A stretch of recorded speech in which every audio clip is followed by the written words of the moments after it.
Welcome. I'm back. Told you I'd be back. Just needed an hour or so. Hey folks. What up? Hey Honey Hanbin and Rizalvin23. Apologies if I mispronounced your names. Or handles for that matter. I got plenty of secrets about the software industry. I'd love to share them. One of which is software testing is not a dying art. It's extremely important if you want to have any confidence whatsoever when you are shipping products to real customers. Honey Hanbin, I am okay. I had a pretty good day. A little stressful week, but had a few things happen today that eliminated some of that stress, so that was nice. Another secret about the software industry. Nobody really knows what they're doing. I mean, you might feel pretty proficient with the programming language or feel pretty comfortable with it, and you're okay at writing code to tell a computer what to do. But at the end of the day, like, everyone's making it up as they go along, myself included. Don't think I have any idea what I'm doing. I don't. What up, Black Bolt? Yep, senior dev. I remember when I first got promoted to the senior band at Microsoft. I never thought in a million years it would ever happen, but then it did. And that was a big confidence boost, but at the same time, it was also a big contributor to imposter syndrome, because like, I never really felt like I belonged in the first place, but now that I'm a senior, like, you have some real responsibility. You crap your slacks, I'm sorry, go change your slacks. Happens to the best of us. Other secrets. After some amount of time in the software industry, you come to the realization that like programming languages and applications and operating systems, other technology, like they don't really matter. They all kind of do the same thing. They're all tools to help solve technical problems, and you like should use the best tool for the job, or like a tool for the job that it's at least going to get the job done in a reasonable amount of time and like make your customers happy and make the company money. That's what it really boils down to. Where do you blow your spit valve out on that thing? A cardboard box. Yeah, just got a cardboard box in here. Yeah, trombone back there. I played the trombone for many years. I used to play like semi-professionally. It's very common for people in the software industry to have like hobbies in the music industry for whatever reason. I think it's because like being able to play a musical instrument is like problem solving, and it takes hours and hours, tens of thousands of hours of practice to become somewhat proficient at it. You like sourdough bread or dildo? Oh, God damn it. Yes, sure. I like sourdough bread. Good job, Beans. You got me. I've been a software engineer for 2 years, but lack confidence in my skills. How do I feel better about myself? Just realize that like no one has confidence in their skills. And anyone who appears to have confidence in their skills is either faking it very well or they have like feigned confidence. Now that's not to say that like you can't be proficient in a programming language and earn that confidence. And I feel like in some programming languages I've earned that, but I try not to like come across that way. I am a software engineer, principal software engineer. I've been doing it since about 2007. So whatever that is, 16 years ago. I'm happy I'm here. I'm happy you're here too, Connie. Okay, time out. If you guys aren't following Connie Codes, get out of here and go follow her, because she's really cool and way more interesting than me. Although I got a beard going for me, I guess. Yes, I'm going to take a page from the book of Connie Codes and tell y'all to like click, like, double tap the screen and do all that super cliche things you're supposed to do on TikTok. Yeah, tell that to my wife that the beard is sick. She hates it. I've never grown my beard out this long. I think it looks kind of silly. I don't know. But I'm also incredibly lazy, which, to be honest, is sometimes a very good skill to have as a software engineer, because you never really want to be doing more work than you absolutely have to, because that can actually work out to your disadvantage if you want to have any chance of shipping software on time. And if you were to ask your program manager whether or not it's important to ship software on time, they're going to tell you yes, unabashedly. What tech stack do you like to work with? I prefer like higher level languages like C#, Java if I absolutely have to. I like JavaScript and TypeScript too. I do not like C++ or C. Yuck. Just my brain can do it, but it doesn't release the happy dopamine chemicals when I'm writing C++. Just hurts. What kind of work do you do? I work in big tech. My team builds some JavaScript APIs that customers use to build analytics applications. This is the first time I've gone live since the last time I went live, which was the first time I had actually gone live. So this is the second time I've gone live ever on TikTok. It's pretty fun. It's kind of fun interacting with y'all. I wanted to use my PC to go live so I could like set up a scene, download a TikTok Live Studio, but I'm convinced it's the worst piece of software ever written on the face of the planet. It's absolutely a piece of garbage. It didn't work either. Like I had to like request access to get a streaming token or something, and it said, "Congratulations, you got 7 days approved." And then I clicked go live, but then it just like put me in this loop where I had to continue to request the streaming token. Just didn't work. Thanks, Kevin. I appreciate it. I never thought in a million years I'd be making content on TikTok, but it's been real fun. It got me out of a real nasty funk in my life. It's been really rewarding. And by rewarding, I don't mean financially, because I don't get any money from TikTok. I actually left the Creator Fund because I had joined it originally thinking, yeah, like maybe it'll be worth my time to make some content on TikTok, get a couple of extra bucks to spend. No. Yeah, it's like pennies. Like I think I made $3. It's a joke. I also heard secondhand that like if you join the Creator Fund, it actually like configures the algorithm to show your content less and less.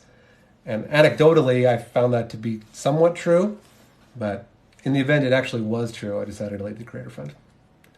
Not that I care about likes and comments and stuff, but they're fun because it's fun to like interact with folks similar to me, folks who are learning and trying to like make their way in the software industry. Because I like seeing other people be successful and win. I like winning. So to see other people win, I live vicariously through those people being successful. I've been playing live music for the last 3 months. I've made $10. Totally worth your time.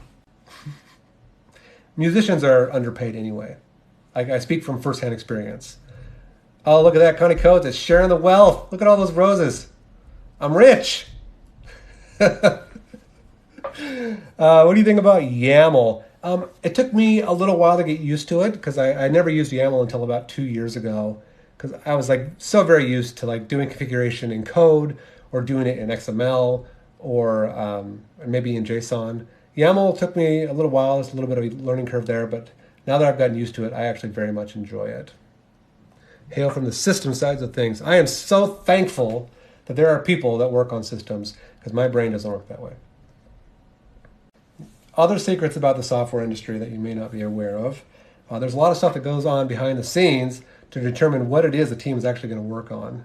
So if you're a junior engineer and you just got a story assigned to you during sprint planning, there might have been weeks or even months of conversations and planning that happened before that, it even landing on your plate. To even agree that this is like work that we should be doing and investing in, because it's expensive to take on stories. It's not just throwaway work, or it shouldn't be. So you have senior engineers and software architects and managers and product managers who are like, I wouldn't say arguing, but at least having, spirited conversations that like, this is a story that we should have the engineering pick up and do. So you should feel good about that. Like the fact that it's on your plate is that they trust you to build these things and that the company has accepted the fact that like a certain amount of money is involved and it's going to have to pay you to do this work. Do you feel your beard gets the respect it deserves? Not from my wife. Just 30 minutes ago, she's like, when are you going to shave that stupid thing off? I don't know. I'm just like supremely lazy. That's why I haven't shaved it. I think I've been thinking about shaving it. At least going to a barber and getting an actual trim. Any tips or advice for a soon-to-be computer science graduate? First of all, that's awesome. I don't even have a computer science degree. I couldn't cut it in computer science. I made it about 2 semesters in. I was like, I'm not smart enough for this. I'm going to go switch to an easier major like math. So yeah, any tips? Get an internship. Like if you can successfully get an internship, your odds of getting a full-time offer are effectively 100%, as long as you don't completely slack off during your internship and fail. In my 16 years in the software industry, I've only seen one intern fail, and for the life of me, I don't understand why he failed. He was a very smart guy, he just wasn't motivated. I'm a weirdo and have both CS and math degree. That's not weird at all. That's freaking awesome, by the way. Like it's like a double whammy. And for those of you who haven't heard me say it before, math is not about math in school. Like it's not about getting the right answer and solving a triple integral or something. It's all about problem solving and being able to take a large abstract problem and breaking it down into smaller, more digestible pieces. And that skill directly correlates to software engineering. So when people ask me like, do you need to know math very well to be a software engineer? No, but it can help immensely. How do you get into programming? How do you get into programming? Interested. I think that means I'm interested in programming. How do you get into it? So if you're interested and if you've written one line of code in your life, you've like even in an online editor or something like that, you can call yourself a programmer. You wrote code, you wrote a program, you're a programmer. But to get more into it is where it takes a lot of effort. I'm somewhat removed from like the introduction to computer science and introduction to programming. So there are plenty of other content creators like Connie Codes, who I believe is still here, who is more equipped to answer that question. But there's plenty of resources to like learn things. Speaking of which, I'm currently taking a course, not a course, but like a GitHub. There's an article on GitHub called like 30 Days of Python. Believe it or not, I have like zero Python experience. And so my team owns some Python libraries and I'm doing code reviews in Python. And for the most part, I have no idea what's going on. I'm doing like very high level code reviews. There's a lot of like Python-esque things that I'm reviewing. I don't understand what's going on. So it would be a disservice to both me and my team to continue this process. So I'm learning Python using 30 Days of Python for Beginners. Google that. That's a great introduction to programming. Yeah, FreeCodeCamp 2 is something a lot of people recommend. Sorry, I missed some comments up above. It's kind of hard to read and talk at the same time. I apologize for that. Other secrets of the software industry. Building software is freaking hard. It's really difficult. Rather, it's really difficult to do well. And it's really easy to do poorly. You need to care. You need to care about building good software. And my secret is I try to think about the customer first always. And I know some companies will say like company first and then customer. Or maybe they don't say that out loud, but at least they're thinking it. But as you're building software, if you're thinking about how actual customers, especially non-technical customers, are going to be using your software, I feel that the user experience is going to be better overall. Python's a good place to start. Yeah, Python's fine. Python, any other high-level language like C# or Java or JavaScript, you're gonna be successful. For a brand new programmer, I would not recommend a low-level language like C or C++. Any way to detect if a request is from a bot or not? So by request, I assume you mean HTTP request. And bots are generally pretty good about masquerading the fact that they're a bot. But in any HTTP request, there's a lot of headers, including one called user agent. And user agent is usually a header in HTTP that helps you identify where the request originated from or what browser it originated from. And every browser has a unique user agent header. And some bots are really lazy, and their header is something that doesn't look like a normal web browser like Edge or Chrome. And if you can identify that fact, there's a good chance that it's a bot.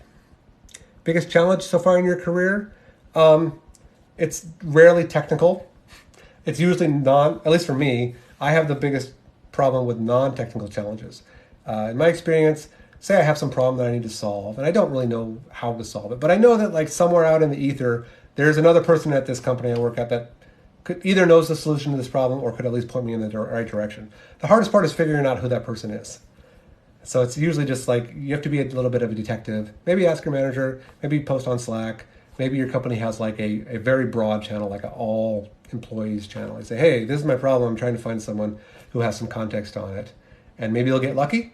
It's kind of like fishing. You like throw your line in the water and you get a fish and someone can help you out. Sometimes that's not the case. Sometimes you have to take a different approach and either sit down and spend the time yourself to figure out your technical problem by just debugging or banging your head against the wall until you have some amount of aha moments until you can figure out your problem.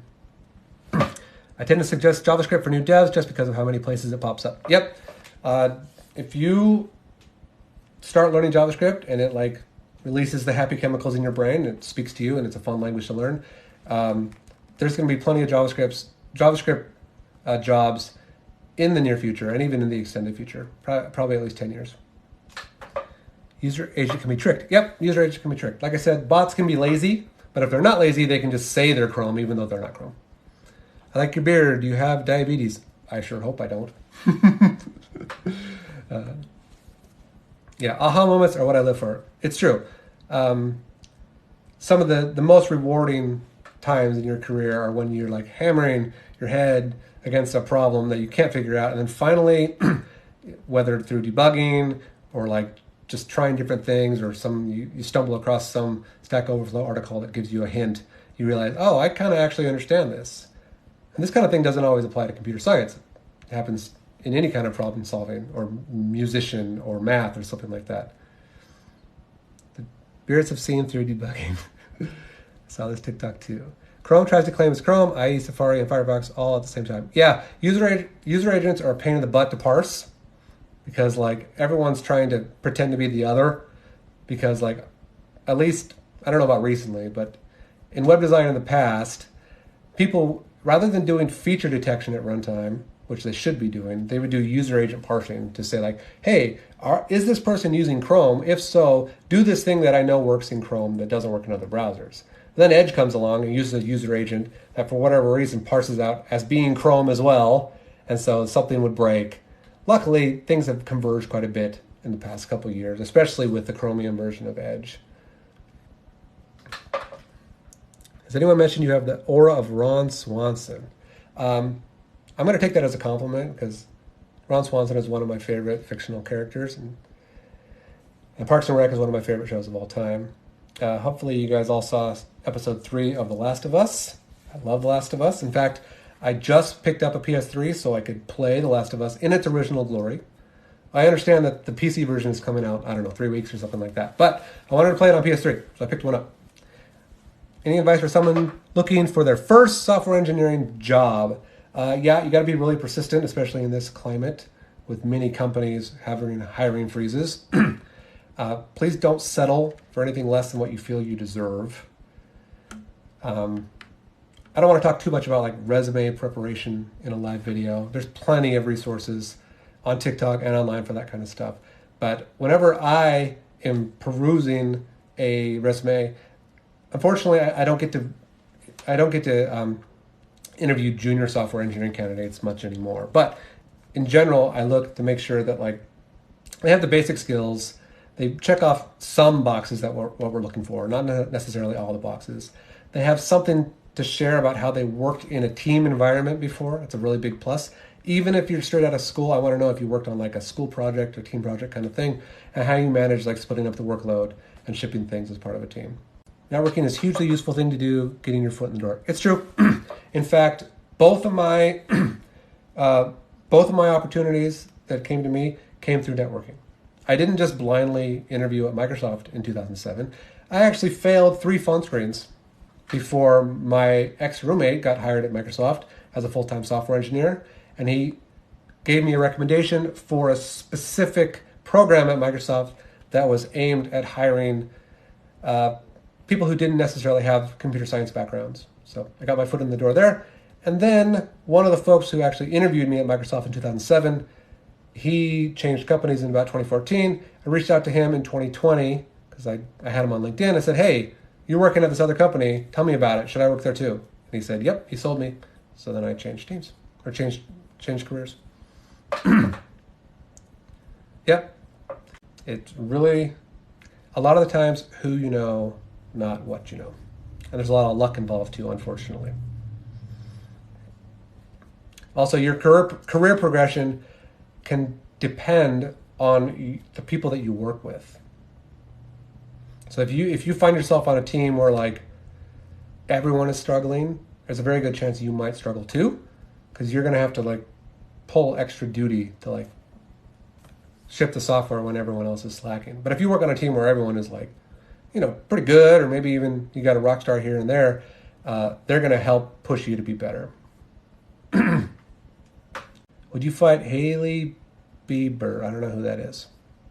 I'm assuming a relative of Justin Bieber. I'm going to be applying for a few weeks now, not giving up. Awesome.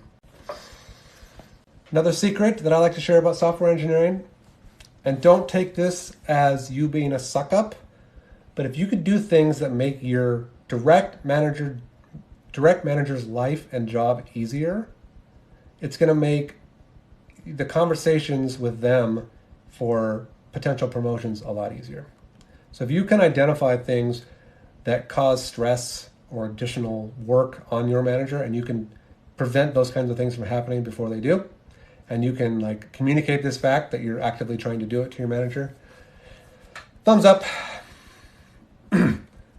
You don't know Hailey Bieber, Selena Gomez drama? Nope, I'm too old. I've heard of Selena Gomez, but I don't know who Hailey Bieber is. I'm 40, too old for that stuff. Turning 40 was a trip, because up here I'm still 16 or 17. That's a secret about old people. Old people are just young people that got old. Using a niche language, closure at my current job, do you think that'll hurt me in the future? I mean, niche languages have their purpose. I mean, there's still positions open for people who write COBOL and Fortran and are supporting like ancient accounting software. It might hurt you because the demand is low, but when demand is low, you know what that means. Like usually you're compensated accordingly. Opinion of Kotlin. I've written very small amounts of Kotlin. Seems okay. I don't know. I'm not a huge fan of it. I'm not a huge fan of the whole like Java ecosystem in general. It just feels like knockoff on .NET. I love beautiful people. I hope that includes me. If it doesn't, that's okay. Another secret about the software industry is make sure you have a working and good relationship with your skip level manager. That is your manager's manager. And yes, you may have like monthly skip level one-on-ones with them. And that's fine if that's to the extent you want to pursue that relationship. But like make sure that they know who you are, first of all, and what you are working on. Because they're pretty removed sometimes from those of us who are in the trenches. It's kind of a game that you have to play in the software industry, but you have to play the game if you want to be successful. It sucks, but that's just the way it is. Play the game, you make sure they know what you're working on, so that when the time comes for like mid-year review or promotion season, if they even know who you are and like what you're working on and what value you've provided to the company, it's going to be a lot easier for them to go, yeah, I think it makes sense to promote them, or I don't really know what they're doing. I can't really make a decision, yay or nay, whether or not we should promote them. See you, Connie. Have a good one.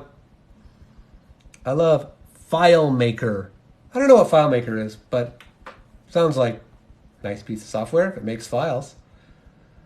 My manager's manager is my mentor. It's nice to have a connection to someone who's higher up. That's actually kind of cool. I've never had a skip level that was my direct mentor. Usually, like mentors, usually, at least in my experience, don't cross the boundary of roles. Like usually, it's like IC to IC, not manager to IC. What's your opinion on working at startups versus large companies?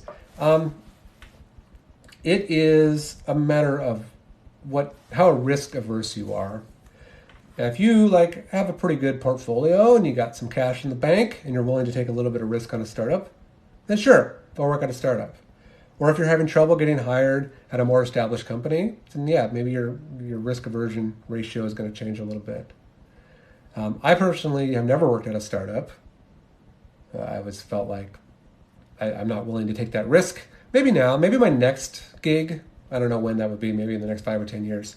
In fact, in the past 2 years, there's been a lot of turnover at my current company, which is pretty common across the entire tech industry. And a lot of the senior engineers, those folks who are 35, 40, 45 years old, they are going to startups, even tiny startups of like 10 to 12 people. Maybe that's because like they can take that risk and they're looking for something either new or something smaller, something different, just a change of scenery. I don't really know if I have a skip level. I report directly to the CTO. You don't have a skip level. There's only one level, and no level to skip. Another thing I should mention about your skip level meetings, if you have them, is don't go into them without preparation.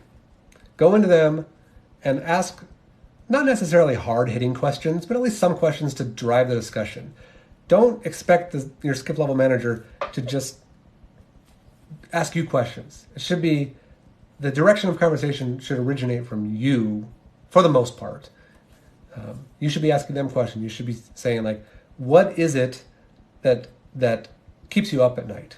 Like, what are the biggest engineering challenges you foresee on the team right now, and how can I help? I'm a software engineer, but I've realized I hate coding. What should I do now? This is very common. And I don't think it's fair to you to stay in a coding position if you don't enjoy it. And I realize being a software engineer is just a job. And jobs aren't necessarily supposed to be fun, but they sure are a lot more fun when you enjoy them. If you don't like coding, there's still plenty of opportunities in the tech industry. You can be a non-technical program manager, or even to some extent a technical program manager. You can get into people management too, if that's something that you're interested in hopes of moving up the management chain to either like engineering manager or maybe even director of engineering. I know for a fact that in my organization, the director of engineering and even my skip level and even my manager don't really code very much at all. And program management is equally as lucrative as software engineering, at least in my experience. Personally, I don't think I could be a program manager or even an engineering manager. I just like coding too much. So who has a software engineering topic that makes them angry? What I mean by that is, like, do your senior engineers do anything that you hate that makes them angry? What I mean by that is, like, do your senior engineers do anything that you hate that makes them angry? What I mean by that is, like, do your senior engineers do anything that you hate? Do your senior engineers do anything that you hate? But the team needs help, or they have some either interpersonal struggles that they need to overcome, or like, I want to understand what my manager is stressing out about, so I can hopefully help with that. I also want to know, like, if there's anything that I should be concerned about, like at a personal level, if I'm doing something that is, I don't know, pointing me down the wrong path in my career or something like that. I try to reserve at least 5 minutes during a one-on-one to like have conversations revolving around career discussion. Because if you don't, then your manager is only going to do it when they have to, which is usually around like mid-year review kind of stuff. Not adding test coverage to your PRs. If a senior engineer is like not adding test coverage to their PRs, how do they become a senior engineer? It's like this is a requirement. Assuming you have like the test infrastructure in place and engineers have the opportunity to write tests, a story should not be considered complete until the tests are also included as part of the PR. Or at least you have an additional story created to add the tests in the same sprint or the next sprint. I don't know what I don't know. So this is not a problem specific to engineers or even anyone in the industry. This is a human problem. Nobody knows what they don't know. And as long as you can like identify that there are unknown unknowns and you can come up with a rough estimate or measure for how much risk you're assuming because of those unknowns, like, then I feel comfortable enough with that. And what I mean by that is, like, I'm currently building some project and we're using some tech stack that myself and the other members of my team aren't experts at. So like we understand like, hey, we're going to learn things as we're going here. And so any estimates we have for stories, what I generally do is I multiply their estimates by 1.5 or even 2 because of that. Aaron Kasser says, what do you think of the recent developments in AI? I think it's really cool. I think it's actually pretty fun. I'm not terribly concerned that they're going to like take my job or anything like that. But I think at the end of the day, at least in the next 5 years, they're going to become pretty standard in problem solving and like generating boilerplate and answering questions that junior engineers are either like unwilling or unable to ask their senior devs. What's your favorite part of the Agile process? The end of the meeting. Not a huge fan of Agile. It's okay. Like, I understand its purpose, but like, sometimes I feel that it gets in the way of actually getting work done and like slows you down. I have not actually used ChatGPT for anything other than entertainment. I have used the new Bing a few times just to like get a synopsis of some technology that I wanted to communicate. And I could have done it myself, could have gone to the documentation or whatever, but like Bing Chat gave me a pretty good synopsis that I was able to like copy paste and then edit for my purposes. What's your go-to IDE? I pretty much live in VS Code. I'll use Visual Studio as well if I'm writing C#. I don't really like writing C# in VS Code, at least for I like the debugger in full-blown Visual Studio. I'll also use IntelliJ if I'm having to do anything with Java, but I try to avoid that as much as possible. And my text editor of choice is Notepad++. Yeah, IntelliJ is pretty good. Yeah, I used to use Sublime Text before VS Code was a thing, but that got annoying because you always had to dismiss the little nag dialogue that said, hey, please pay for me.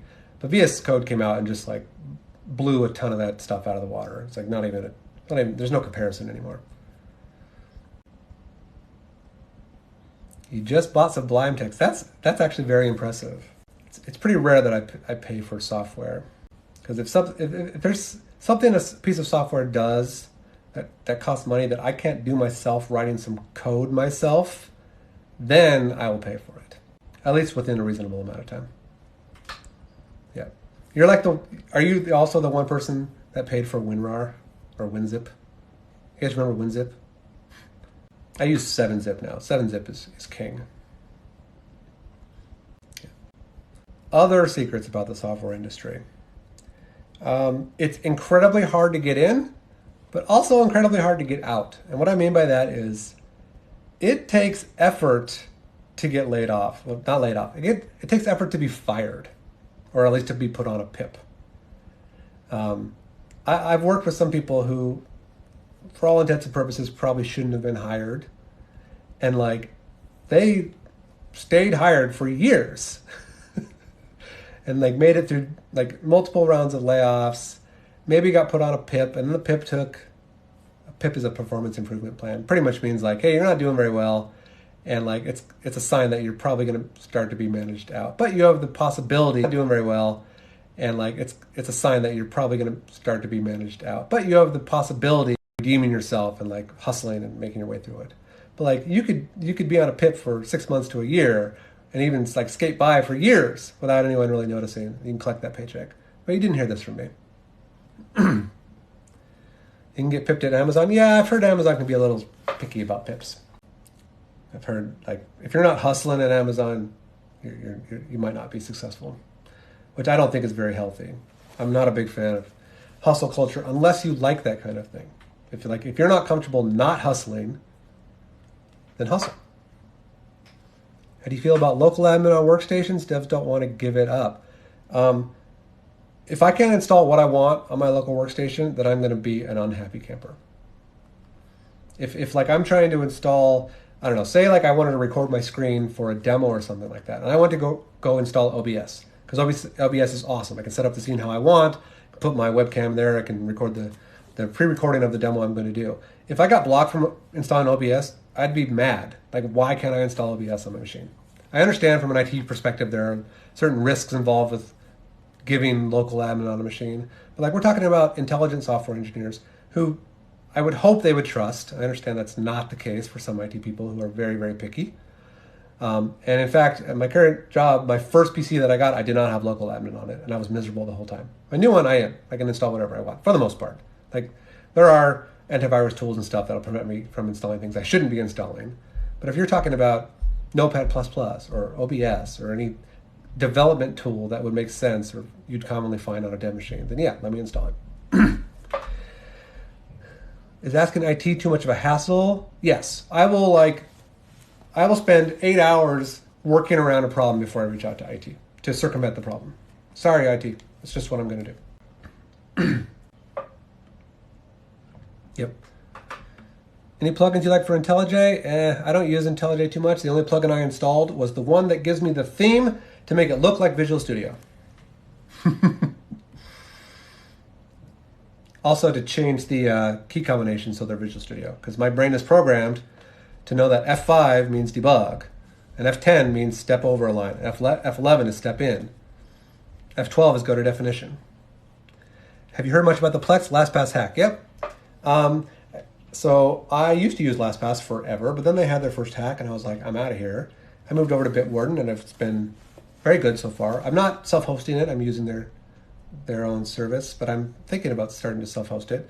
But the whole Plex thing, so if you guys aren't aware, like the way that LastPass just had their breach was like a hacker targeted one of 4 employees at LastPass who had like special access to like something internal that would provide them with unencrypted access to the internal LastPass database. Or some quote me on this. I just read an article, and they used an exploit through Plex somehow, which allowed for remote code execution. And I don't know the details on here. I don't know if Plex has made a statement yet about what those details were.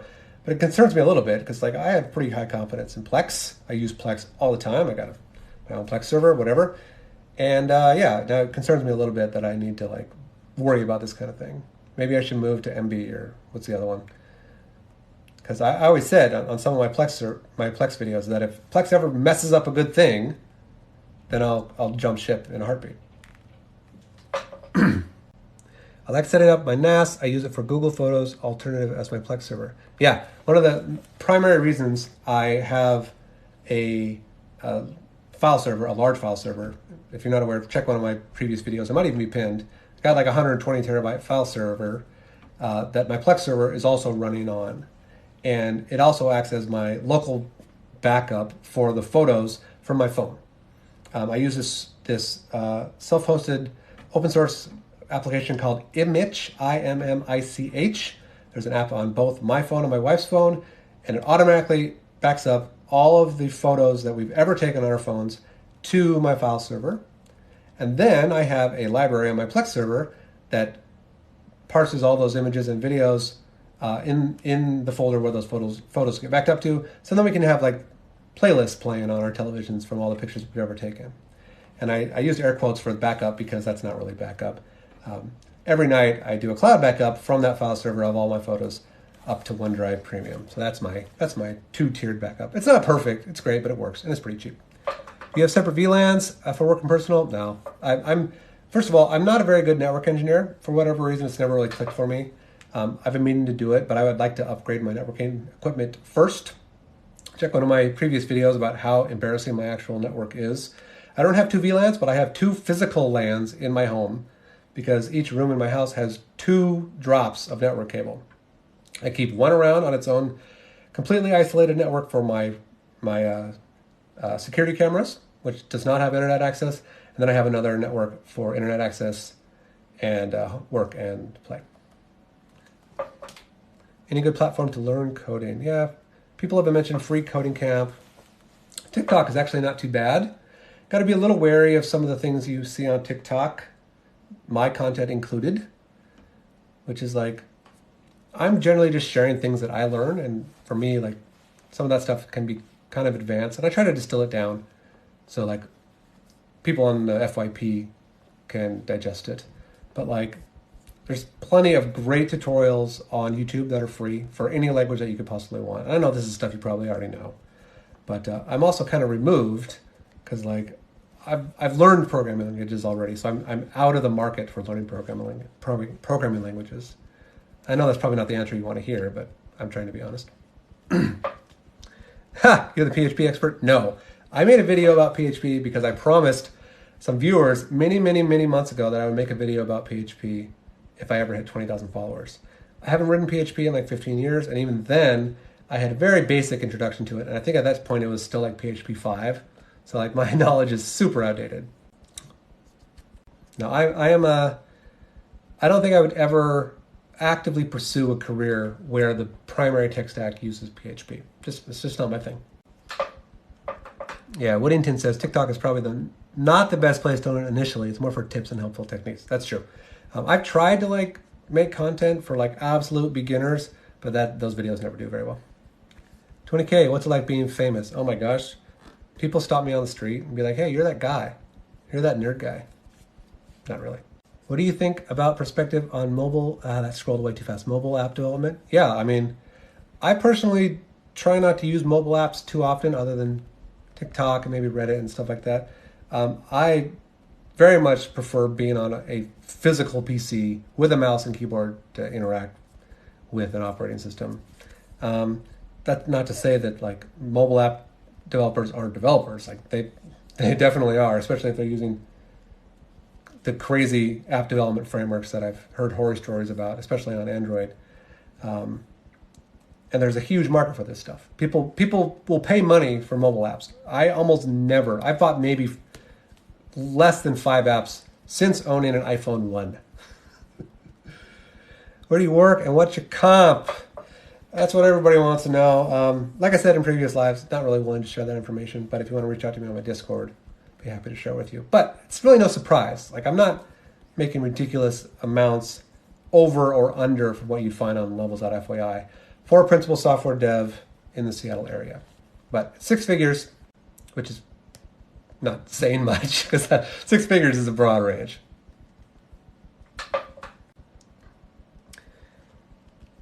Cody Codes in Chicago.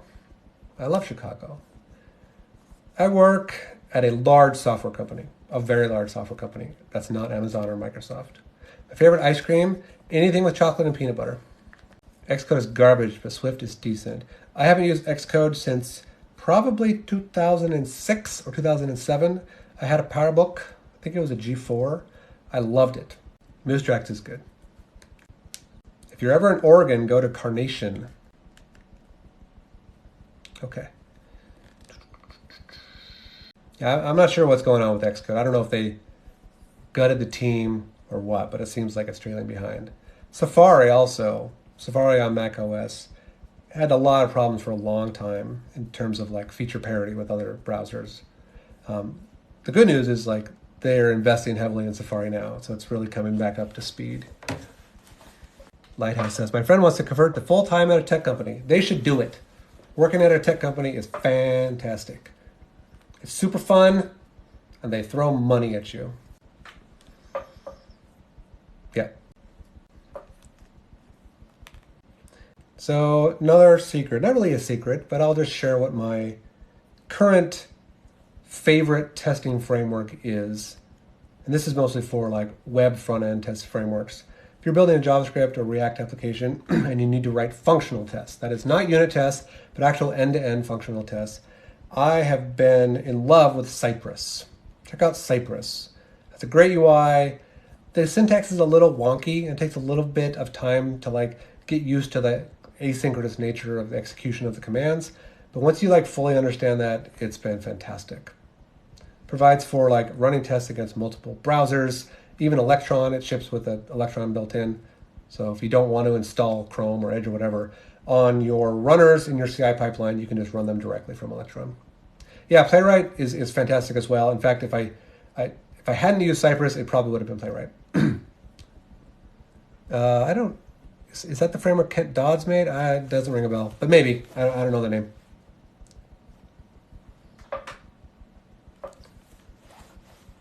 I'm currently playing with Vite, which is like a JavaScript bundler plus dev server combination, VITE. I think it's vitejs.dev.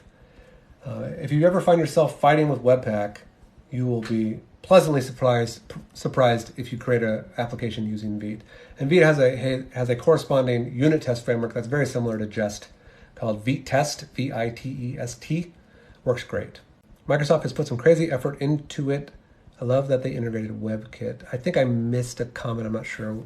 Commander Viral, what you're referring to. Have you heard about Blazor? Yep, Blazor's great. If you're working in the .NET stack and you don't like JavaScript, you can do a lot of stuff with Blazor.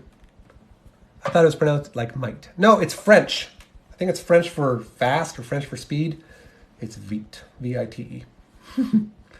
But I didn't know that until I read the documentation where they specifically say Vite. Oh, I see. Playwright's MS project. Yep. Just realized you're a fan of anagrams. Somebody got it. Cody Codes in Chicago, you win the prize. A nerd guy now is an anagram of my full name. Is PHP still a good language to master? I don't know. For me, probably not. I probably never would do it. There's plenty of jobs for PHP. So if you're struggling to find a job and you feel like PHP would give you the edge, go nuts. What time is it? 10 o'clock here. Is there a LinkedIn certificate I get? Yes. I'll try to create one. I'll give you a gold star. What do you like for your CI/CD pipeline? So we use GitLab at my company. Well, we use GitLab and GitHub. But I had never used GitLab before I started working at my current company. And I never used it before, but like, to be honest, it works great. Like, write a little bit of YAML, read the documentation, and pull down a Docker container containing all the bits you need to run your tests or whatever, do your build. And it's been solid. No complaints. Yeah. So many people have been recommending I check out this thing called, I don't know how you pronounce it, Laravel, which is kind of like a modern PHP language. I don't even really know. I need to check it out. But apparently, like, if you hate PHP, but you have the need to write PHP, check out Laravel. It'll make your life a lot better. AWS or Azure? I don't have any experience with AWS. I mean, very, very little. I have a decent amount with Azure, both like professionally and at home. Azure works, doesn't cost too much. I think my bill is about 2 cents a month. 2 cents a month. I have, what do I got on Azure? I have a couple Azure Functions. Azure Function is like a Lambda in AWS land. And I do two things. The first of which is I have a Azure Function that I can execute, which then makes a web request to an endpoint on if this then that, or IFTTT, which I have synced to that light behind me, which I'm actually going to do. So I'm pulling up my browser right now. You can't see it. And I need to find it. One sec. I can't find it right now. Come on. There it is. So my light should turn off in about 3 seconds. There it goes. So I just make a web request to this guy, do it again, it should turn right back on. Because I'm really lazy and I don't like walking back to that light way back there. Just need to turn it on or off. The second thing I use Azure Functions for is, it's going to sound kind of weird, but my son, he rides the school bus, and like the school bus has like a GPS thing on it, so we know where it is. And we can like go to this website and sign in and see where he is, so I know when I need to go out to the bus to meet him. But I just wrote an Azure function that like makes the same request to the API that website uses, so I know like essentially where that bus is. And if that bus comes within 500 meters of my home, which I can calculate using a little bit of math and trigonometry, it sends me an email. So I get a little notification on my Apple Watch that says, hey, your son's almost home. Go out and meet him. It works great. Nerd Guy Live, dream come true. Yeah, I don't know. I've seen lots of folks being live on TikTok, and it seems like they're having a good time. Thought I'd give it a shot. Some people call me Code Daddy. I don't think that goes over too well. I think I missed a few comments. I apologize. I was talking like an idiot. I've also imbibed in a few Mountain Dews tonight. I'm not comfortable calling you Code Daddy. Neither am I. Please don't call me Code Daddy. More secrets. Do I have a blog? Not really. I mean, I do, but like I don't actively use it. Quick history on my blogging. I started blogging before blogging was a thing. Back in about 97 or 98, I had a personal homepage, and I would just like literally manually edit HTML files in Notepad with what I did today. And then I would just like FTP that up to my web server, and that was my blog. And then like I converted it to LiveJournal. Remember LiveJournal? And then I converted it to WordPress. And I think it's currently on WordPress. How do you reverse engineer private APIs? It takes some time and effort and a lot of like black box testing just to like figure out how these things work. And Googling too, because almost always if you're trying to reverse engineer a popular API, like something like I just mentioned, it's usually a solved problem. Like people have done this, you can usually find results. But if not, you got to be kind of careful about it because like sometimes private APIs aren't intended to be hammered on or used in that fashion. And if they have mechanisms in place to identify like rogue traffic, like someone trying to figure out how their internal APIs work, you might get blocked or something like that. But I spent a lot of time either in the DevTools in the browser, especially the network tab, inspecting the requests and responses from them in the browser, or in a tool called Fiddler, which I think is Windows only, but it's essentially the same thing. It's like Postman. Actually, does Postman inspect HTTP traffic? I forget. But Fiddler will like inspect HTTP traffic in your browser and like show you and unencrypt HTTPS requests and responses to see what's going on. Code obfuscation really worth it? Well, there's like two trains of thoughts. If it's like client-side code, like JavaScript, there is some value in minification and obfuscation. Minification in particular, because like if you minify your JavaScript, then there's fewer bytes over the wire and your page loads faster. Now, obfuscating it, especially client-side code, probably not worth your time, especially if it like dramatically increases your build time. Also, like since it's client-side code, it's not going to obfuscate it entirely. People can like reverse engineer it. But like maybe if you're building like a mission-critical client-side or native application, yes. But like most of my experiences with .NET, if you build .NET application, I'm not actually sure if code obfuscators work with .NET, but like you can just download essentially decompilers for .NET and see pretty much almost the exact code that was written for any .NET application. One such is called ILSpy. It's free. Postman has an interceptor. Cool. Yep. Do you have any videos discussing your path as an SWE? I do. In fact, I go through all those details in a video. It's pretty early on. It's probably in my first 10 to 20 videos if you want to scroll down that far. I think I have an advice playlist as well. It might be in there. But I give a lot of details about my path. YouTube has obfuscated JavaScript to prevent view inflation. I can see that. Let's talk about YouTube. YouTube, at least before TikTok, was probably my favorite website on the internet. I don't actually spend as much time on it anymore because TikTok has like made my attention span that of a goldfish. Because like if I'm not like getting some value out of a video within 3 seconds, I scroll away. And I'm not terribly happy about that fact. TikTok is not the most healthy application to be addicted to. But YouTube, like, there's fantastic content.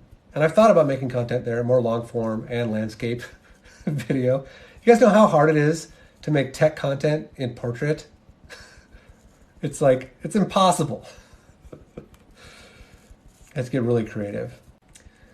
Also, I wish I had a better solution for blocking ads on YouTube, because I know I've made quite a bit of content about using Pi-hole, but Pi-hole does not work against blocking YouTube. YouTube is too smart for that. They have too many people working on preventing you from using ad blocking at the DNS level. So I broke down about YouTube Premium, and it was probably one of the best purchases I ever made. Because those ads on YouTube, they make me lose my mind. And a lot of the times I'm listening to a YouTube video, either like as I'm falling asleep or maybe like while I'm getting ready in the morning. I don't have access to skip an ad. Like it was a easy decision to make to pay for Premium. So yeah, if you're on a browser, you can use uBlock Origin and it blocks ads. But if you're like on your phone, if you're on an iPhone, your options are limited. If you're on Android, I think there's some tools, YouTube Advanced or something like that, that'll do it for you. Yeah. Richie's is true. Like whenever ads are served on the same domain names as the actual content, you're going to have a hard time. Another, I shouldn't be sharing this as a content creator because other content creators are going to be pissed off at me, but whatever. Another extension that I like to use, I think it's in Chrome, at least it's in Firefox. It's called Sponsor Block, and it's like crowdsourcing when sponsored portions of a video occur in a YouTube video. It's like, say you get a minute in and then there's 30 seconds of a sponsor, someone will submit via that extension that sponsored clip is 30 seconds long. And so if you're using the extension as well, you'll get that information and you can configure it to automatically skip over the sponsor. Sorry, fellow content creators. My bad. Yeah, sponsor block. Yeah, I'm not a good content creator. I'm a bad content creator because I don't care about any potential rewards of content creation. I know that's not true for a lot of people. Tips on for a junior engineer. You need, first and foremost, to teach yourself how to learn. You need, first and foremost, to teach yourself how to learn it. Problematic is if you start asking the same questions over and over. So hopefully my Wi-Fi didn't die. Hopefully I'm still here. What I would advise to you, and I think I made a video about this at some point, is like when you ask a question, first you should ask the question, but also specify what it is you've actually tried already, because that helps provide additional context to the senior engineer on what it is you're actually trying to solve. And say like they give you an answer, they unblock you, and they send you on your way.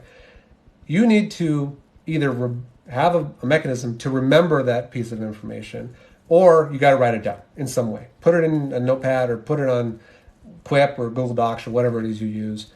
And the way I do it is I have a document called How Do I ?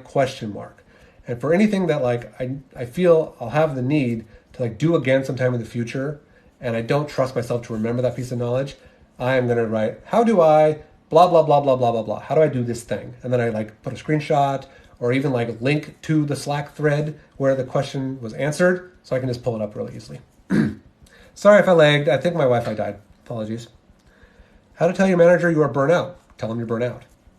Like, I wouldn't want to have a manager that I couldn't be almost completely honest with. Maybe don't use those words specifically, but you could say like, hey, like I feel like I might need to take a vacation. I need some time off. I feel like I'm succumbing to some burnout, and I feel it's either negatively impacting my work or like my ability to stay level-headed or not stressed. Because like if you're stressed, you're going to do poor work and you're going to make mistakes. And managers know that. Like managers don't want you to be stressed because then you're going to miss something because your brain wasn't working properly, and you're going to ship something and it's going to be a bug and it's going to be not fun. Welcome to all the new folks on the live. I'm not going to be one of those guys that tell you to like the live or like follow me. Or maybe I just did. How to get a promotion from mid-level to senior. Manager keeps giving me the runaround. Okay, so this happened to me. I felt like I should have been promoted to senior. In fact, many of my coworkers were like, dude, how are you possibly not a senior dev yet? How are you still mid-level or dev 2? Taking a quick hiatus. Where do I buy your course? There's no course. Everything's free. I'll never sell nothing. Screw that crap. Never. How do you get promoted? You need to, A, consistently perform the duties that are expected of a mid-level engineer, but also begin to perform at the level of a senior engineer for at least, 3 to 6 months to maybe even a year. You need to be already doing the job of a senior engineer, or maybe not quite, but like some of the checkboxes need to be checked. You need to be doing it already in order for the management and even the leadership to not have any reservations for promoting you or accepting your promotion bid. Ishikawa, what up, man? Good to see you. Hopefully I pronounced that right. Any opinions on working in big tech versus smaller companies and startup? Don't settle for big tech. I worked at big tech my entire career. It's been a thing. Like, it's been fine. But like, if you are hell-bent on working in big tech, but you're still having trouble breaking into big tech, then maybe like, I don't want to say lower your standards because that's not what it is.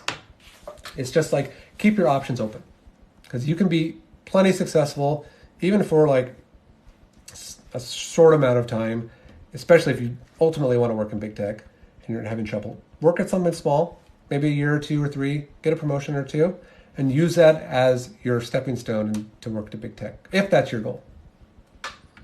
Medium tech is pretty decent, yeah. Ishikawa says, I've worked small tech the past 8 years. I make good money, have amazing bosses and coworkers. What else can you ask for? If you're happy, then like, don't base your self-worth or your personality on having worked at big tech. And that's something I learned while working at big tech. When I first started working at Microsoft, I thought I was better than everyone else because look at me, I work at Microsoft. No, not true. You're just another cog in the wheel. What separates senior to principal? It's really about scope. So like as a senior, you might be responsible for like shipping the product that your team produces. So you're responsible for your individual team. And you may have some like cross-team communication and whatnot, where you're like removing ambiguity or like making sure that other teams know what you're doing and like asking them for help whenever there's an intersection between the product that your team builds and the other team builds. Principal is more responsible for like the product that your org builds. So like if you have a feature where work absolutely needs to happen, not only on your team, but like other teams too, you need to help coordinate that work and get it done. And that potentially even means you like doing some initial designs for the feature that you're trying to build and then reaching out to the corresponding program managers and engineering managers for those teams just so they have it on their radar. It's like, hey, we need to build this thing because like we told customers we're going to build this in 2 years. But in order to do it, we need you guys to do this first, and your job is to help convince them to do it. I live in the West. Yep, it's 10:19 here. I live in Washington State, in the Seattle area. Yep, Commander Viral, if you feel like you're approaching principal, then you probably are. So this is how I got to principal, and it wasn't really all that long ago. Maybe only 6 months ago I got promoted to principal. You should be having like frank discussions with your manager on what a principal promotion or any promotion in general is going to look like. And ideally you'd have, I don't want to say a checklist, but you'd have a list of things that like you need to be doing to some extent, not 100%, but things that like principal engineers should be able to do at some capacity. And they don't have to do all of them, but it's nice to have more than half. And if you already feel like you're operating at that level, then that's going to make your manager's job easier for even putting in the promotion request in the first place, but also the like internal meetings that happen when they're reviewing potential promotion candidates. Have you been to Walla Walla? I think so. I spent a lot of time on the eastern side of the state. I've lived in Washington my whole life, and I went to school in Pullman, Washington. What do you use for designing? My team uses Lucidchart. We use Lucidchart a little bit and Figma. Luckily, we have like dedicated designers for this stuff, so I don't find myself in it. But if you mean like designing like software architectural diagrams, yeah, we'll use Lucidchart. How much do you know about scaling databases? Not much at all. I'm not really a database engineer. I even rarely use databases. Yeah, architectural diagrams, yeah. Lucidchart's pretty good. So even though my phone is plugged in and charging, my battery's going down. I'm currently at 26%. What stack do you work with? I'm primarily TypeScript and a little bit of Java and a little bit of C++. Every now and then some C#. What's your time balance like? Meetings, coding, documentation, planning. Depends on the day. Like tomorrow, Thursday at my company is no meetings day. I have one meeting tomorrow, but that's okay. We try not to plan any meetings for Thursdays. Today, I actually went into the office because we had our sprint planning and sprint retro meetings, each of which was an hour. I had my one-on-one as well. So I spent a good 2.5 hours or so in meetings today. That's pretty average, 1 to 2 hours in meetings. I usually try to get 3 to 4 hours of coding in, regardless of how much time I have during the workday, which means, and don't take this as something that you need to be doing, but I commonly will work in the evenings because I like to code, so I'll code. What C++ unit testing framework do you use? So I don't spend much time in our C++ stack. I think it's called like CPP unit, something very basic like that. I don't know. I don't like working in C++. What do you look for in a junior engineer? I made a video about this, and I spoke a little bit about it earlier, but like I don't get too many opportunities to interview junior engineers. They're usually more senior. But like in general, I look to see that you check off some of the boxes for the requirements that we're looking for. Not all of them. Like, don't cut yourself short. When you're going to go interview somewhere If you can like check half of the boxes, go for it. You don't need to check them all.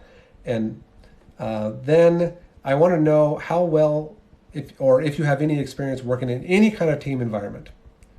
Meaning like if you're coming out of school, what did you do for your senior project or your graduate level project? How did you like split up the work between you and the rest of your teams? How did you present this work? How did you like do bug bashing, that kind of stuff?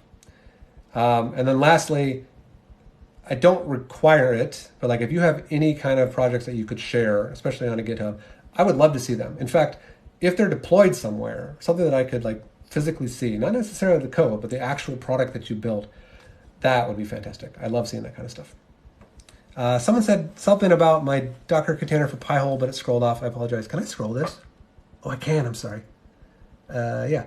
When you did your Pi-hole Docker update video, were you using command prompt on the PC with Docker? Yeah. I try to avoid using the Docker UI as much as possible.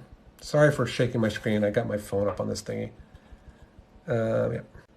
Also, centerline code in Times New Roman. Yeah, if you're not coding in Times New Roman at like size 11 font, you're doing it wrong. Speaking of fonts, my favorite font is Fira Code. I'm totally on board with Fira Code. Might as well code in Microsoft Word. You could do it. So here's a little story. Back when I first started writing web pages, probably 97, 98, there was this thing that like when you uploaded your web page to the internet over FTP, you'd like maybe have like a hit counter or like little tiny icons that said like, I built this in Microsoft Front Page. Or maybe like, you guys remember Dreamweaver? Macromedia? Was it Macromedia? Dreamweaver? Anyway, like what tool you use to build the website. I used to be funny, and I initially had like, I made this in Notepad because I thought it was being cool, like doing it like a hardcore dev. Then I took it one step further and I opened up DOS. Remember when you could run DOS from Windows 95? There's a editor in DOS called edit.com, which is like a DOS-based editor. So I used to write my web pages, my HTML in DOS edit.com. And I made a little icon, made in edit.com. Can Microsoft Word export to HTML? It can. You can write a Word doc, export it to HTML. It looks like garbage.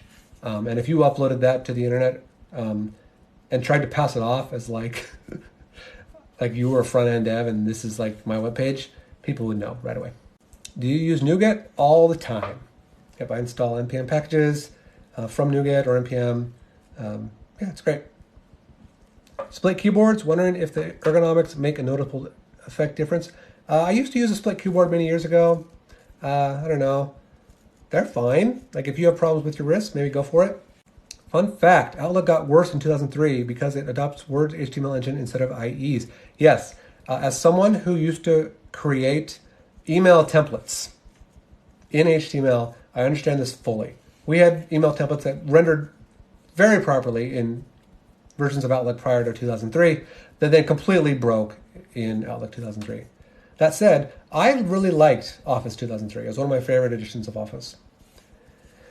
What should you use to take tips, or what should you use to take notes in computer science courses? This is tough because like when I took computer science courses, we used pen and paper. We didn't have laptops at the time, or not too many people did. I personally learned better by writing things down on paper, but not lined paper. I used to bring printer paper, no lines, and just do it on that. And then at home, I would transfer my writing into either LaTeX. You guys ever use LaTeX to typeset math?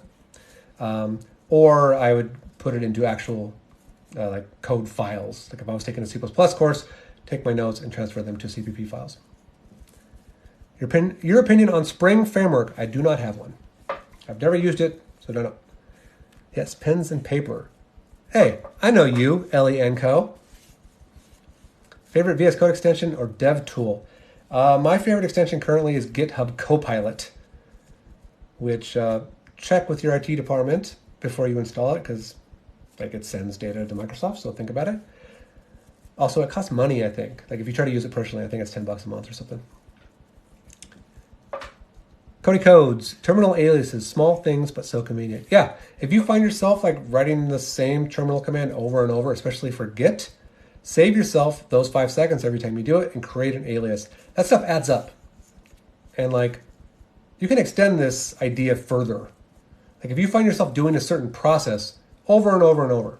You have to make a choice. You could automate it and like save yourself the time, but then you have to make a choice whether or not you want to advertise the fact that you've automated it and saved this time. Because if you save yourself time, that also means it opens you up to additional work. So if you can do what used to take you 8 hours in 4 hours because you've adopted some kind of automation technology that makes your life easier, you could just take half a day and go home. It's not terribly honest, but you could do it. I wouldn't say people on the West Coast are smarter. Maybe there's something in the water or the air over here that like is conducive to being more scientifically minded. But also the culture is much different here on the West Coast, at least near the ocean. I can't say the same for 4 hours east of here. JMIVL is taking an operating systems course right now. It's rough. I have never taken an operating systems course, and I never will, and I never want to. I very much appreciate people who can build operating systems because it's not for me. Any advice for someone taking the non-traditional route to learn Python to become an engineer? What's a traditional route? Traditional, I'm assuming you mean go to school, 4-year college, and like take a class on Python. Yeah, if you have the time and you have the ability, like having a 4-year degree, it doesn't ever look bad on a resume. But I'm self-taught too. There's no reason why a self-taught engineer cannot be extremely successful in the software industry. Yeah, poor Ohio. Their water's no good. I majored in English and have my bachelor's degree, but now I'm learning Python. That's awesome. To be honest, I am fully on board with non-traditional backgrounds and degrees being more prevalent in the tech industry. And I might not have thought this 15 years ago, but now I've come to the understanding that diversity of thought is a benefit. Because the more backgrounds you have, the more diverse perspectives you can get while building software and solving problems for actual human beings, then your software is going to be better quality overall, and you're going to have fewer things that can be risky after you ship. Preventing regressions, because nobody wants those, and lifeside issues. You're welcome, everyone, for the advice. It costs $0. So I wanted to make a video about PlayStation 3. I just picked up a PS3 on eBay the other day because there's a very active modding community for it. And I like installing custom firmware or whatnot on my consoles because why the heck not? Unfortunately, Sony released a brand new official firmware for PS3 yesterday. And without knowing it, I installed it on my PS3. But the modding community is it's always a little bit behind the times. Custom firmware only exists for the prior version, so I got to wait a week or two before I can install it. Is computer science degree oversaturated? I don't know. I've been out of college for almost 25 years now, so I have no idea. Sorry. I think there's a lot of people who want to get into computer science, and I think it's fair to say that computer science isn't for everyone, but that's not to say that not everyone can learn to code or be successful in software engineering. Computer science wasn't for me. Case in point, I quit after a semester. Do I know how to code a Hello World website? What do you think? Maybe? Yes. Grad rates were so low at my university. Well, to me that speaks more about your university, or maybe the professors, than the actual people in the computer science program. Either it was too hard, or they were teaching the wrong things, and the people in the program didn't think it was applicable in this day and age. It's very common for computer science programs to grow stale. What if you started a computer science degree and the introductory programming language was Fortran? That's an exaggerated example, but I can imagine, 18, 19-year-old kids going into computer science programs being taught something that they don't think is applicable in this day and age. They're just going to drop out. What were your ways of studying? I wish I could say. I can only share how I studied because I was a math major. I studied math. I studied by doing every single problem, not just the ones assigned, every one. Even the challenge ones. Even if I didn't get them right, I at least attempted them. It's a lot about repetition. That's the way my brain works. I'm not saying it works for you, but you do every damn problem until you get it right. Until you can't get it wrong, actually. Not to say I don't get things wrong. But do you need a degree in order to be a software engineer, or will certs or boot camp work? You do not need a degree. Case in point, I do not have a degree in computer science. In fact, if I'm looking at a resume, I hardly even look at what school they went to, what GPA they got, if they got a degree or not. I don't care. Like, none of this stuff even matters. Like, as long as like you can communicate properly during your interview, share some experience with how you solved certain problems or navigated conflict, and like you don't completely botch your programming problem, and like generally you'll get either a weak thumbs up or a thumbs up from me. Yeah, one of the reasons to get a degree is because a lot of companies have automated scanners on resume, and if they see you don't have a degree, they just reject it, which I think is BS. Thoughts on LeetCode for interviewing candidates? Yuck. In fact, I don't like general whiteboarding interview process. I think it's quite broken. Unfortunately, the past 3 to 4 years, a lot of my interviews have been remote. Like we do them over HackerRank or some kind of like screen share. It's a little better because at least you have something resembling an IDE, not just a whiteboard. My opinion is like, why would you interview someone but take away every single tool that they're going to have at their disposal in a day-to-day job? Go right on the whiteboard. Really what I'm looking for is not necessarily the right answer, but like your ability to actively communicate your thought process while solving the problem, and like asking clarifying questions while you're doing it. Because like I intentionally leave my questions somewhat vague. That's the whole point. I want to know how your brain works. Is ChatGPT the beginning of some sort of phasing out of SWE jobs? Not for 20 years. Yeah. Other secrets about the software industry. You're going to run into conflict. Not technical conflict. I mean like personal conflict. You're going to be conflicted with like, you're going to be questioning, do you even belong in the software industry? And you might have conflict with other people as well. And it's one of the most difficult parts of software engineering where like you have an idea for something and you feel it's like the right idea, but someone else has a different idea. Someone thinks, no, we should do it this way. But you feel strongly that you should do it your way and they feel strongly about doing it their way. How do you come to a conclusion? It's about talking. It's about communication. Communication is key, both in software engineering, in relationships, in life. I apologize if I'm missing your comments. They're scrolling by really fast. Yeah. What do you think about boot camps? There's a lot of boot camps out there. Some are good, some are bad. If it's being spammed on your For You page, it's probably bad. You're going to have to do your own vetting process for boot camps and courses and whatnot. I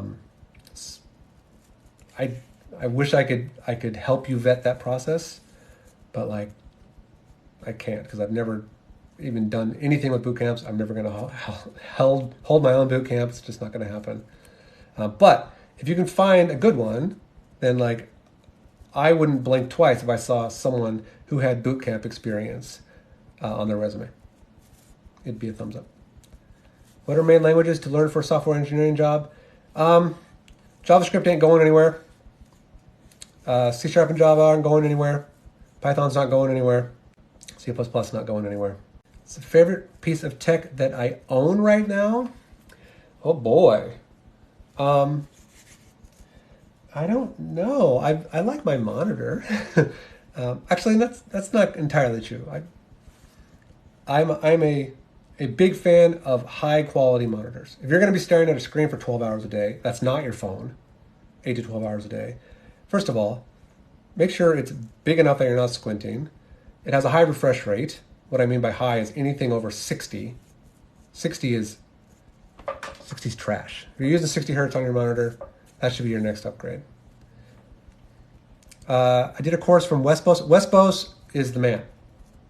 Like, yeah, solid. He might even be here. I don't know. Yeah, Westbos is awesome.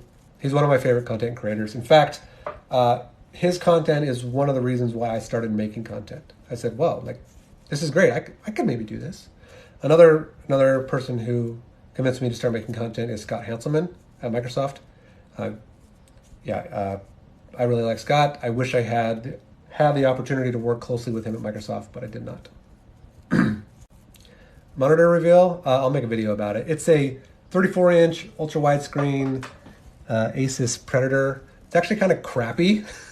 In fact, I probably wouldn't buy it again. I've had some problems with it, have some dead pixels and stuff. But like, it's nice, especially if you have very long lines of code, which, to be honest, you probably shouldn't, but I do sometimes. What about those that use laptops, external monitor? So I realize that my recommendations, you're constrained by money, right? Things cost money. I hate working on a laptop, especially if I don't have a mouse and keyboard. And I hate working on an itty-bitty monitor on a laptop. So my first machine that got sent to me at my current job when I worked remotely was a laptop. The only thing I had was a laptop. So the first thing I did was I made sure I could connect my monitor to it using a USB-C to DV. Got a cable for that. I also got a switch, so I could plug in two DV cables to it from my home PC and my work PC, and also a USB switch, so I can easily switch my monitor, mouse, and keyboard and other peripherals, including my speakers and microphone and webcam, between my work PC and my home PC. I want to be just as comfortable at work as I am at home. Have you guys heard of Vim or Emacs? Yes. These are code editors. They're not for the faint of heart.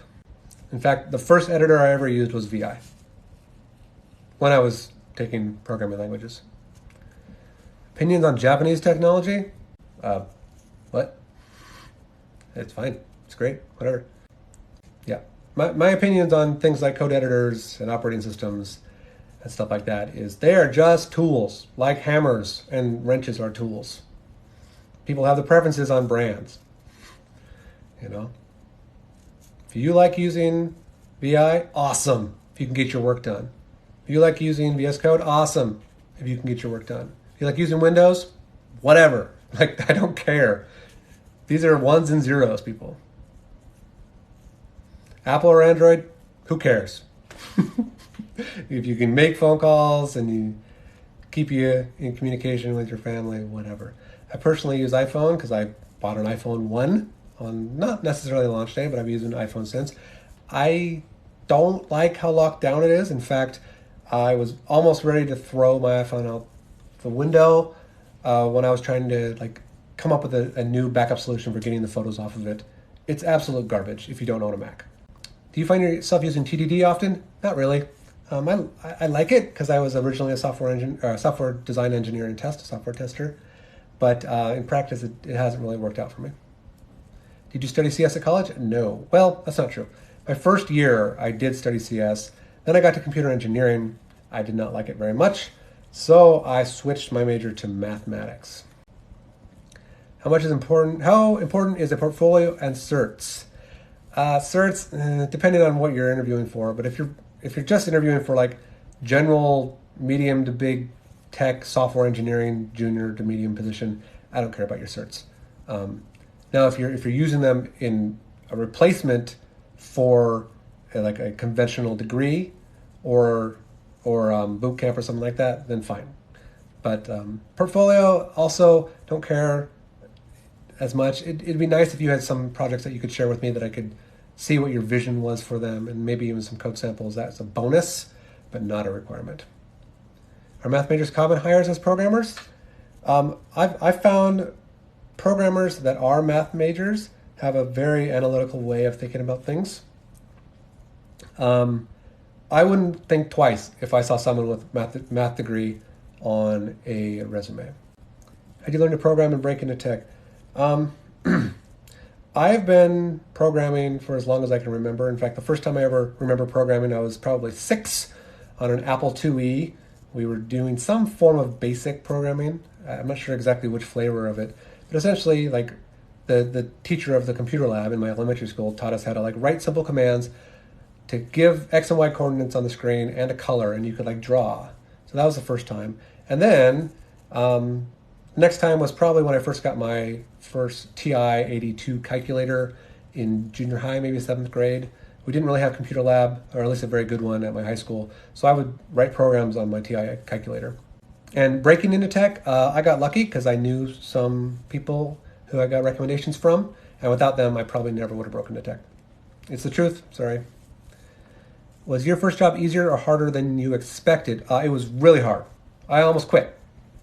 I made it maybe 4 months, and I told my manager I can't do this because I was given like my first real task where I didn't have a senior engineer to really hold my hand and do it, and then I'd start getting all these questions about this thing, and I didn't know anything about this thing, and it was really stressful, and I couldn't handle it. In fact, I was even on the phone to my previous boss saying, hey, could I come back and work at my previous job? But thankfully, my manager didn't give up on me. He didn't let me quit.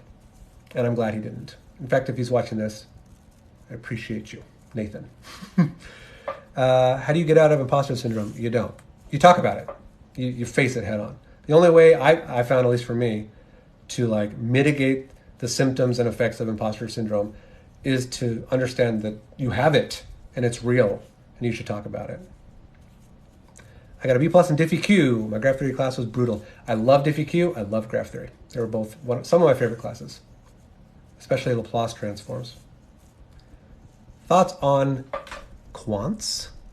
Quants? I don't know what that is. I'm sorry. What advice would you give to a math major to get a job in tech? Forget that you have a math major. Just in your head, you have a CS degree, and the fact that you have a math degree isn't going to prevent you from getting a job in tech. So do what you would think a person with a CS degree would have. Have some side projects. Take time to learn some programming languages every night. Submit your resume. Don't hide it. Say your degree is in math, whatever. That's just what it is. But as long as you can show everything else, I wouldn't worry too much. Thoughts on quantum computing? No thoughts. Are you self-taught? For the most part. I took one class in C at the local community college while I was still in high school.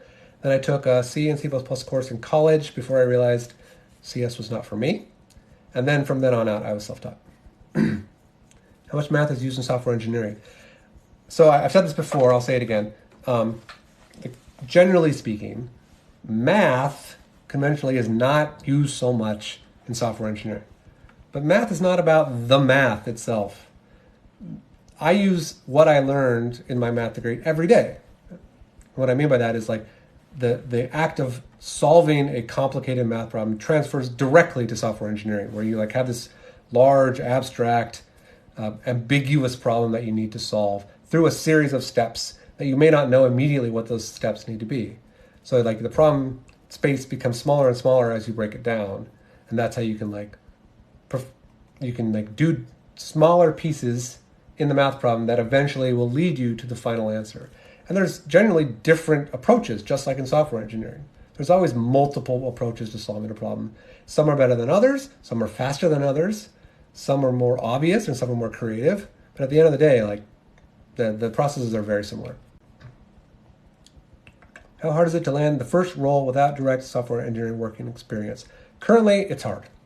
Many companies have hiring freezes, and you're kind of stuck until you can find a company that has openings, especially for junior engineers. Now, fortunately and unfortunately, it's not as hard if you're more well-established. If you're a senior engineer, pretty easy to transfer. Lots of companies are looking for senior engineers. Where are you a principal software engineer at? It's a big tech company. It's not Microsoft. It's not Amazon. It's not Google. Sorry if I froze there for a sec. My phone's running out of battery. Do you spend time writing technical docs, or you find code is self-documented? Both. I think code should be as self-documented as possible, but include codes for things where it's not immediately obvious what the code is doing, if it's impossible or prohibitive to make the code easily understandable. So it does happen. I think keeping documentation checked into the repository is also a bonus, because whenever you update code and there's corresponding documentation for that code that's meant to be read by your development team itself or any newcomer who's going to contribute to that code, you can update it at the same time. Yeah, public interfaces should always be documented. Yeah, I go, even when I'm running code, I like to document private interfaces too, for my benefit and my fellow teammates' benefit. Don't do it always, but if it's not obvious what the private interface is doing, I'll document it too. So get used to using extensions like document this in VS Code, especially if you're writing JavaScript. It will automatically generate JS doc comments for you for any interface you choose. There are similar ones for if you're writing C#. I don't know if Visual Studio does it automatically for you. I think it does. If you push ///, I think it'll do it for you. Coupled with GitHub Copilot, I've had pretty good success of it generating pretty good comments for my methods. Do interns require work experience to get internships? Nope. What software have you worked on? So when I worked at Microsoft, I was on the identity team. So if you've ever signed into like Outlook Web or like the Azure portal, that screen where you type your username and password, I helped build that. Just got first full-time offer and have another final tomorrow. Any tips for choosing besides money? Yes. So I don't know what your financial situation is, but like if it's dire, then money can be, very much near the top of the list, and you should fight as hard as you can to get that number as high as possible. Now, if you're not in a dire situation financially, which I was in those circumstances when I changed jobs about 2 years ago, I was looking more for healthy work-life balance, a on-call rotation, which was either non-existent or like sane, and a like release schedule that didn't keep me up all night coding. Like those are the things I valued. So like it's kind of a give and take. Ideal, you get best of both worlds, but like sometimes I wouldn't expect that to happen in practice. Vishtak, you work at TikTok? That's pretty cool. Seems like a cherry gig. You guys should work on your web application more. You guys ever go to TikTok.com in your browser on a computer? It's a piece of crap. Sorry, TikTok. In fact, if I try to leave a comment in Firefox, it never works. I have to go onto the phone application to write comments, which sucks because I hate typing on a phone. Beard secret routine. Don't shave it ever. Let the darn thing grow. Take care of it. In fact, I haven't been taking great care of it. I need to get an actual trim from a barber. Wash the thing. Get some beard shampoo. Get some beard conditioner. Take care of it. Comb it. Get some beard wax or oil. Get a beard straightener comb or get some what do they call it? Heat treatment spray so you don't burn the crap out of it if you use a hairdryer. Take care of it. Take care of yourself. How important are internships? I wouldn't say important, but if you can get an internship, you're practically guaranteed a full-time position, assuming you don't completely screw it up and slack off the whole time. If you can show like motivation and willingness to learn, and like as a bonus,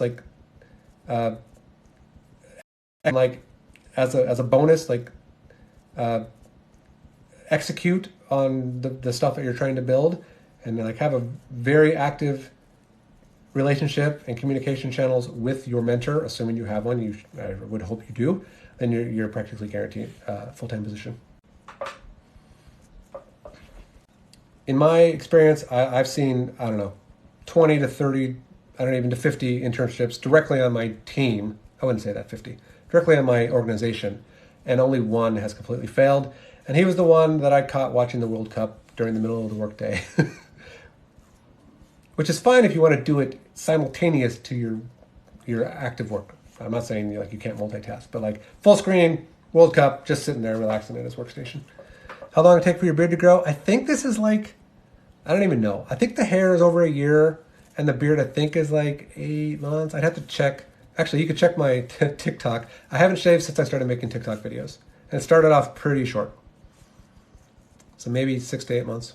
What's a principal software engineer? Principal software engineer is a software engineer who has moved up the ranks over a period of usually 10 to 20 years. Generally speaking, the terminology varies per company.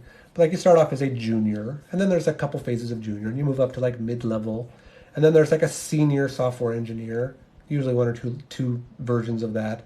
And then after senior usually goes principal. Yeah, after senior is principal. And it varies per company. And at least at my company, the next step is software architect.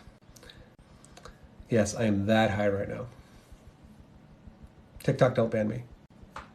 Opinions on these impossible job requirements when searching for jobs. So first of all, impossible job requirements might look that way if you consider them all in conjunction. Like if it says you need 10 years of JavaScript, but you also need 10 years of some language that normally a JavaScript programmer wouldn't know. And I don't have an example right now. Realize that like job requirements aren't all inclusive. You don't have to check all the boxes. Check out, if you can check half of them, then I think most recruiters would be pretty happy. Yeah, staff software engineer as well is pretty common. Yeah, distinguished engineer. Microsoft has DEs. In fact, they just promoted some folks to DE at Microsoft. Yeah, actually impossible requirements are major red flags. If it says 15 years of a language that's only been around for 5, yeah, just skip that. Exactly, 20 years of React. Oh, my poor phone. I got it plugged into my computer, so it's not like charging quickly, but it's like slowly draining by 19%. How much coding do I do? So how much coding do?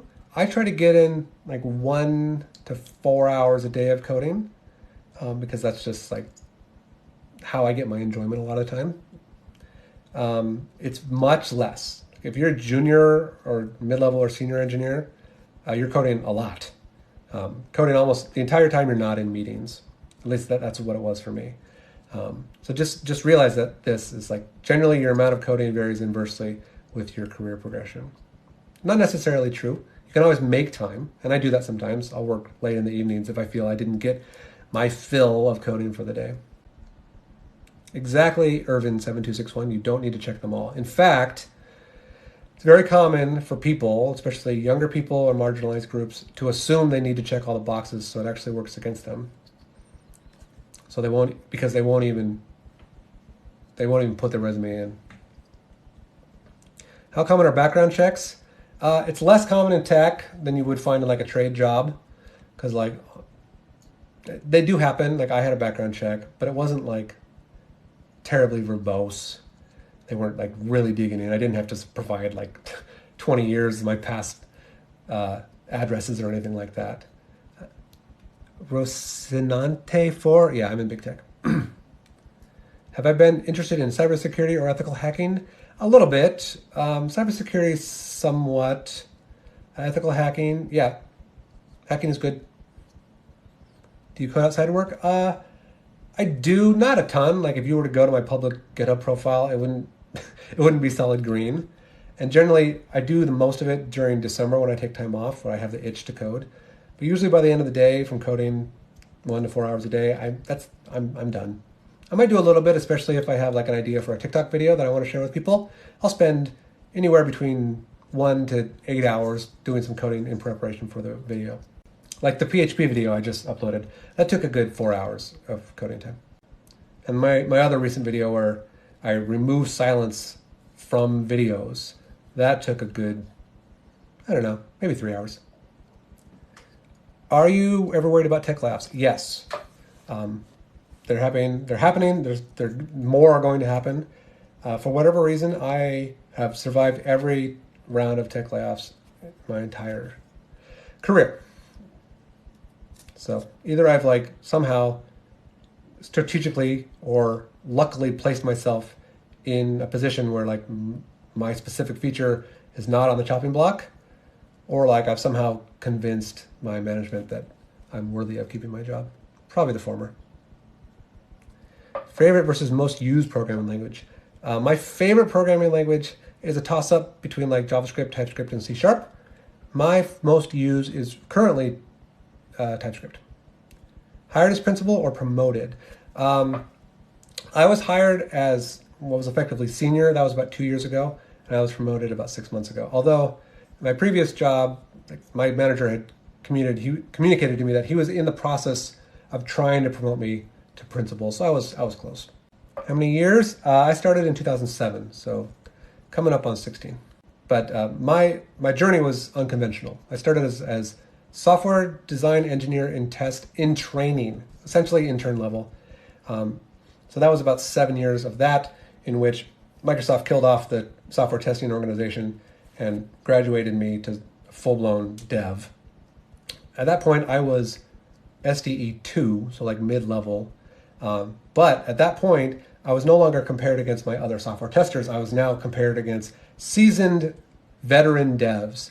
So that I felt like it kind of reset some of my career progression, because now I was at essentially the bottom of the barrel, because it was literally the first time I'd ever been a dev. In fact, I had never even seen the dev source code. At Microsoft at the time, like, it was essentially black box testing. So yeah, that put me behind schedule, I feel, a little bit. Life is Content, what up? I love seeing viewers who, like, I recognize as folks I've interacted with in the past. I really appreciate it. Are you frustrated by the extreme risk-averse attitude common in big tech? A little bit, although in my experience, we haven't been extremely risk-averse. We're, I would say, very risk-averse, because risk is inherently risky. And so you need to have a metric for quantifying risk whenever you're shipping the software. In fact, my current project has a certain amount of risk to it. We're taking some risk by shipping this thing, either because we have lack of experience in a certain area, or we need to ship it quickly, and because any risk can result in physical dollars being lost. And that's really, at the end of the day, what a company cares about. Because if you ship something and you know, hey, there's some risk that, like, something might break, or there could be a security issue or something like that because we cut corners for doing this or doing that, then yeah, management's going to want to know that there's a potential for losing X amount of dollars by shipping this, by making these decisions. Do you work mostly front end? Yeah. What software engineering field do you wish you went into? I don't have any regrets. I've been essentially a front-end engineer since the internet became popular and I got my hands on Microsoft Front Page back in the day, which is how I taught myself HTML. If you don't know, Microsoft Front Page was a WYSIWYG, what you see is what you get editor. Kind of like Microsoft Word, you could create a web page, and then you could save it as an HTML file. And what I would do is I would inspect that HTML file in Notepad and see exactly what HTML it generated. And that's how I taught myself. I feel like the industry's gotten worse in the last 10 years. Hard to find good engineering values. It's true. And I think working from home maybe exacerbated that for the past 3 years. I've been working from home since March 20th, 2020. I've gone into, the first time I ever went into the office for my new job was about a year and a half or even more into that job. I didn't even have a badge for almost 2 years. Yeah. I very much enjoy working from home. I feel like I'm more productive. I have my big screen. I'm just as comfortable on my work PC as I am on my home PC. If I go into the office, I do appreciate the collaboration that can happen, assuming my coworkers are also there. Life is Content says, do you have a recommendation for a React data table? I don't know what that means. Maybe it's a terminology thing. Is that like a React store?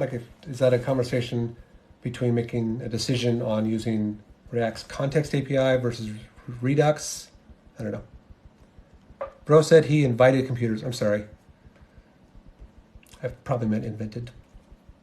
Just so you know, like, going live, it's stressful. I know there's only 47 of y'all, but, like, it's stressful. UI element for large list of data.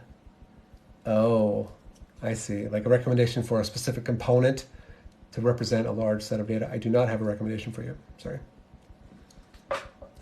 Must I have knowledge of JavaScript to dive straight into Node? No. In fact, you can use Node as opposed to the browser if you want to learn JavaScript, especially if you feel more drawn to back-end development. Node is a perfectly acceptable solution for building lightweight backends for your web application, but it will be beneficial if you understand some basic JavaScript concepts if you wanted to use Node.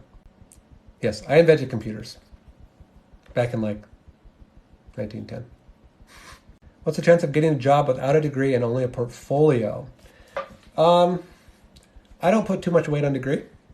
I put more weight actually on the interview process itself. Like resume is just a piece of paper.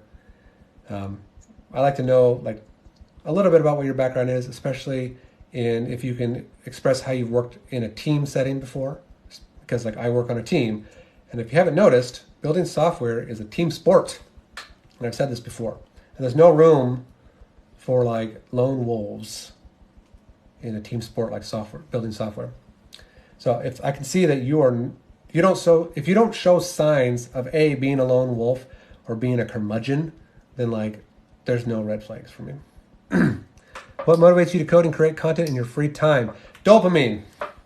What I mean by that is it feels good to write code. Like you solve problems, you have aha moments, and your brain goes, here, have some dopamine. It feels good. Same with creating content. I have a great time recording videos, doing screen share, setting up my scenes in OBS, learning new things so I can share it with y'all. In fact, like if I'm doing anything, if I'm doing any kind of project, I go, could I share this with people? Because it's fun to share. It's fun to share knowledge. What are your thoughts on React Native? I don't have much experience with React Native or even React for that matter. And I'm building a React project right now at work, and I have maybe about a month's worth of experience with React. I kind of like it, and if React Native is anything like React, I'd say it's probably all right. Do you game? I game a lot. PC gaming primarily. In fact, sometimes I stream on Twitch. Should probably do it more often. It's pretty fun. Yeah, I've been a gamer for as long as I can remember.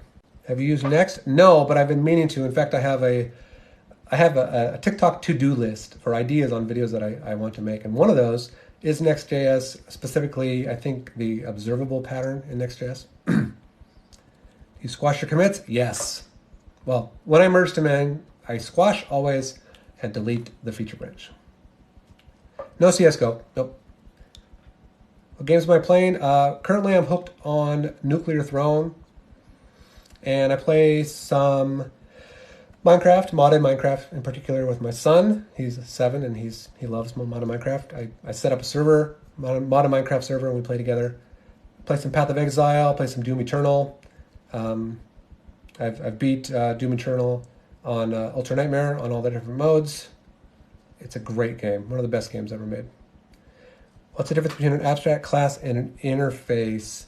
Not much, but the abstract class, you can implement methods on it that can be virtualized and inherited by derived classes, in which you cannot do in an interface.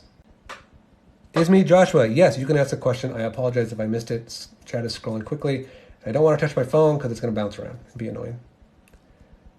Elden Ring. I need to play that. I've heard great things about Elden Ring. I'm looking for Is me Joshua's question, so I'm staring intently at the screen. Do you feel it's safe to sign up for ChatGPT using a phone number? In general, for large software services, I never worry about providing my phone number. The reason for that is I worked for an incredibly large software service where providing a phone number was something you could do as one of the security measures. And it's not great because SMS in general is not terribly secure because of SIM card spoofing, but it's better than nothing.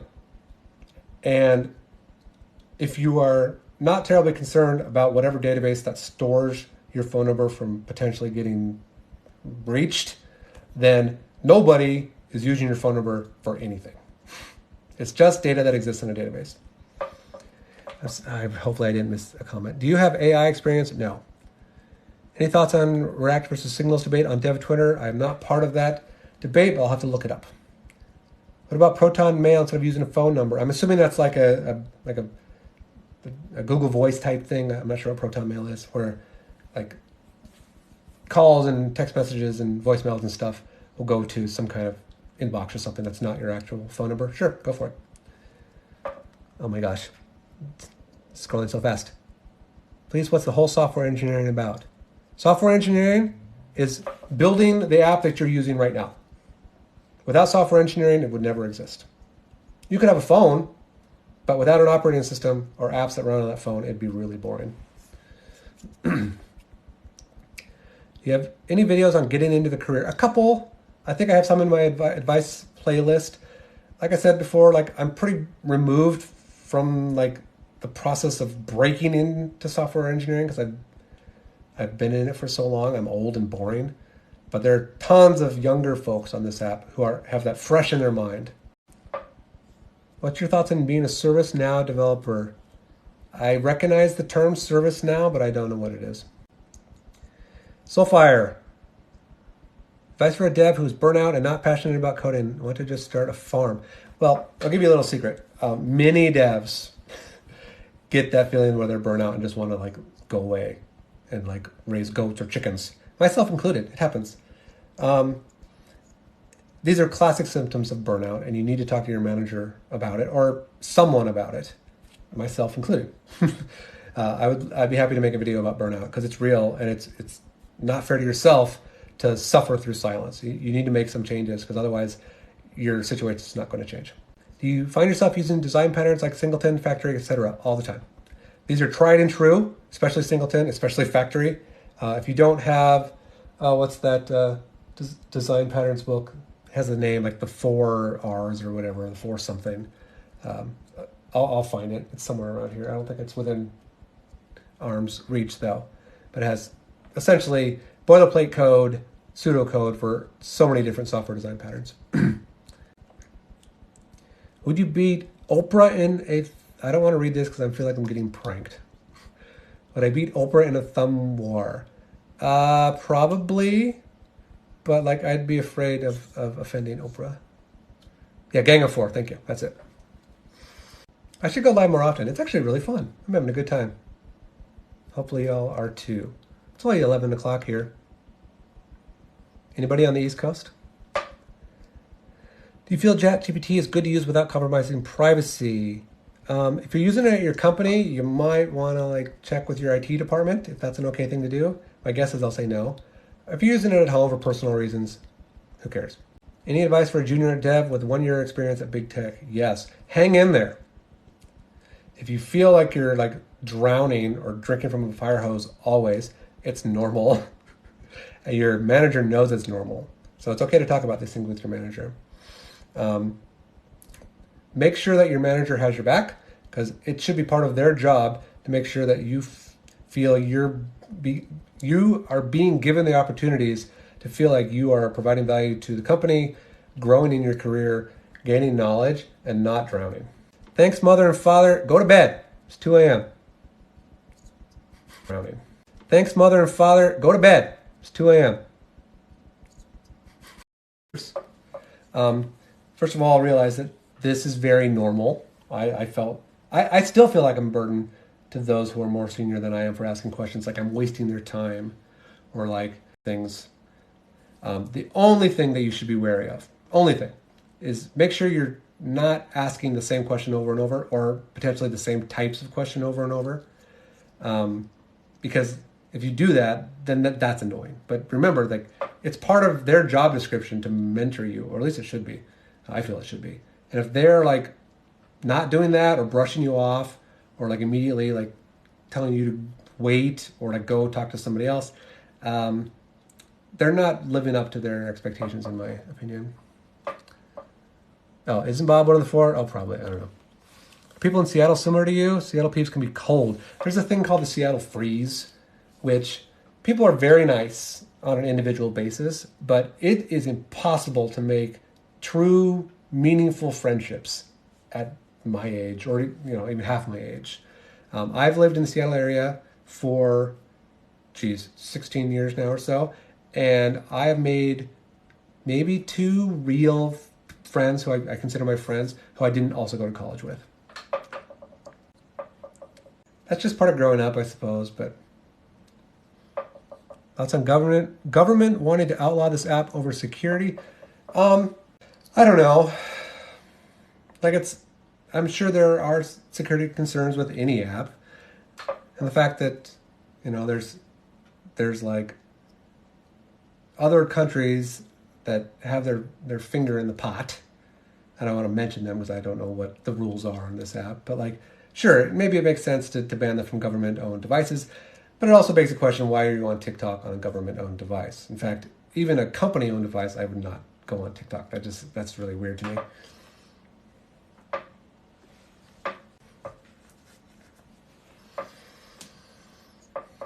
So if you guys are Windows developers, and what I mean by that is like a developer who uses Windows, are you guys using Windows Terminal? Are you still using CMD? Are you using Git Bash? What are y'all using? What's one thing you'd love to change in the payment system? I feel extremely strongly about any kind of payment system that takes advantage of economically disadvantaged people. Case in point, anything like buy now, pay later, which is something that Microsoft Edge, I don't know if they added it or at least experimented with adding it, which was they would detect anytime you like were trying to make a purchase and they would show a little bubble, and they partnered with some predatory service that would say, hey, you could spend this much now and like pay a little bit more later. And if you don't pay, we're going to charge you 100% interest rate, which is being predatory on economically disadvantaged people. I don't like that.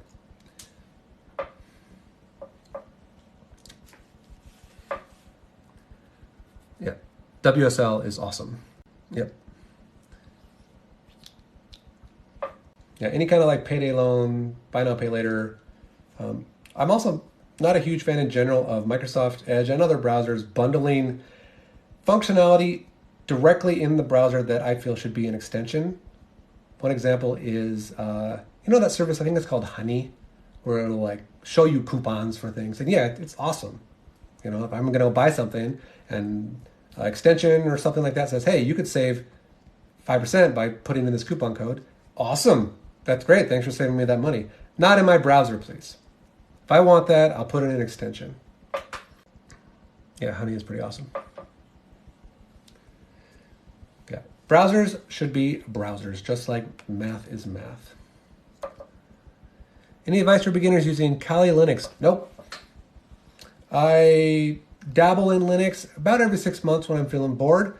And anytime I find myself having to copy and paste like archaic or like complex commands just to get something basic working, like a network driver or like graphics or sound, I'm out. Sorry. Seen any cool movies? Yeah, what did I watch recently? Fighting with My Family. It's like a wrestling movie. I'm not really a wrestling fan, but it's pretty fun. What else did I watch recently? I don't remember. Do you use YubiKey? I do sometimes. I have a few. I actually really like them. First of all, they're like incredibly strong and secure. Second best bet is I use authenticator apps, which my go-to is Microsoft Authenticator because I have to build it, and it works fine. And it has iCloud backup. So if you ever got a new phone, just transfer it over. Works great. Sorry, no tips on using them with WSL. Arrival, I've liked Arrival. Oh, I watched Don't Look Up. I thought it was good. Not great. Could have been way better, but I was entertained. Yeah, Authy is fantastic as well. I'm not a huge fan of Google Authenticator. In fact, I'm not a big fan of Google software in general, mostly because I'm forced to use Gmail and Google Calendar and Google Meet, and they suck. That's my hot take. I don't make hot takes usually. I'm not a hot take kind of guy, but I feel they objectively suck. I'm using 1Password. Yeah, 1Password's great. 1Password, I'm using Bitwarden as well. Any advice for learning TypeScript? Get a pretty good grasp on JavaScript first. I feel like you could kill two birds with one stone, or feed two birds with one scone if you like, by doing TypeScript and JavaScript simultaneously. Not a huge fan of that though.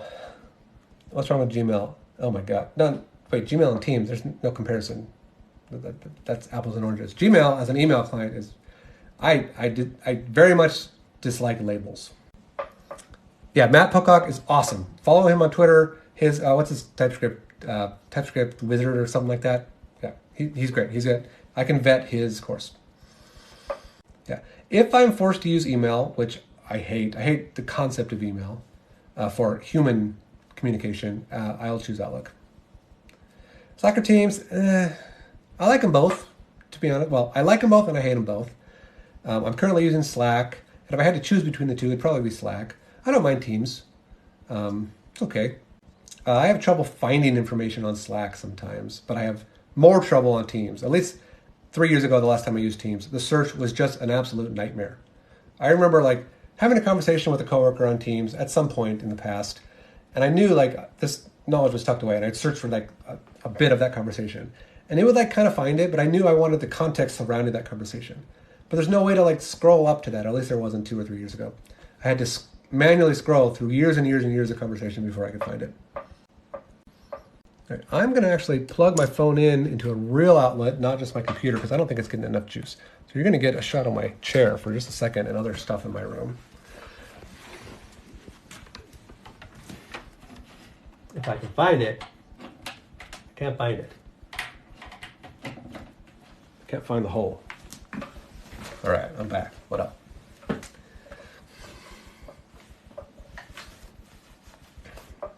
Okay, hopefully it's going to charge up. Oh, now it says it's not even charging. Oh, no. Oh, no. Oh, man. Give me a sec. Lights on. Why are you not charging? I need it to charge. How about now? Oh, we're charging. We're back in business.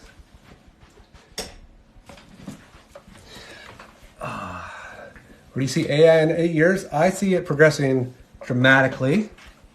I think the technologies continue, billions of dollars are going to be continued to be invested in AI.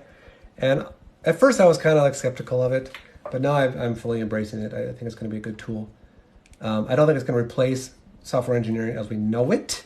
It's going to become another tool for software engineers to use to be more productive, which is both good and bad. Because you can be more productive, but it also means it doesn't shorten your workload. You're still going to be working 8 hours a day. You're just going to be doing more things. Do you think it's a good idea to start a startup a couple after getting my first job in tech? When you say start a startup, do you mean start working at a startup or create a new startup? If it's the latter, no, don't do that. If it's the former, sure. If you feel financially stable to take that risk, to work at a startup who might potentially fail, then yeah, go for it. Is iPhone 14 safe without physical SIM? I don't know. My iPhone, I don't even keep track of what version of iPhone I have anymore. I don't care. Like, I think it's an iPhone X, iPhone 10. It gets the job done. I need to upgrade though. It's getting pretty old. Battery doesn't last as long anymore. I'll create a new startup. I mean, depending on your age, if you're young and like you've only been at a company a couple years, I wouldn't do it. I'm more risk averse than that. What's your thought on coding boot camps? They're fine, assuming you've vetted them properly. There's a lot of folks, especially here on TikTok, who are trying to peddle their wares and sell you something. I'm going to reiterate my promise to never do that. No promoted videos, no sponsored bullshit, like never. Coding boot camps, yeah, vet them. They're just fine.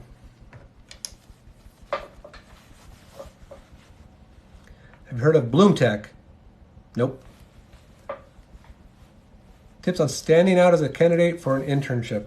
Step 1, be nice, be approachable, be pleasant to work with, be willing to learn, check your ego at the door, have a working and active relationship with your mentor. If you don't have a mentor, talk to your hiring manager and get a mentor, because you're going to fail with that one, or you probably will fail with that one. Create a plan for what you want to build and what you want to test, and create a set of milestones that you want to reach during your internship. Assume it's 8 weeks. Say week 1, get your code enlisted on your computer. Week 2, get your first pull request submitted. Week 3, get your feature checked in and made testable. Week 4, schedule a broad, we call them whack-a-moles, where everyone gets in a big room and like bashes your product and tries to find bugs in it. And be receptive to the bugs that come in. Don't be like, oh, that's the way it's supposed to work. No.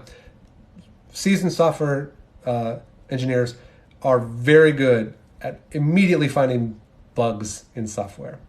And then like help prioritize those bugs with your mentor, fix some of those bugs, make sure you have written automated tests that are running and passing, and then demo your stuff at a broad level, and you will be guaranteed a callback.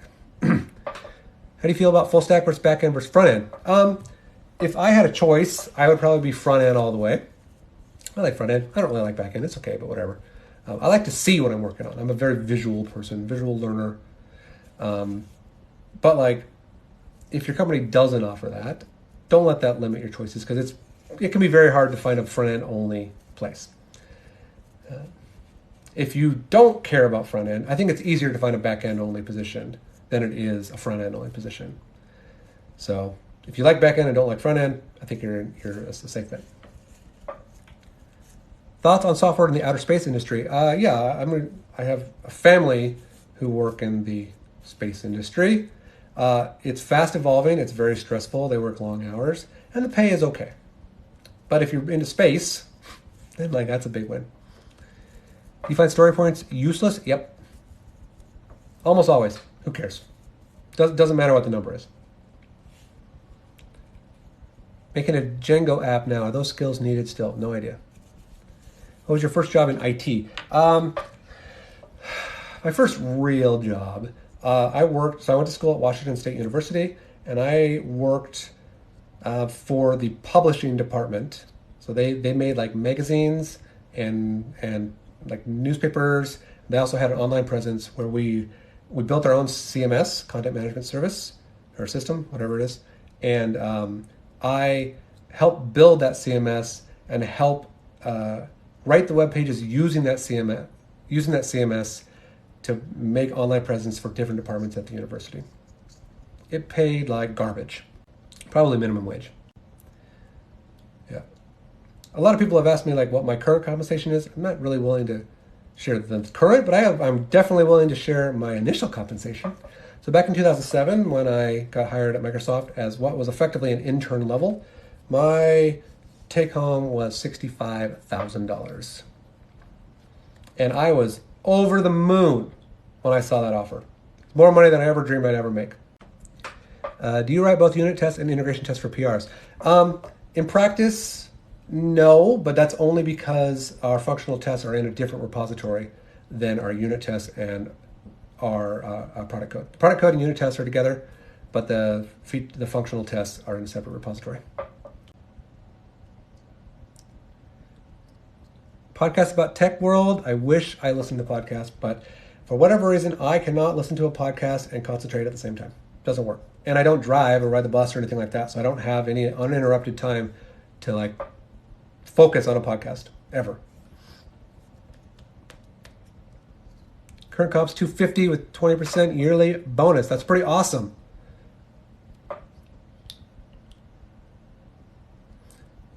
So it's true. Like if you're trying to get into the software industry from a purely financial perspective, which is a perfectly viable reason to get into the software industry, it's true. Software industry pays decent money. Do I use arrow functions? So do you mean JavaScript or C# or something else? I actually prefer arrow functions, especially if I'm using classes, because of the lexical scope in JavaScript can be a nightmare, and the value of this can change depending on whether or not you're using a normal function or an arrow function or function expression. Yeah.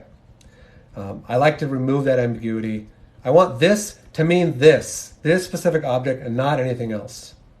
I think I made one video many months ago. It was like a JavaScript, like when I first started, I made these JavaScript pop quizzes, and there was one where I like called object.bind and I changed the value of this, and the question was like, what will this code output?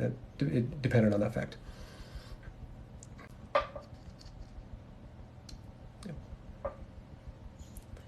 Can you get by knowing C++ and learn languages during the internship? Yep. If you feel pretty confident with C++, at least like introductory C++, you will have no problem learning any other conventional programming language. Oh good, my phone is charging. It's going up now instead of down.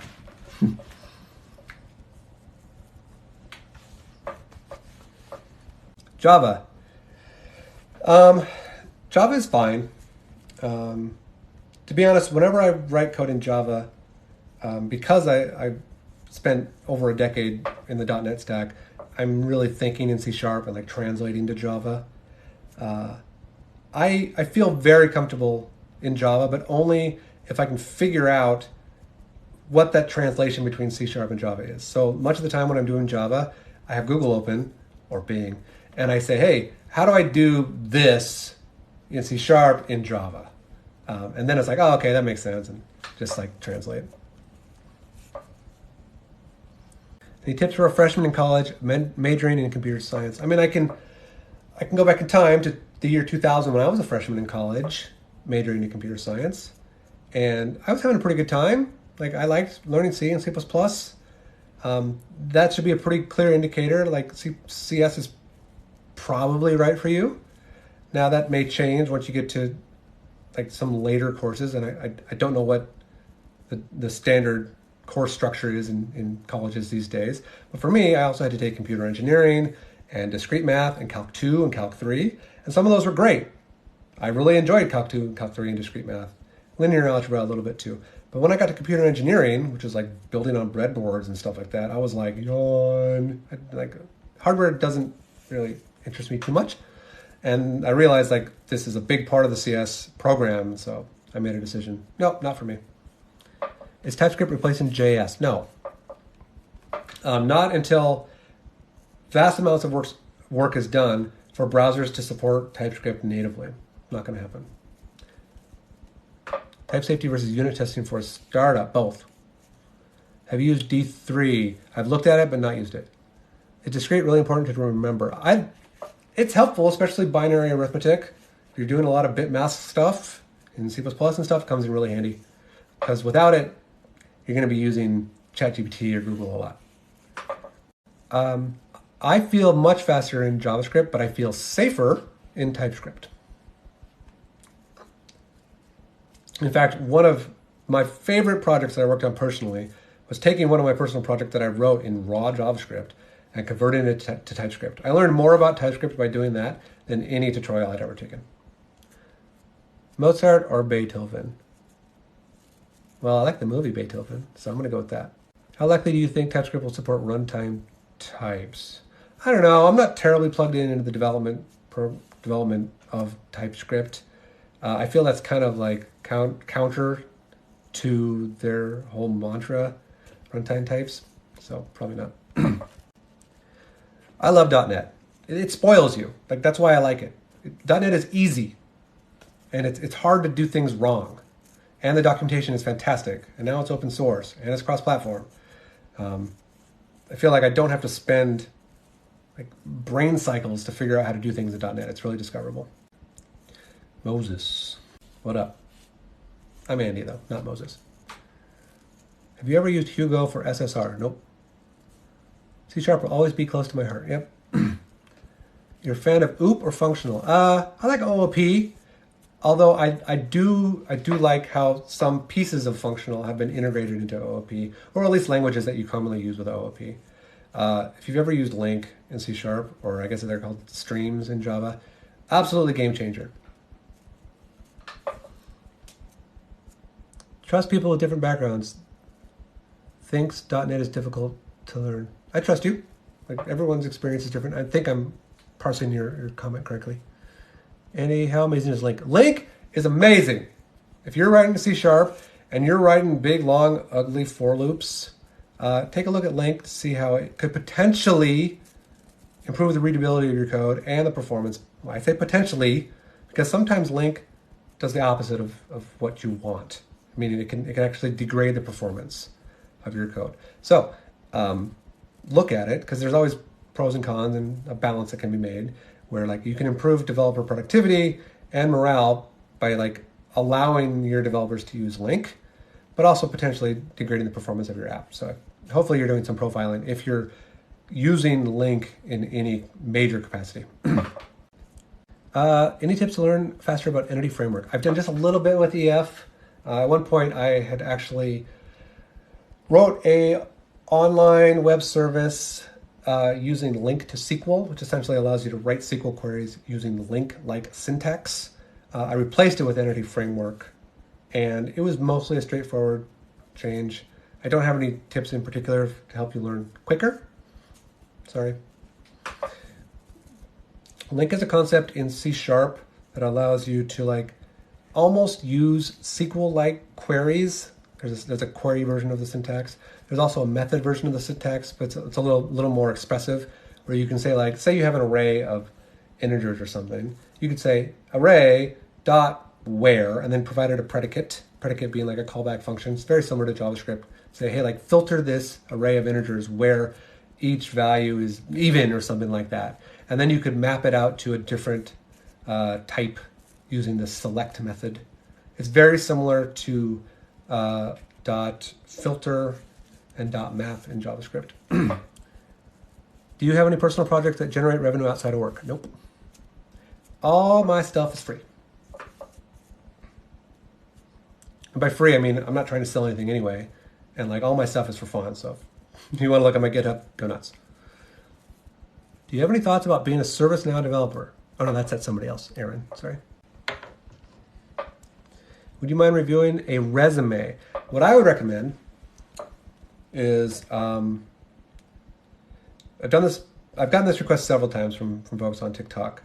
And we have a growing community on, I'm not going to say my Discord, but there is a Discord that me and a few other tech talk creators on TikTok started. The link's in my bio. It's called TikTokers Who Code. And we have a section specifically for resume help or resume review. It's in the forum. Do I use ReSharper? You know, I did a little bit, although it slowed my Visual Studio down quite a bit, so I stopped using it. And then at one point, I think it was around VS 2015 maybe, I felt like a lot of the stuff that was in ReSharper was part of the IDE itself, so I stopped using it. Yep, Life is Content is in the Discord as well. It's a fun little place. It's not terribly active, but like it's fun. We share stuff, we ask for help, we chat about nonsense. What are your preferences on Raider over VS? I know Raider is awesome. There are some pretty major like C# content creators on YouTube. What's his name? Nix or something. I forget. He uses Raider, I believe. And it looks great. I'm a big fan of VS, but I'm willing to try anything. It's not a site, it's a Discord, and there's a link to the Discord in my bio. And we have a forum. Yeah, Nick Chepsis, that's him. He's a cool guy. Great content on YouTube. If you don't know Nick Chepsis and you're a .NET dev and you want to learn more about like what's new in .NET and stay on top of things, check him out. What do you think of Storybook? What's that? Does Python have any place in software engineering? Oh, hell yeah. I personally don't really like Python, but like I realize it's incredibly popular and there's a million libraries for it. And it's not going away anytime soon at all. Yeah, there's tons of place for Python. I'm actually in the process of learning Python because I've never really used it before. Jesus, I thought I knew a lot about main coding language. You know, when you immerse yourself in a language for a decade, some things stick up here.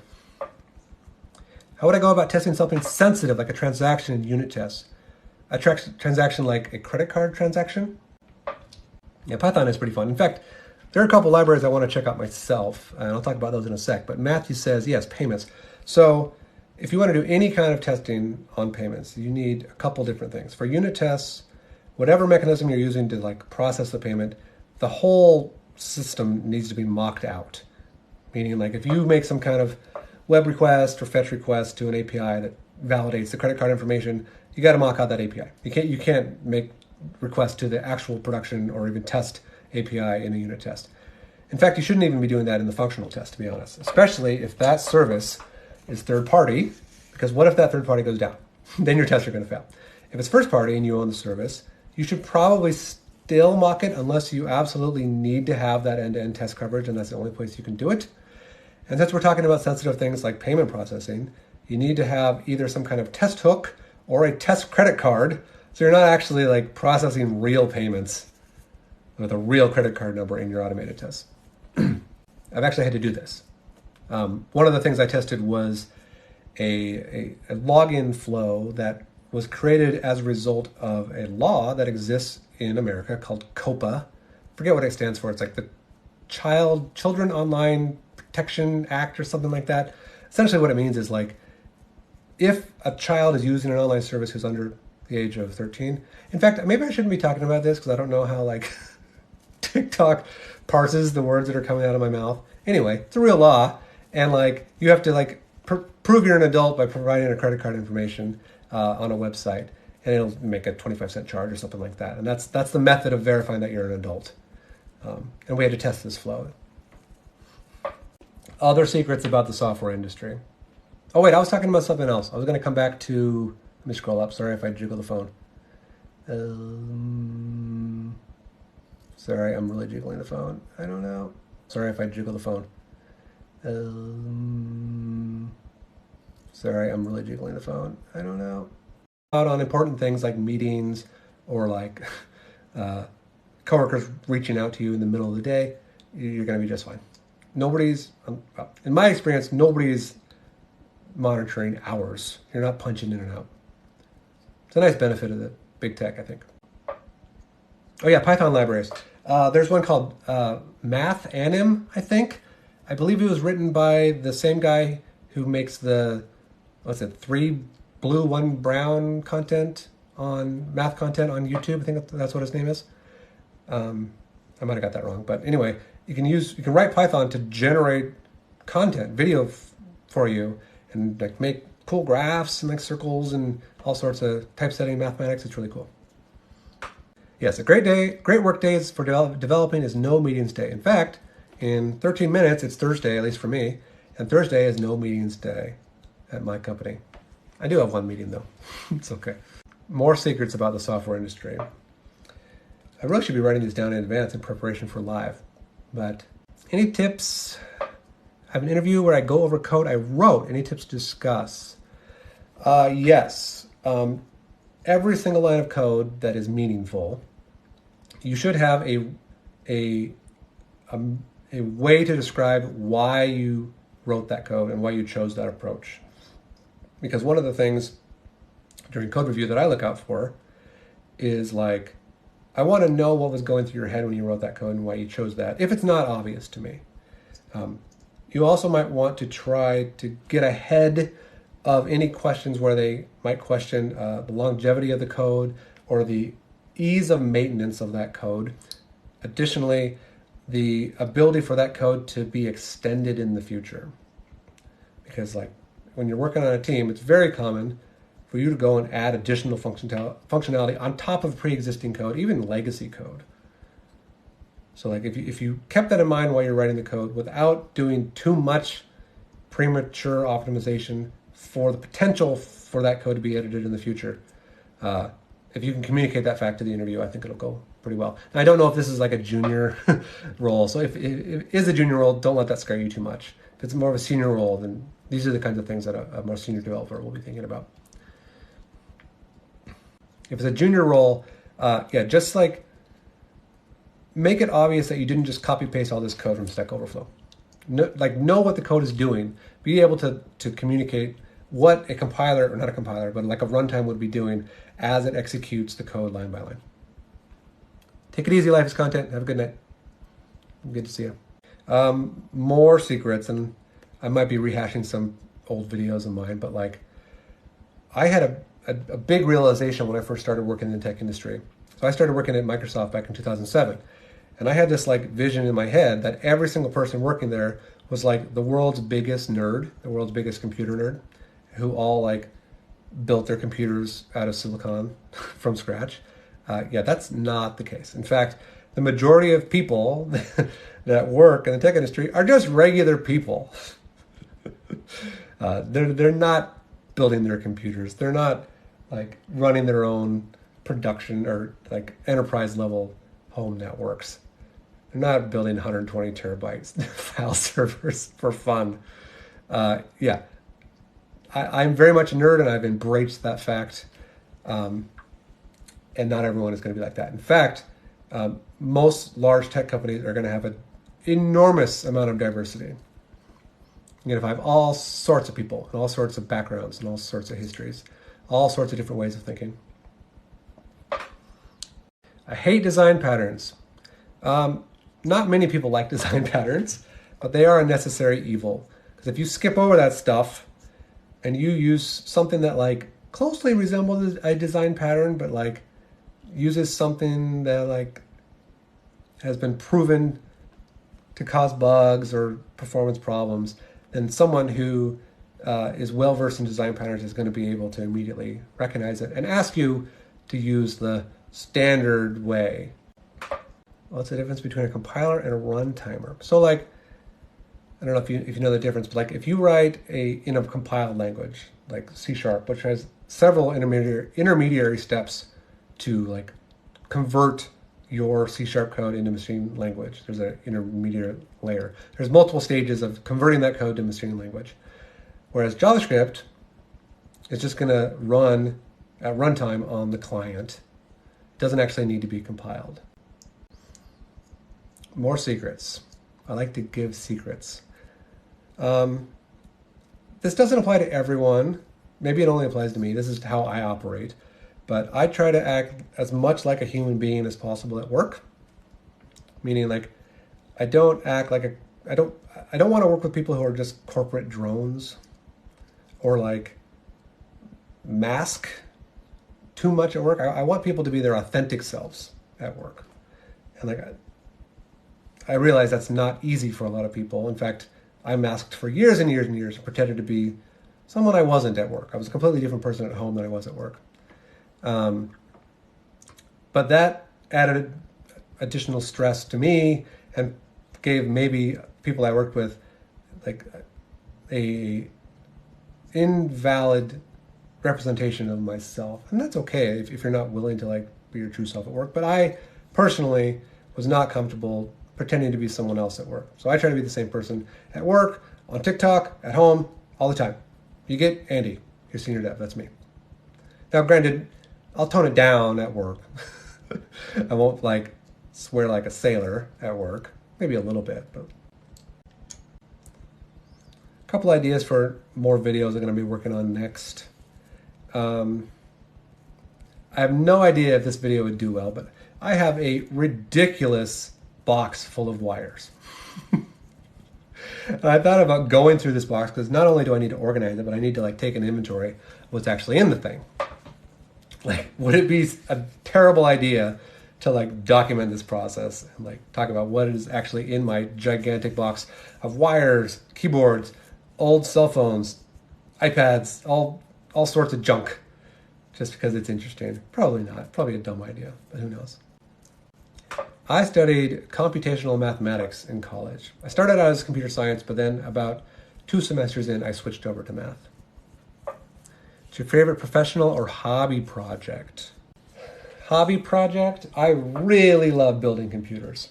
Like, it's a problem. It's like Legos on steroids. I have way too many PCs in this house, and I need to actively decommission them. I love building new computers. So that's my favorite thing. It's an expensive hobby, but it's my hobby. It's fun though. What do you use to make TikTok videos that shows your code? It's not as exciting as you might think. I just use OBS and I created a scene that's like the dimensions of TikTok window. And I just record my screen and I just move windows exactly where they need to be. I also have a background image in my OBS scene that adds the little bars on the side because TikTok likes to take your video and like zoom it in a little bit and cut off the sides. And I don't want that ever to happen, especially if I'm cutting off code. I just have a Elgato Facecam. That's my webcam that I use. Put that as a object in my scene. Works out pretty good. Yeah, just OBS. Please, what should my specialization be if I venture in with C#, .NET, and Python skills? You can do almost anything with C#. It's very versatile language. You want to do front end? Do front end. Use Blazor. You want to use it as your back end? Great. Use it as your back end. And use whatever front end technology you want. You can write client applications in C#. If you want to just build desktop applications. You can build phone applications in C#. You can do whatever you want. Elgato. Isn't Gato cat, or is that Gato? I don't know. I used logical increments to build my PC and PC part picker. Yeah. I never build a PC without PC part picker. If you don't know, it's a website that lets you like virtually build your PC. It'll like show you the best price across multiple different retailers. It'll also warn you of any incompatibilities when you're choosing parts. Yes, cat. I took 3 years of Spanish in high school. I don't remember much, but I loved Spanish. I learned more about English in Spanish class than I did in English. Thoughts on ChatGPT? You know, like this is like the meme on TikTok right now. Everybody's talking about this thing. Like it's cool. Like, I've used it a few times just for fun. It's the beginning of something big, I feel, but like I've said this before, I don't think it's going to replace software engineers as we know it. I think it's going to just help them make them more productive. Where is the library? More secrets about the software industry. Nobody cares really what tools you use to solve a problem. At least most major companies don't. If you can get your work done in a reasonable amount of time, doesn't really matter as long as you're not doing anything illegal or like something that's gonna come back to bite the company, then you're just fine.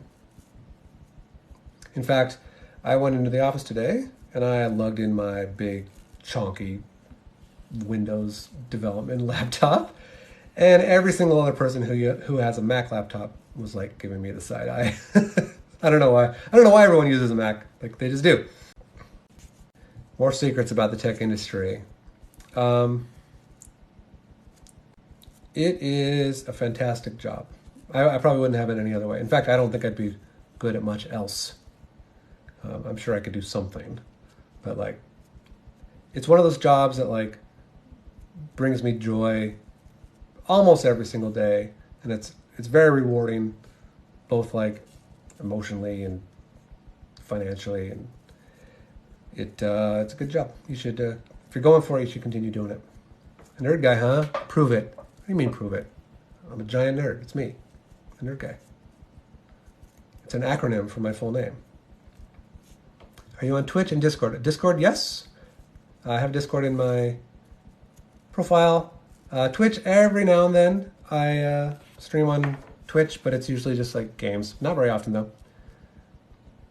I am enjoying streaming. It's pretty fun. Do you use i18n to localize client-side apps? I haven't personally, but like very similar things. At Microsoft, we took internationalization and localization and globalization very seriously, building our front-end application. We had an entire divisions devoted to this kind of thing. I don't think we were internally using i18n. We're using maybe some in-house stuff. But yep. What do you specialize in? Front end, JavaScript APIs, web development. How to get freelance jobs as a junior? No idea, sorry. How should engineers switch from worst case future thinking to being in the present outside of work? It's really hard to context switch. In fact, my wife calls me out on this all the time. Like whenever we have some kind of problem that needs solving, my brain has been conditioned over the years to immediately go to like worst case scenario and like iterate over all the possible problems that could arise and even possible solutions. And I imagine it's very annoying for her, but like it works at work and it works at home too, albeit a little long-winded at home. Yeah, front-end web development, yeah.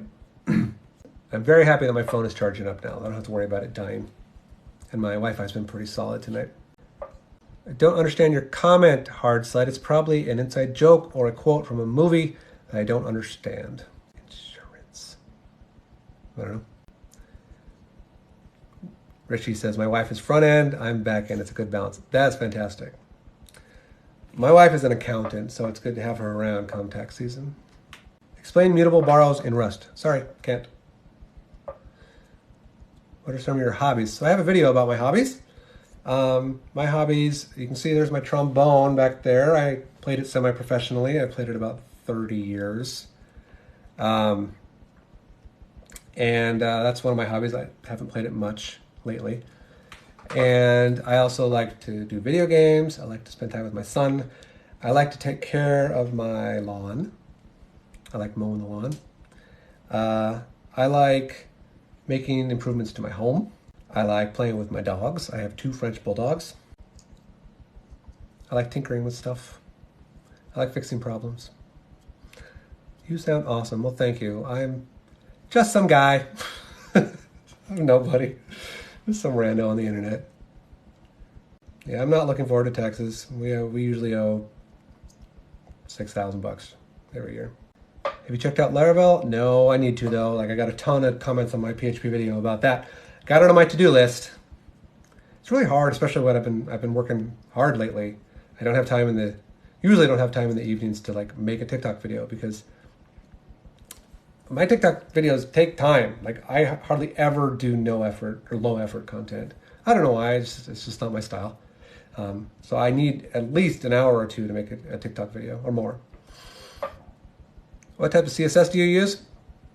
I'm currently using TypeStyle, which is very low learning curve marriage between TypeScript and CSS. It's nothing fancy. It works pretty well. You're essentially writing CSS in TypeScript and you get the type safety. You get IntelliSense, get code completion. It's really nice. Hi from Seattle. Hi from near Seattle. I was in Seattle. I was in Fremont today. What's a good front-end framework to use? There's lots of them. Everyone's going to say React. Some people might say Angular, but I've been hearing less and less things about Angular lately. Svelte is up and coming. Check out Svelte. Do you use Sass? No. I used to use Less. I liked Less. It was all right. Pretty similar to Sass. Have you messed with React? Yeah. I'm currently working on a project that it's a React application. And as someone who's seen web development mature since the late 90s, React is different. Like my brain doesn't quite grasp it. It's getting there. It's quite complex, I feel, especially if you also introduce Redux with it. It's hard. Is there a free software to program Mitsubishi or Allen Bradley? What? I don't know what that is. Sorry, George. Vue. Oh yeah, Vue. Sorry, I forgot about Vue. I'm using Vite. It's like the guy who wrote Vue wrote Vite. I can't believe I forgot that. Yeah, I very much got, I wouldn't say lost, but like my eyes grew this big when I started working through Redux and introducing it to the code base. I had no idea it was that complex. In fact, I kind of felt like I went through like, I went through this process where like, you think, okay, I don't need Redux for my React application. I just don't need it. I'm gonna use just plain old vanilla React. And especially since I think it was React 18, they introduced the context API, which is kind of like a light version of Redux, I guess. So I started with that and then started working a little bit more and we realized, oh, this might not actually work for our purposes. And so I said, okay, we're gonna rip out context API and introduce Redux. Yeah, React and Tailwind CSS. I've heard lots of good things and lots of not so good things about Tailwind CSS. I'm sure a lot of the not so good stuff is just like meme stuff on Twitter to farm engagement, but I need to check it out one of these days. Christopher Lee. The name rings a bell. I don't know. Oh, Christopher Lee, the trombone player? Christopher Lee? I don't know. I don't know who that is. Netflix and Shopify use Tailwind. Cool. Yeah, more secrets about the software industry. The years go by fast. The days go by slow. So seagulls have voting rights. That's a good question. I don't know. I tend to think that anything that could eat an Alka-Seltzer and have its stomach blow up shouldn't have voting rights. Software industry is run by seagulls. That'd be interesting. How much do you make per hour live on TikTok? $0. $0. 0 cents. I don't monetize any of that stuff. Screw that crap. When is someone ready to start applying for a junior developer position? So assuming like you're self-taught, if you're purely self-taught, then it's very difficult to have a section on your resume that conveys to the recruiter that you have some experience working in any kind of team environment whatsoever. Unless you did like a boot camp or something like that and had a team project. At least for me, like that's a very big part of a resume. Now that said, if you had a previous job, not necessarily in the tech industry, or you worked on a team, say you worked at McDonald's, like teamwork is required to work at McDonald's. You have to work as a team to like succeed at your job. I would not scoff at someone who put that on their resume who otherwise did not have any other experience.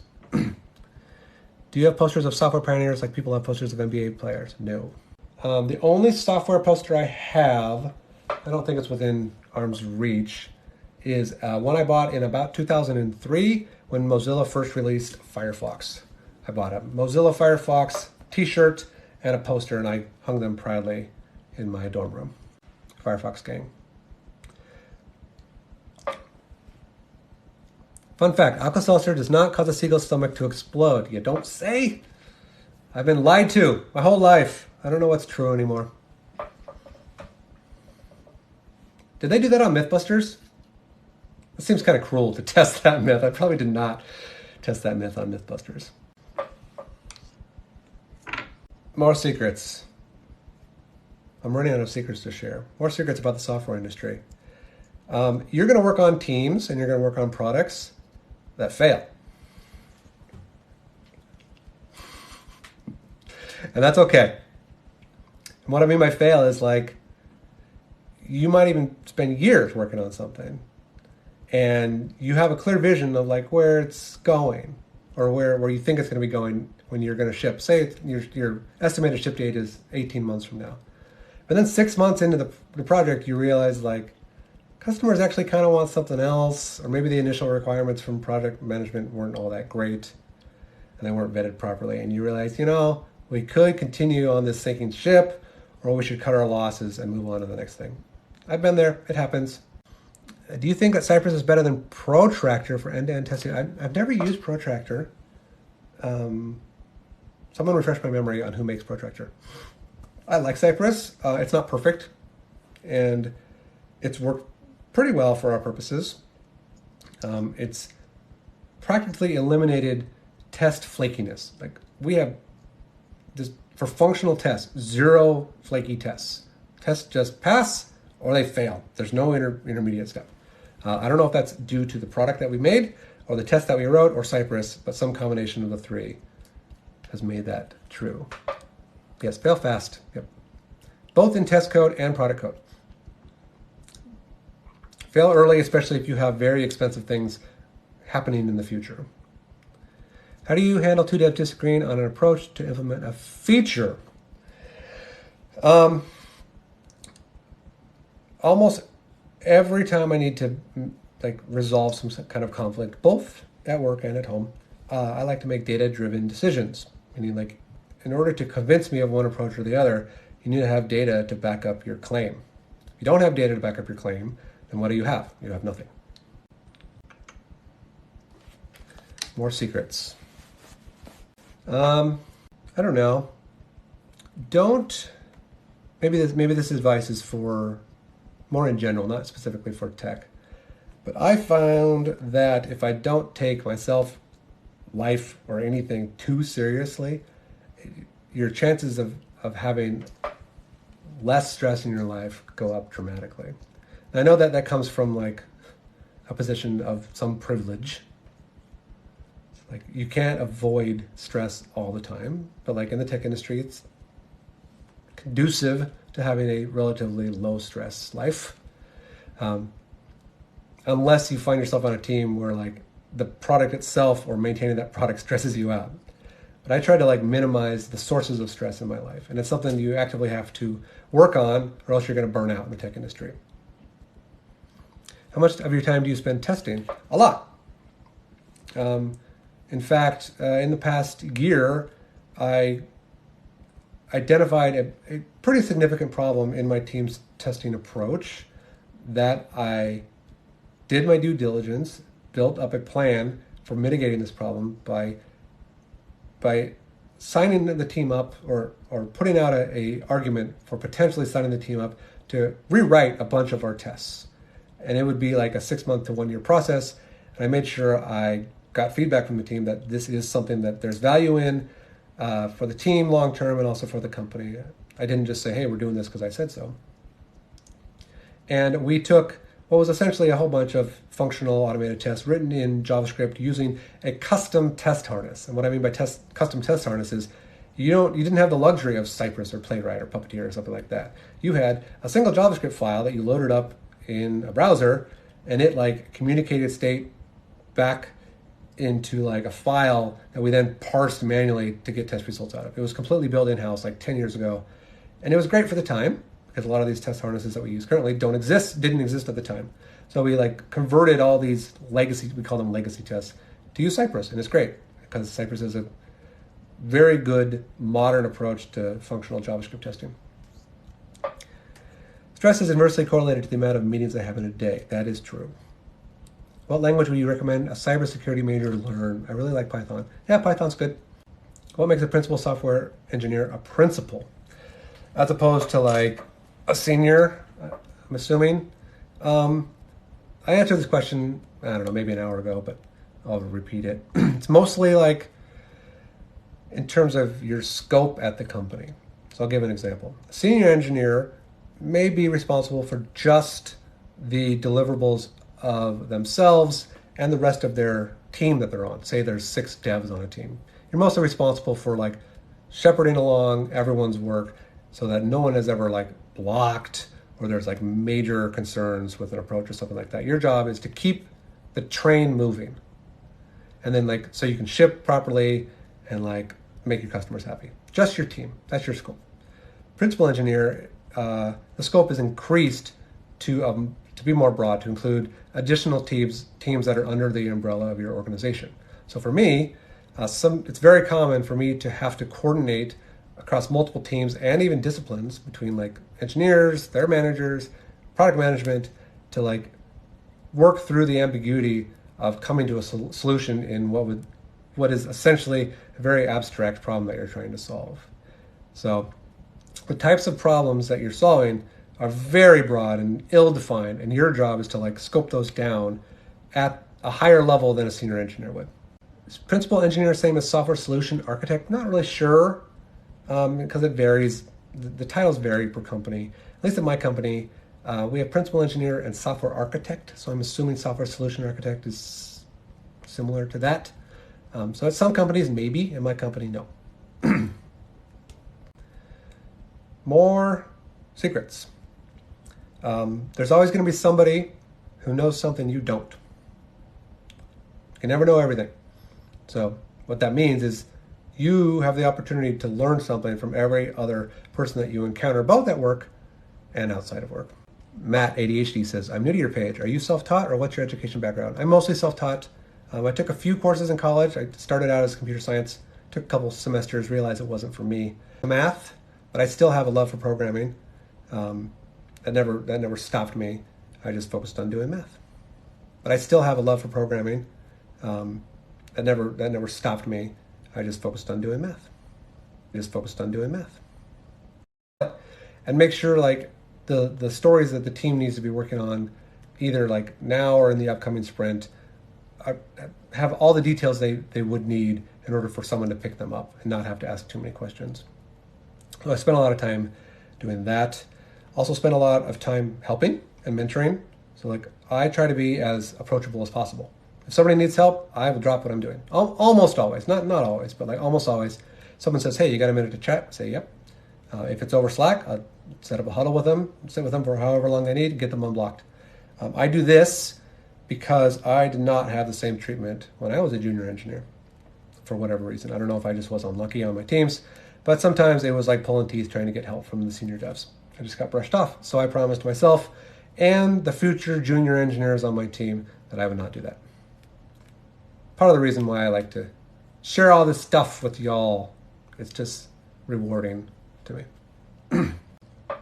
Where do I work? I work at a very large software company that's not Google or Microsoft or Amazon. I live in Washington State. I'm in the Seattle area. Don't stalk me. I would not appreciate that.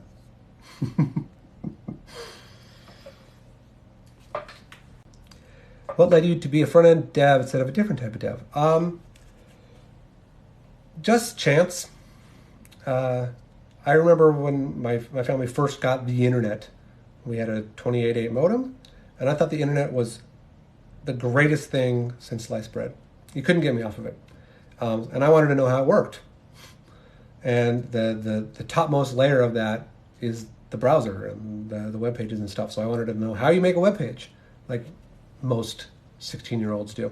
So I fired up Microsoft Front Page, which is a WYSIWYG editor. What you see is what you get. created some websites, put some images in it, put some copy in there, exported it to HTML, and loaded that bad boy up in Notepad to see how it worked. What happens when you get sauce on your manly beard? I keep a healthy supply of paper towels, almost always on me. Also, I use straws a lot, and I cut things into little pieces like I'm a toddler. It's not the beard that's the problem, it's the stupid mustache. What's your favorite JS design patterns besides Observer design pattern? I like Observer. I don't know, like design patterns aren't really language specific. They're more language agnostic. I'm a big fan of Singleton's factory methods, especially generic factory methods. I love generic types. How often do you play trombone? Not nearly as often as I used to. Used to be every day for hours. Now it's like once a week if I'm lucky. The beard really makes it very difficult to play, but I'm not willing to trim it. I should play it more often. I have one video of myself playing a very short clip of the trombone. If you scroll down, you'll see it. And another video of playing the game Trombone Hero, which is like Guitar Hero, but with a trombone. Which reminds me, if you haven't seen that game, you like control the slide with your mouse. Like you move your mouse up and down and changes the pitch, and you have to like play a tune just like you would in Guitar Hero. What I wanted to do was like write a little bit of code that did like real-time signal processing to detect pitch of me playing the trombone through my microphone, and then translate the pitch to mouse motion so I could actually play the game of Trombone Hero with an actual trombone. I think that would be a fun project. Didn't get too far with that though. It's about half done, which is very common. Start a project, don't finish it. I don't even know how long I'm in live, but I'm sure having a good time. It's 12:20, oh my God, it's late. It's okay. I got up significantly earlier today than I do usually because I had to drive into the office, which is about an hour from my home. Got up about 7, which is very early for me. How to stand out as a self-taught software engineer. Personally, I don't think being a self-taught software engineer puts you at any kind of disadvantage, unless the companies that you're applying for have some kind of automated process that filter resumes for people who don't have degrees. And unfortunately, that's a truth, which is not something I feel should be a thing, but it is. So to stand out, like, unfortunately, you can't stand out to a computer that filters those out. But if you feel like you need to stand out to human beings, like after you've gotten the offer, that's a perfectly natural thing to feel like you need to do. Like you need to prove yourself. You're not a real dev. You're a fraud because you don't have a degree. First of all, realize that's not true in the slightest. They gave you an offer. The company trusted you, and the hiring manager and the interview loop trusted you that you have the skills necessary to do the job. So you are willing. You are not a fraud. But if you still feel like you need to stand out, see if there are ways that your experience through not having a degree, so like say your boot camp gave you some unique experience for whatever reason, that you could then translate into something that would allow you to stand out. Software developer, not software engineer. What? Matt says it took him 300 plus applications to land his first IT role. My advice for young tech professionals starting. More secrets about the software industry. Get off this app. Realize that social networks they invest billions of dollars to make them addicting. And the more time you spend on Facebook and Twitter and Snapchat and TikTok, be meaningful about the time you spend on it. If you spend 4 hours on it, like, is that healthy? Or should you have maybe spent 30 minutes reading about React? What's some advice you would give your younger self? Relax. Stop caring so much. Try to identify things that contribute to burnout. Because if you just like try to power through it, you're going to get burned out. And like, you're not a machine. You're not a robot. You're a human being. And software industry is ripe with burnout, people burning out because people didn't spend the time to invest in themselves and their mental health. I don't consider it a failing. It's just something that you didn't know. Yep. It's very easy to become addicted to social media. I'm addicted to social media. Yeah, I spend, I don't know, an hour every night at least scrolling on TikTok before I go to bed. That's not healthy. But I know it's not, but I still do it. Why? Because I'm addicted. How long does it take to get promoted from a new grad to SWE1? I don't understand the question. SWE1 to me means like introductory role. Do you mean like how long might it take to graduate before you get your first real offer? I don't know. Depends on if you have an internship. If you don't have an internship, could be 0 days, could be 6 years. Dating advice? Oh, Lord. So like if I were to give myself some advice to my younger self, the advice about dating, God, I don't know. It's hard because if you're young, which I'm assuming you are, say you're I don't know how old you are, 20.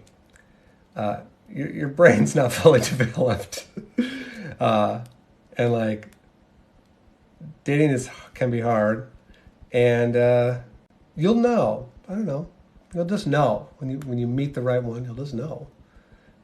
When you find yourself relaxed with this other person and comfortable with them, and you don't foresee yourself, like if you do foresee yourself like just continuing doing what you're doing right now every single day, then that's when you know. That's when I knew my wife was the one. Like we had a great time. We never didn't have a great time. That was it. Please make a video of yourself throwing heavy rocks at people. I'll do that. No, I won't. Well, I might throw them in their direction, but nowhere near hitting them. Mostly because I'm weak and probably couldn't throw a heavy rock. What about between each level? So yeah, this one varies.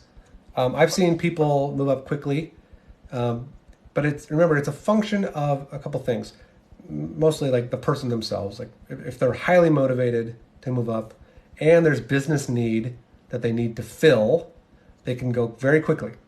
Or if they're not highly motivated, or like it's difficult to find a business need in order to promote the person. Say there's just no room for another Dev 2 on the team. There's already 4 Dev 2s, can have another one. So in order to like promote the Dev 2 to senior, there's got to be business need for the senior to move up, and everyone can like domino up. There's a lot of variables in the function to get promotion. So, but in general, I don't know, maybe 1 to 3 years or so between each level. Have you ever considered teaching? I taught college algebra and differential equations at Washington State University for a couple semesters. I loved it. I loved teaching. It was really fun. I don't do coaching sessions or any of that stuff, mostly because like I'm not willing to sell anything, but at the same time, like doing something like that takes a lot of time, and like I don't have a lot of time unless it's 12:30 in the night. What kind of mentality should a dev engineer adopt when he is stuck on a problem? Okay, so this is my methodology for solving problems when I'm stuck. Say I'm not yet to the point where I feel the need to reach out to someone, but I'm getting there close. But I don't feel like I have enough information to provide context to that person that I would feel necessary for them to help me. So I'm stuck. I don't know what to do. So what I do is I start making assumptions about how I want things to work. And I just start writing additional code. Think of like when you're cooking spaghetti and you like pull a spaghetti out and you throw it at the wall and you see if it sticks. That's what I'll do. I'll just like do something, because something is better than nothing sometimes. If you're done thinking, if thinking's gotten you nowhere, you got to do something. And you can either reach out to somebody, or you can think some more, or you can start doing something. So I'll write some code, and it doesn't necessarily have to be like the exact solution. You're just trying to get further down the path toward a solution. And sometimes when you do that, you uncover little nuggets of knowledge that you didn't have before that help you down that path towards finding the solution. I know that's kind of an abstract answer, but it's worked out for me in practice. And if it doesn't help me, I don't think it's completely wasted effort, because then you can use what you did You can share what you did with the person you've reached out to for help. Say, hey, I tried this, didn't get me any further to finding a solution to this. Do you have any other options? Because the last thing you want is them to just recommend you do something you've already tried. I belong in movies. Well, this is kind of a movie. What are some characteristics that make a great developer in your opinion? The cliche answer is ask a lot of questions. The less cliche answer is like, I expect someone to have a very analytical train of thought, but that's not a necessary condition to be a great developer. That's a sufficient one, I think. But you don't necessarily have to be like extremely analytical. In fact, sometimes it can work to your disadvantage. There needs to be like really creative people too. But a general characteristic that I think a good developer has is someone who can just solve problems. It doesn't have to even be a technical problem. It can be any kind of problem. Is it a King 3B? It is. King 3B Silver Sonic from 1968. I think the term you were thinking of is having logical capabilities. Sure. It's very helpful to be a logical thinker. I think in general, I think it's a good life quality to have. It can get you really far in life. Or rather, it's not going to hold you back.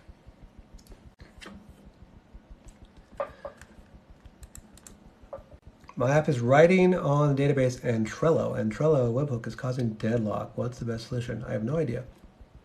Don't know what Trello is. Is it like a web front end that like abstracts away the actual database calls or something like that? What are skills that principals need?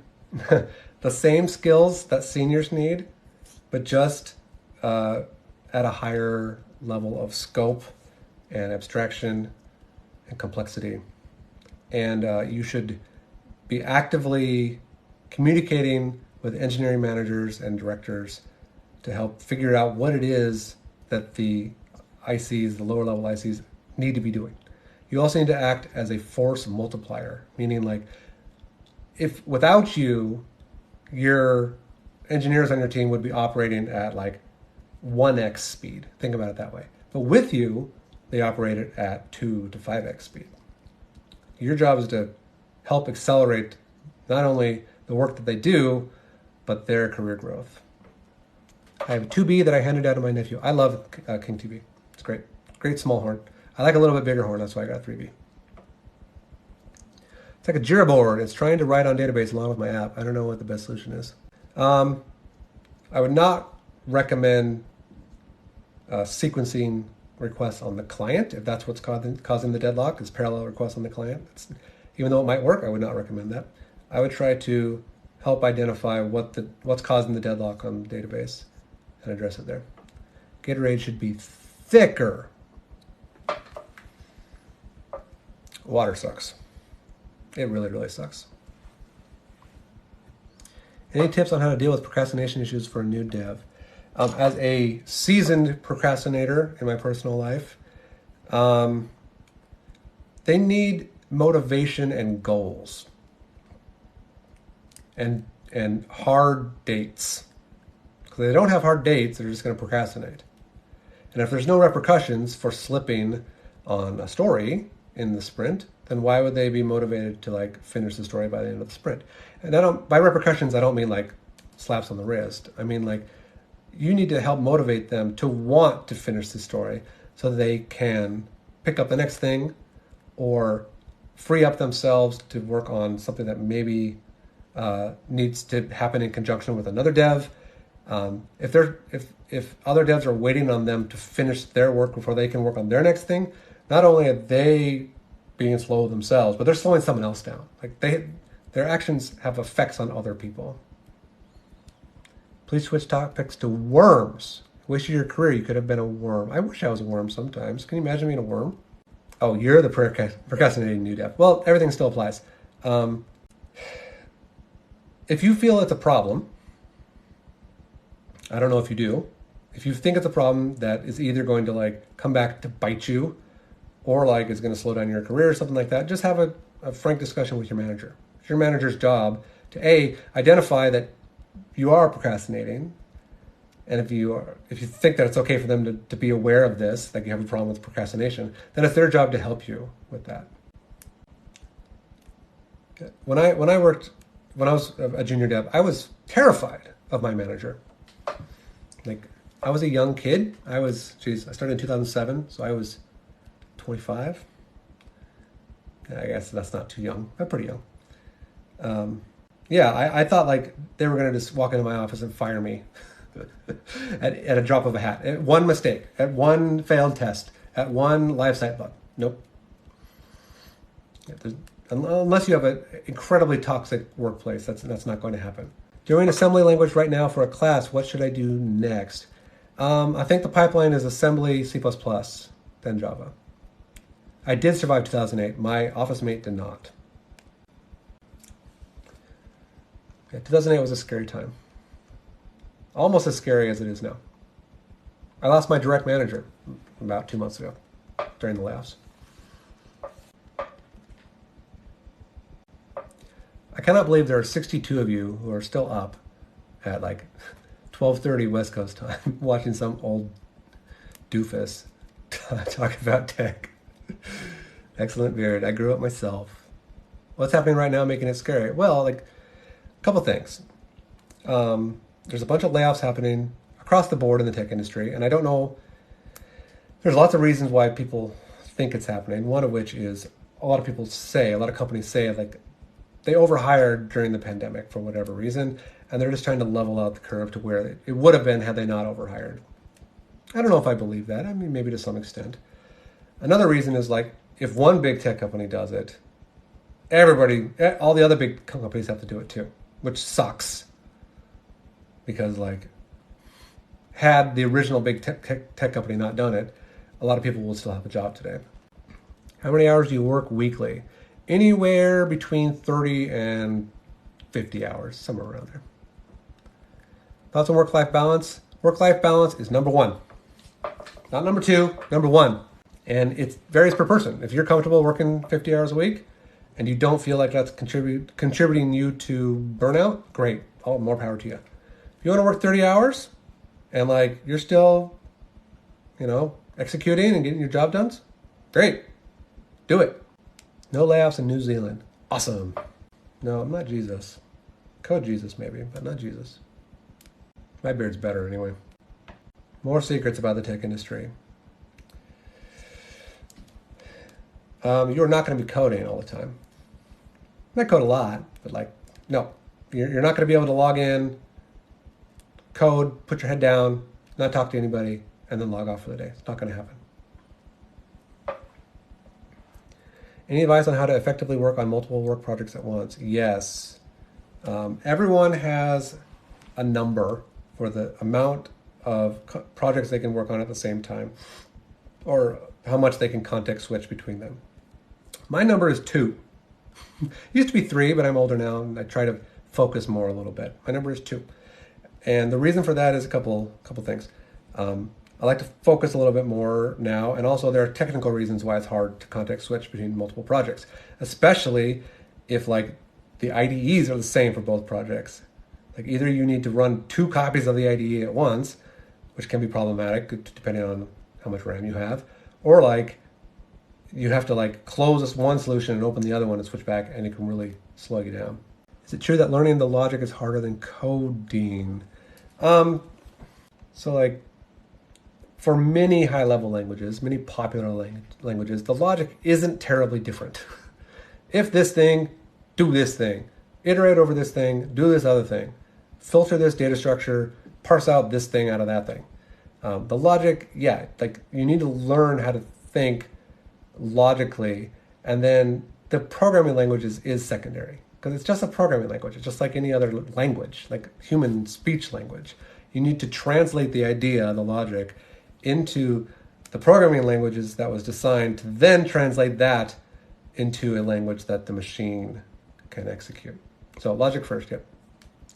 I'm coding with a 3rd gen PC. You mean 3rd gen like Intel processor? I'm sorry.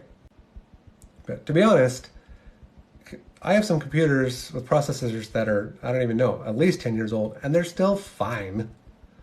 Now, if you had told me to do that 20 years ago and use a computer that had a 10-year-old processor, I'd get laughed at. Like, why are you still using a 286 in 2000? Yeah. Yeah, but back to my previous secret, which was you're not going to find yourself coding all the time, at least not all the time. You might have some days where you get a good 6 to 8 hours of coding in, but generally speaking, like I said, coding is a team sport, and you're going to have to be collaborating quite often with your team. Maybe it's just your manager, especially if you're new, or maybe some of your senior devs if you have questions for them. But for me, I'm talking all day long for the most part.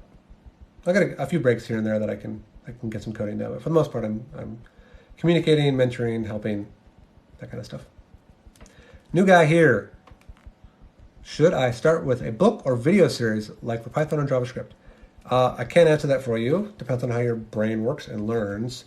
For me, I prefer starting with a video because I spend a good hour or two in the evenings on my phone anyway. So if I'm going to take a video course, might as well spend that time wisely. And then I'll supplement it with a book. Once I get a better grasp on it and I find a book, I can supplement my learnings from the video with the book. Do you pair programming? All the time. We do more than that, at least in my team. I try to schedule at least 3-hour-long meetings a week with my team to do either pair programming 2 or even upwards of 4 or 5 people on the call, and we will just kind of build stuff together. Because it's nice because say I'm usually driving. I have the power of my whole team behind me to help me build things, but it also acts as a learning exercise for other members on the team to see someone who has been coding a little longer. It's really, really valuable, both to me and everyone else on the team. And it's only an hour, we're not spending the whole day doing it. It also builds team camaraderie, especially when you're working remotely. You don't get that in-office team building experience, so I really like that. If you were 21, would you still pursue software engineering? Probably. Software engineers aren't going anywhere. It's pretty fun to do the pair programming exercises. In fact, when I was at Microsoft, we didn't do that. We did hey, can you help me with this? Can you come to my office for 10 minutes and help me out? But not explicit hour-long meetings where we all get together and just collaborate. Joshua says, hello world. Hello world. Hello tiny magical rectangular box in front of my face. I hope you guys can't hear me fidgeting. I got this little rubber band here. I like to fidget. If you can hear it and it's annoying, just please let me know. Other secrets. This one I'm not good at is you absolutely need to take care of your physical health as well as your mental health as a software engineer. My attempt at that, in lieu of proper diet and exercise, is I spend money on a nice chair. If I'm going to spend 12 hours a day in a chair, I want it to be comfortable and not breaking my back. Because I'm 40 and I did not take very good care of my back in the first 12 years of my career, and it hurts. I know you think it's never going to happen to you. It's going to happen to you. What do you write, software or web, and what language do you prefer? What are your thoughts about neurodiversity with devs? Neurodiversity is great. Like I said, diversity of thought in general is great because having this diverse perspective when building software, at the end of the day, builds better software for people of the world. Not a specific group of people, but people of the world. What do you write, software or web, and what language do you prefer?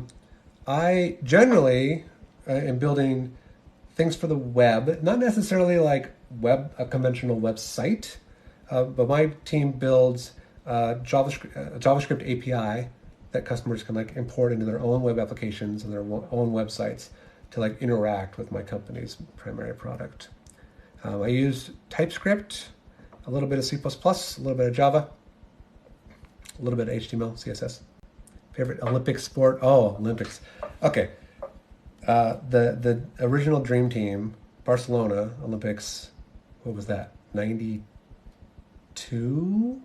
That was one of the highlights of my childhood. Olympics, what was that? 92? That was one of the highlights of my childhood. That was one of the highlights of my childhood. Okay, that's fun. Emmanuel Gaming says something in, I want to say Portuguese. Apologies if it's not Portuguese. Best way to find entry-level job after graduation if you don't want to return to internship company. I don't think there's any harm.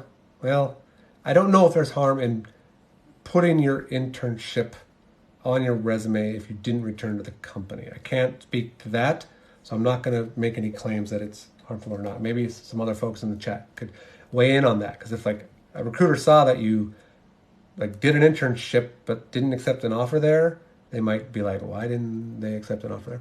I don't think that's Spanish. I didn't recognize some of the glyphs on the characters. What was it like being incarcerated in Guantanamo Bay? You might have me confused with somebody else. Maybe it's the beard. Dude, people say I look like Tom Green all the time. And I take that as a compliment, because my bum is on the TikTok. I really hope I don't get banned for saying random things like that. I don't know what the rules are on TikTok. It's the first time I've really gone live. Josh says, I'm currently using the TypeScript handbook to learn. Do you think it's the best approach? That's a good approach. Yep. Glorious Beard, thank you. I grew it myself. I'm going to take screenshots of all these comments and show them to my wife, who wants me to shave this thing off. Never. I need to be strong.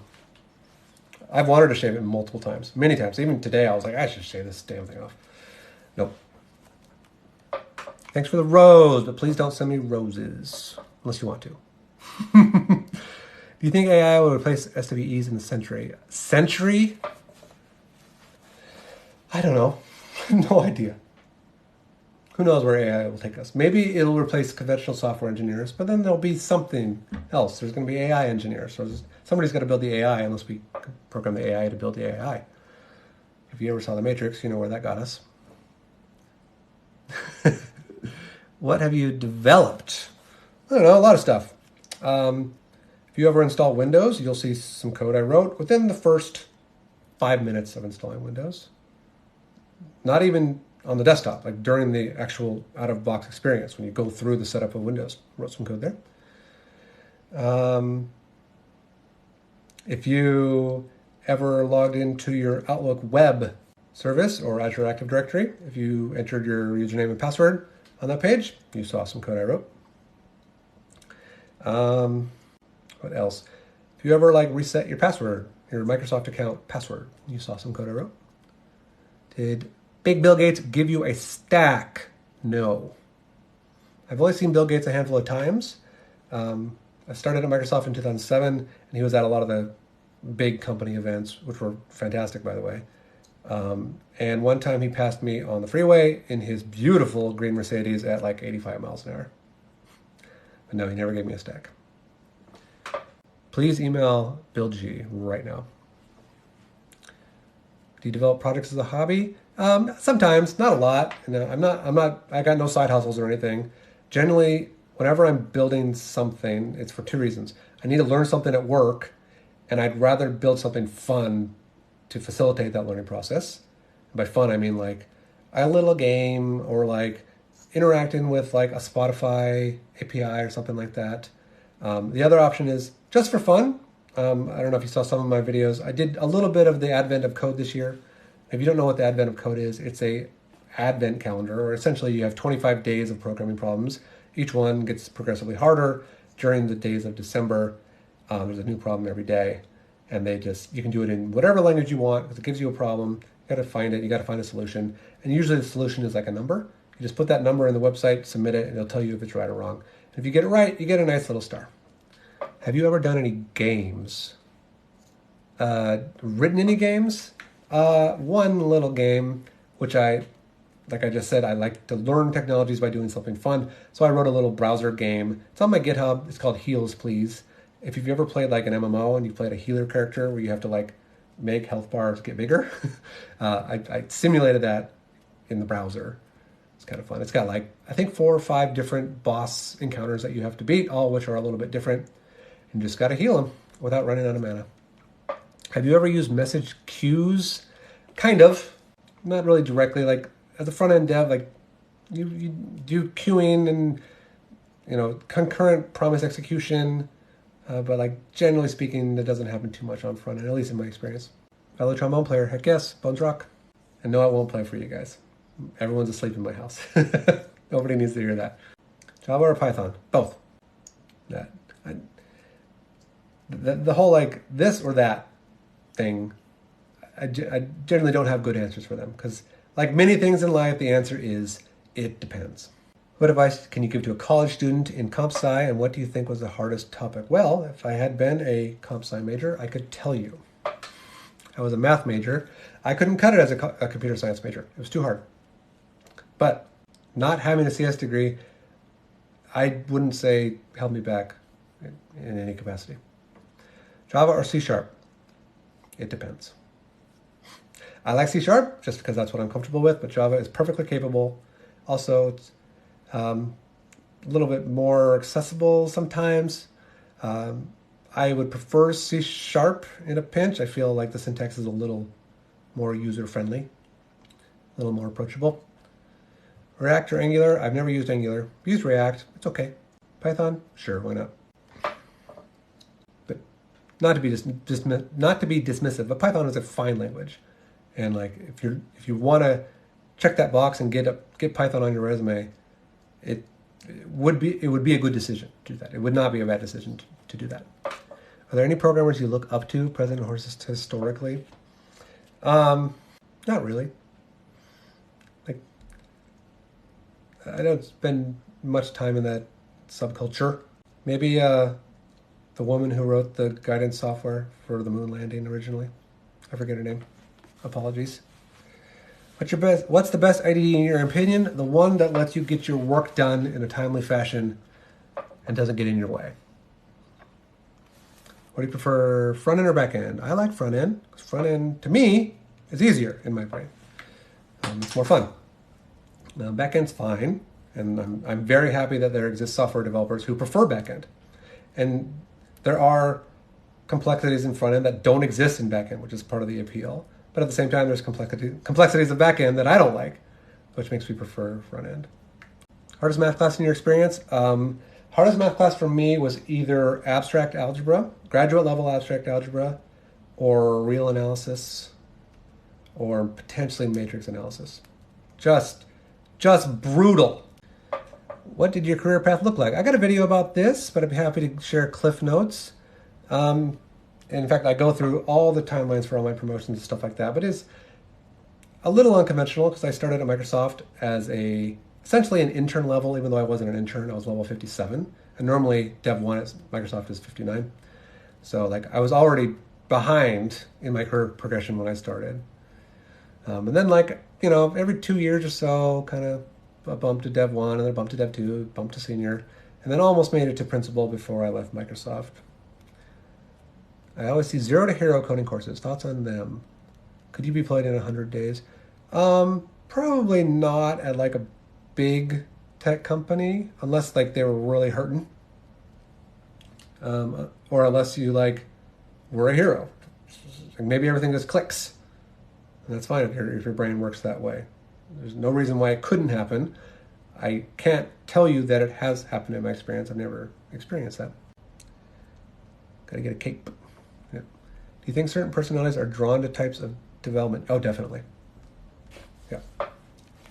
I'm a very visual person. I like shiny, pretty things, so I like front end. And I'm not saying that because I am front end. Like I've always been a visual learner, so I was naturally drawn to it. And like you see it in developers. Like it's very common like to look at a developer and go, oh, that guy's probably that person is probably a back end developer just by looking at them, just by the way they speak, just by the way they hold themselves. And I don't know if I give off front end developer vibes. Probably not, but that's okay. I like breaking out of molds. Thoughts on linear algebra and game development programming? Linear algebra is a must. I actually didn't really like linear algebra. I was more drawn to like calculus and discrete math and more for at the time I thought they felt more real. I don't know, it's kind of hard to explain. Linear algebra is a must though, especially if you're doing game programming or things of the nature. Maybe they don't have beards. Yeah, that's true. Yeah.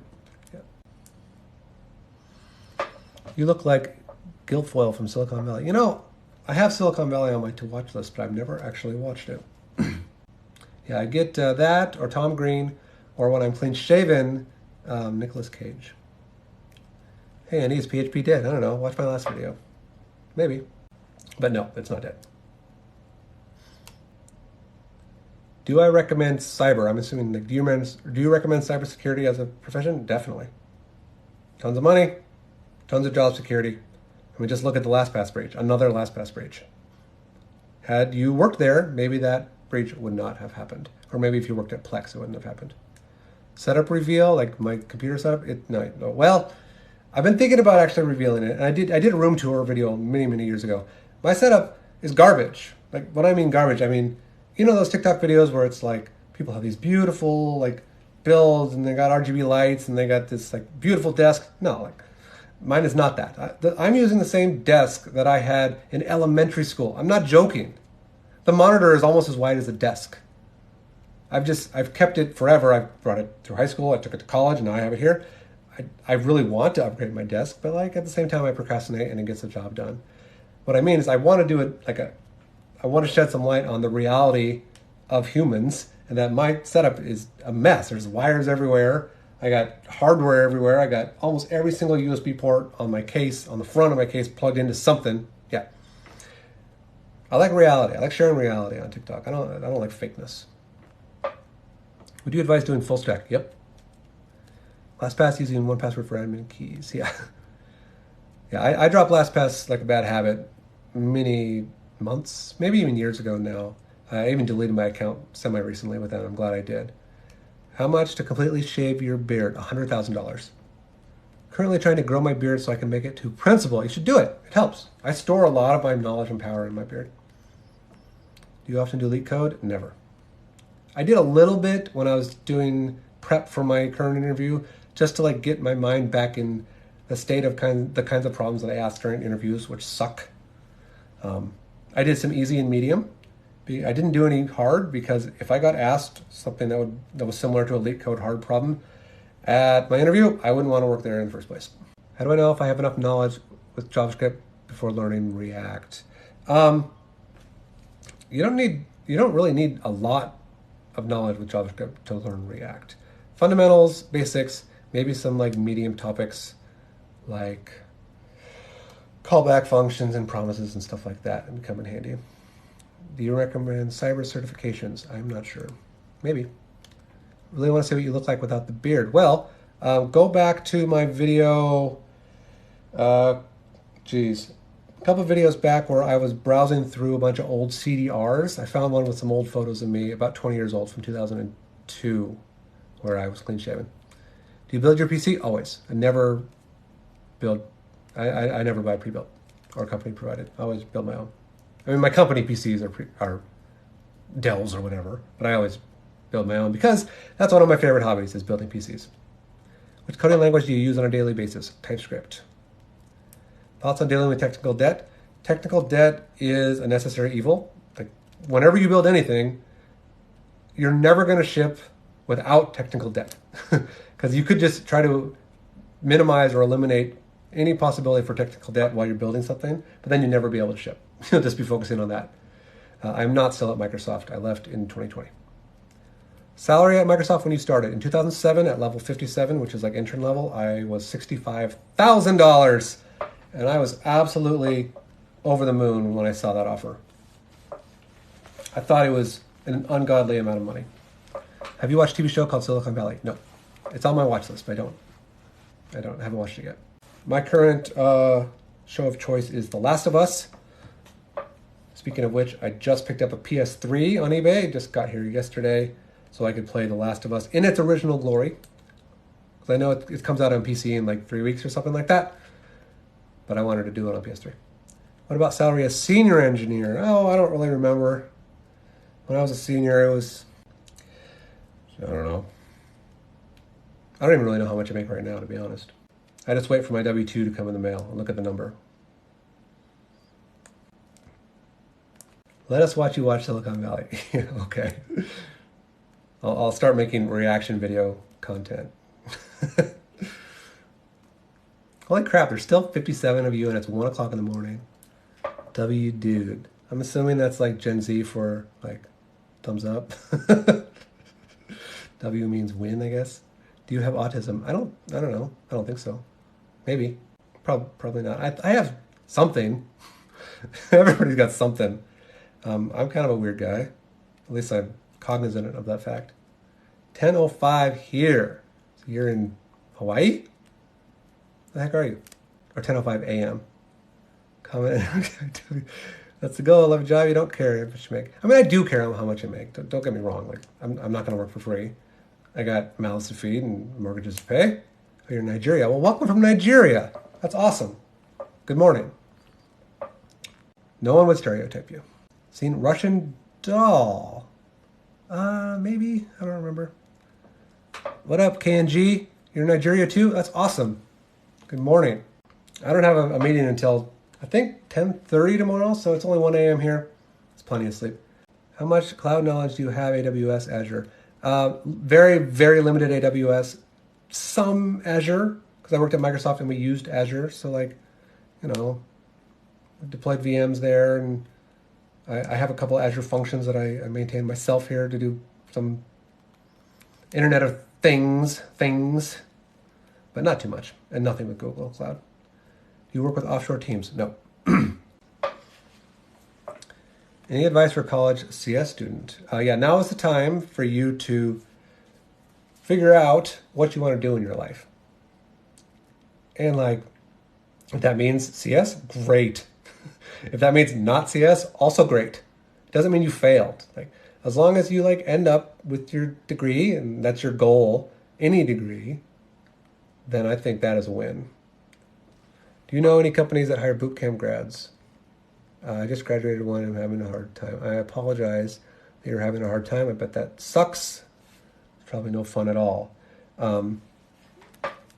We hire bootcamp grads, but I'm not really sharing who we are. But I work at a big tech company, and assuming we're not in a hiring freeze, which I think we are right now, like there's no reason why a bootcamp grad wouldn't be in the running for an entry-level position. I used to sell and deploy Azure. It was a pain to deploy new functionalities. Yeah. Azure makes so much money, it's not even funny. It's just a cash cow. When do you think it's time to move on to a new company? I can share my thought process when I left Microsoft. I never had any inclination to leave Microsoft. I was perfectly happy working there until about 2019 when, like, due to a series of like kind of reorgs and shuffles and stuff like that. Sorry, I'm not reading comments right now. I somehow ended up on multiple on-call rotations at the same time for major Microsoft services. I'm not talking about little things. I'm talking major things. Hundreds of millions of users. And for whatever reason, I like would complain and like raise concerns, and even my fellow coworkers voiced my concerns as well, who were not on multiple rotations. It was just me for some reason, for various reasons. And like 6 months went by, and I was on call essentially 60 to 70% of the time, sometimes even twice at the same time, 2 rotations at the same time. It was completely unsustainable. And so I gave 6 months to a year just to see if things would improve. And like my voice went unheard, so what can you do? I left. Yeah, it was terrible. It was a nightmare. And I didn't get paid additional for either of them. Come on. How to enter the field. Lots of ways. Learn to code, learn to think like a programmer. Interview. What is best programming language to learn? One that you enjoy. If you start taking some C++ tutorials and you go, whoa, this is like way over my head, this is not fun, try something else. Try Java. Try C#. They're a little more easy to grasp, I feel, a little more approachable. Maybe Python or JavaScript. Maybe JavaScript has its own quirks, especially if you find a tutorial that introduces concepts that many of us consider like old school JavaScript. Modern JavaScript's pretty good, especially when coupled with TypeScript. Nurse looking to leave nursing. First of all, I salute you. Second of all, I'm sure many of the skills you've gained through nursing transfer, not directly. Like being a nurse probably isn't going to teach you JavaScript, but like triage and problem solving and teamwork definitely transfer. Is C harder? Yes. C is an objectively hard language. Based on your experience, what's your opinion on oh Lord, come on. Not the time and place for this discussion. I have an opinion. A very strong opinion, in fact. But no, we're not talking about that. Any Halloween costume ideas with that luscious beard?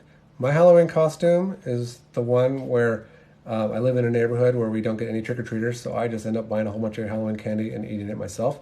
So I like get really fat. That's my Halloween costume. Here to troll. No, it's not related. Okay, yep. Big startup ideas you missed out on. I never had any inclination to work on startups. Perfectly happy, just working at big tech, collecting my salary, writing code, having a good time. Share your opinion. No, come on. What do you think of coding boot camps? Yeah. If you have a proper mechanism for vetting them, then they're perfectly acceptable. Now, if you just like come across some random nobody on TikTok like myself who happens to be peddling a boot camp, something I would never do, then maybe, be a little more skeptical. Impressive personal project to work on as an entry-level developer. They don't need to be huge.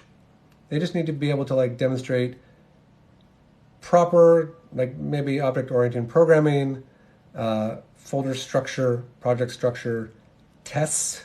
Tests are a big win for me. I absolutely love it when I see someone have even like a basic setup for unit tests in their project. Do you have any advice for the best way to become a master at coding with no coding knowledge? Yep. Code. All the time. Don't stop. Just code. Like, how do you become a master at anything? How did I become very good at trombone? I'm objectively good at the trombone. Not great, but good. I played it for 100,000 hours. That's how. Yeah. Sorry, I missed some comments. I apologize if I missed your comment, and I don't want to scroll up because it bounces the phone all around. Is it wrong to give up on CS because I can't keep up with the workload? Is it wrong to give up? No, I've given up on many things in life. I gave up on CS. I gave up on getting a graduate degree in mathematics after 3 semesters in graduate school in math. I'm not really ashamed to share that fact. Like, life is complicated. Life is complex. Things happen. Things don't work out the way you plan. Do principal engineers still code? Yeah. I try to code anywhere between 1 to 4 hours a day. Imposter syndrome as a junior software engineer. Imposter syndrome never really goes away. The only remedy for imposter syndrome that I've found is to just talk about it, including what I'm doing right now. Like, I have imposter syndrome all the time, and like making content about it or talking about it with anybody, even this magic rectangle in front of me, helps mitigate some of the symptoms of imposter syndrome. Being aware of it, even talking about it with your coworkers, if you have that kind of relationship, it really, really helps. Do you think learning machine learning and deep learning by yourself is possible? I have no idea. I think you can learn just about anything to some extent alone without spending any money. There's plenty of content. There's also these things called libraries, which probably have information. Do you think, that's the same comment. Thoughts on OOP and whether it's a flawed paradigm? I don't know. OOP's fine. It's a tried and true methodology for delivering software in a corporate environment. Live will end. No, I'm still here. Don't make me solve a CAPTCHA. Okay, am I back? I'm back. It made me solve a CAPTCHA. Thought my live was like dead. Vue or React? I don't know. I've heard great things about both. I only have experience with React. If Vue is anything like Vite, V-I-T-E, which is built by the same guy who made Vue, I will love Vue. You prefer functional programming or OOP? I like them both. I don't have any experience with like pure functional programming languages like F#, but the functional components that they've added to things like C#, I've adopted and I love it. Have you tried Rust? I've made one video on Rust in my playlist called Watchdogs, because someone said, hey, do this Watchdog in Rust. I embarrassed myself, so go watch it if you want to see me embarrassing myself writing terrible Rust. But I did it. When will you go live again? I don't know. This is super fun. I've never gone live before. Maybe tomorrow, although like I didn't really spend much time with my wife and kid tonight, and they probably need to make up for that tomorrow. What were your thoughts on Rust? It gave me like big C++ vibes. I didn't know what I was doing, so I can't really provide an objective response to that question. It was fine, but it's not my cup of tea. But I very much appreciate the questions on it and the comments that made me try it out in the first place, because otherwise I never would have. Gotta go. Please go live again. Thanks, man. Thanks, Matt. Appreciate it. I wouldn't say I'm super cool. I'm just some old guy that was never cool in high school. In fact, I was the antithesis of cool in high school. Not only was I in the band, but I was also in the chess club. I'm having issues checking API calls with Postman on a React page using MongoDB. It is just me. I don't know. It could be anything. Tips on landing first job in tech. I really want to help people with questions like this, because I want you to win. I want you to be successful. But like I'm very much removed from that area, like introductory jobs in tech. But there are very many people half my age who are not removed from that on TikTok who could provide a great answer, which I'm sure you have on your For You page. I'm a junior engineer and I'm learning Rust right now because of all the hype. Do it. Rock it. Make that money. How long for you to move from junior role to senior? I had a kind of unconventional path because like I was a tester, software tester first. Then I graduated to dev after about 7 years because Microsoft killed off the software testing role. I feel like that pushed me back a little bit in my career progression. So I was thinking it would have been about 7 years had Microsoft not killed off that role. But I think it was more like 8 or 9 from, and not only that, but I started out below junior. I started out as essentially intern, level 57 at Microsoft. From what you've seen, do self-taught engineers struggle? No, I'm self-taught. I mean, that does not to say I don't struggle. Everyone struggles. In fact, like I struggle every day practically on some things. Like there's some things, and I don't know if not being self-taught would make it so I didn't struggle. Probably not, because like at this point in my career, being self-taught has nothing to do with what I'm doing anymore. JNSAF says, hey, how are you, man? I'm pretty good. I'm a little tired. I got up really early today, like 7 o'clock, to drive into the office. I'm learning Rust right now. It's a pain in the butt. Yep. Yeah, I'd really like to use TikTok Live Studio on the PC because, I don't know, I'm staring at this phone. I'd rather be staring at a monitor. And maybe that way I could also share my screen, show live coding or whatnot. But TikTok Live Studio was like, nope, we're not going to let you stream. Thoughts on making friends? Yes, I do have thoughts. My personality, I don't mind making friends at work. Some people, no. They're like, nah, like work is work, home is home. I don't want to be friends with you. I'll be pleasant and we'll work together. Sorry, I'm going to skip some comments while I'm speaking. I like making friends. In fact, some of my very good friends I either have worked with or currently work with, because like I don't do much else socially outside other than work. So like where else am I going to make friends? If you haven't noticed, human beings need friendship. You want to be friends, bro? I will be friends with anyone. I want to port some of our games to our console. Oh, that's not at me. More secrets in the tech industry. It takes a long time to move up in your career. There's no fast track unless you get really lucky or you work your butt off all the time. And even then, there's no guarantee. Patience is a virtue. You need to be patient. And if you're not patient, then you're just going to be stressed out about it. In fact, you should be thinking about it. You should be making sure that you're doing the right kinds of things and making yourself and your work visible to those it matters to. And I said this earlier in the stream, but software engineering to some extent is a game that you have to play, or there is a game you have to play to be successful. It's an unfortunate truth, but that's just the way it is. You need to like make yourself visible to the leadership. You have to know when to say yes and when to say no when opportunities are provided to you. You don't always have to say yes to every opportunity. And I realize that can be hard sometimes, especially if you're a junior engineer. You're just like excited to be on the team. You say yes to everything, right? You want to be a yes person, a yes man.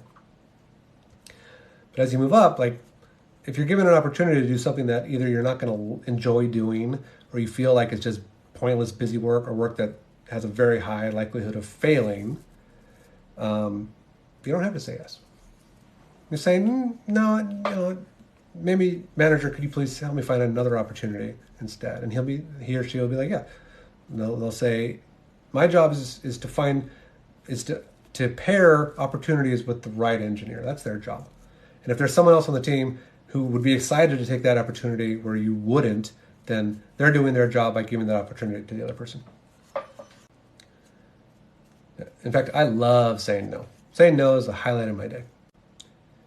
Yeah, seniors and principal engineers, it's very important for them to know what the team should be working on, but even more important, what the team shouldn't be wasting their time on.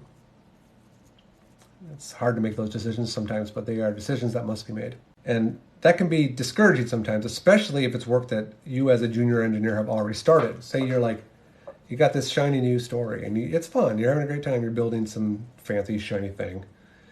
And like halfway through it, you get a message from the manager saying, hey, like, let's have a little chat. I think I'd rather have you start working on something else. That's just discouraging, right? Not only does it like hurt your self-esteem because you were super excited about building this thing, but it might even like lower your confidence in your team and your management for like getting you the correct opportunities. Have you worked at a startup? No. I've only ever worked in big tech. I mean, I worked at one smaller thing while I was still at the University of Washington State University, but I don't really count that too much. The reason why I was so taken aback by saying the University of Washington is because Washington State University, where I went, and the University of Washington are rivals, if you want to put it that way. I would like to stay with my current company, but they don't pay competitively. That sucks. Yep, it's hard. I don't want to recommend you like go to your manager and say, hey, like I don't feel like I'm paid competitively, because even though that's true, there's potential for that coming back to bite you. Like, oh well, you don't feel like you're being paid competitively. Now we're really not giving you a promotion. You look like typical senior dev, beard, glasses. Yeah, I know, stereotype, but I like the beard. I think it's fun. Never grown a long beard before, so I said, why the heck not? I want to learn C# WinForms. Any tips? Okay, this is going to be, I don't know if it's going to be a hot take, but I absolutely love C# WinForms. It is one of the easiest ways to quickly get a simple tool up and running in Windows if you need one to build some quick UI. Learn C# first, because like you're not going to be very successful writing a C# WinForms app if you don't know C#. And WinForms is very discoverable and very easy, almost like WYSIWYG editor type of UI building. I don't know how much of WinForms has been ported to .NET Core, if any. I don't keep up on it too much anymore. I'm kind of out of the .NET space, so I'm not sure whether or not you can build cross-platform apps in WinForms yet. I would love it if someone could correct me on that. Why did you choose to stick with C#? I didn't stick with C#. I hardly ever use C# anymore. My company, we use it for a few things. Not a lot of things, but some things. I was essentially a .NET dev for almost 14 years. So like if I ever need to like build something and I don't feel like monkeying around with JavaScript or TypeScript, I'll just fire up Visual Studio and write some quick C#. Do you prefer invest in crypto or stocks? Stocks. I'm not big on the whole like financial advice stuff because like there's so many people who do that kind of things, but I can share like quick cliff notes on what my strategy is. Well, first of all, like I have a financial advisor who takes care of a lot of it for me, and a relatively diverse portfolio, which is pretty important if you ask me. And then you got other investments like 529, where I'm putting money into an investment account that will ultimately go towards my child's education. Both my wife and I, we max out our 401ks as much as we can in order to not hit the limit and to maximize the matching that our companies do. And then I have some discretionary funds that I just invest for fun in tech companies and stuff. And I gain some money, lose some money. I just spent $3,500 on a cloud computing course. Am I wasting my money, or does it open up opportunities? I have no idea. I would hope for $3,500 it's a reputable one. And it's something that you feel proud to put on a resume because you really did learn something.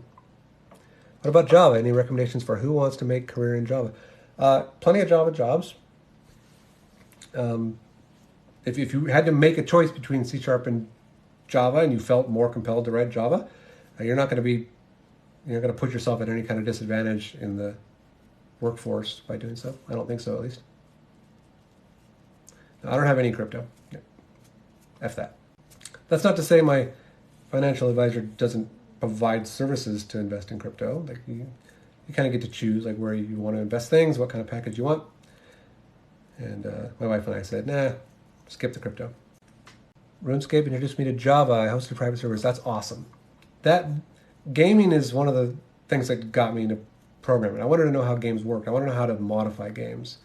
I wanted to know like what I could do to like change the way a game works or build levels in a game. I have a video, I don't know, a couple months back where I shared one of my pastimes when I was in high school, which was to make custom levels for Quake and Quake 2 using this program called Worldcraft, which is now owned by Valve. And the cool thing about it was this application, even though it's ancient, still works in modern Windows. I was able to like compile the design into a Quake map and then run my map in Quake with no problems at all. It was fantastic. Don't you trust the blockchain tech? I don't know. I don't know enough about it to trust it, so I can't make any worthy decision on it. At least worth sharing. Worldcraft or Hammer? Yeah, I guess it's Hammer. It's called Hammer Editor now, I think. Worldcraft or Hammer? Yeah, I guess it's Hammer. It's called Hammer Editor now, I think. Originally called Worldcraft. Yeah, I used to spend hours like building my school in Worldcraft and then like making a deathmatch level in my school that would run around all the classrooms. It was pretty fun. AFA 14 says, I just finished my full stack web dev boot camp, looking into jobs. Any advice for interviews? Yeah. Share your experience from your boot camp, especially if it involved some kind of group work. That's a big bonus for me to see like someone has any experience at all working in a team and how they like solve problems together. Bassbone 8, I do play the trombone. I don't play the bassbone, but I do play tenor, and I got a single trigger trombone over here.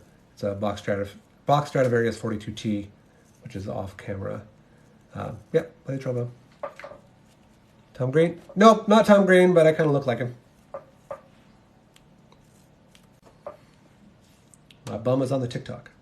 As someone who grew up during the Tom Green craze, there's a special place in my heart for Tom. He's fantastic. His lives on TikTok are pretty wild too. I like how he's just Tom. He just does what he wants and streams it, whatever he's doing. It's now 1:30. I'm going to time box this live. If I stay up past 2, I'm going to really hate myself. So we got 30 minutes left on this live. When building quick projects, what types of testing and error handling do you prioritize? Quick projects, as in like customer-facing projects, or just like for me?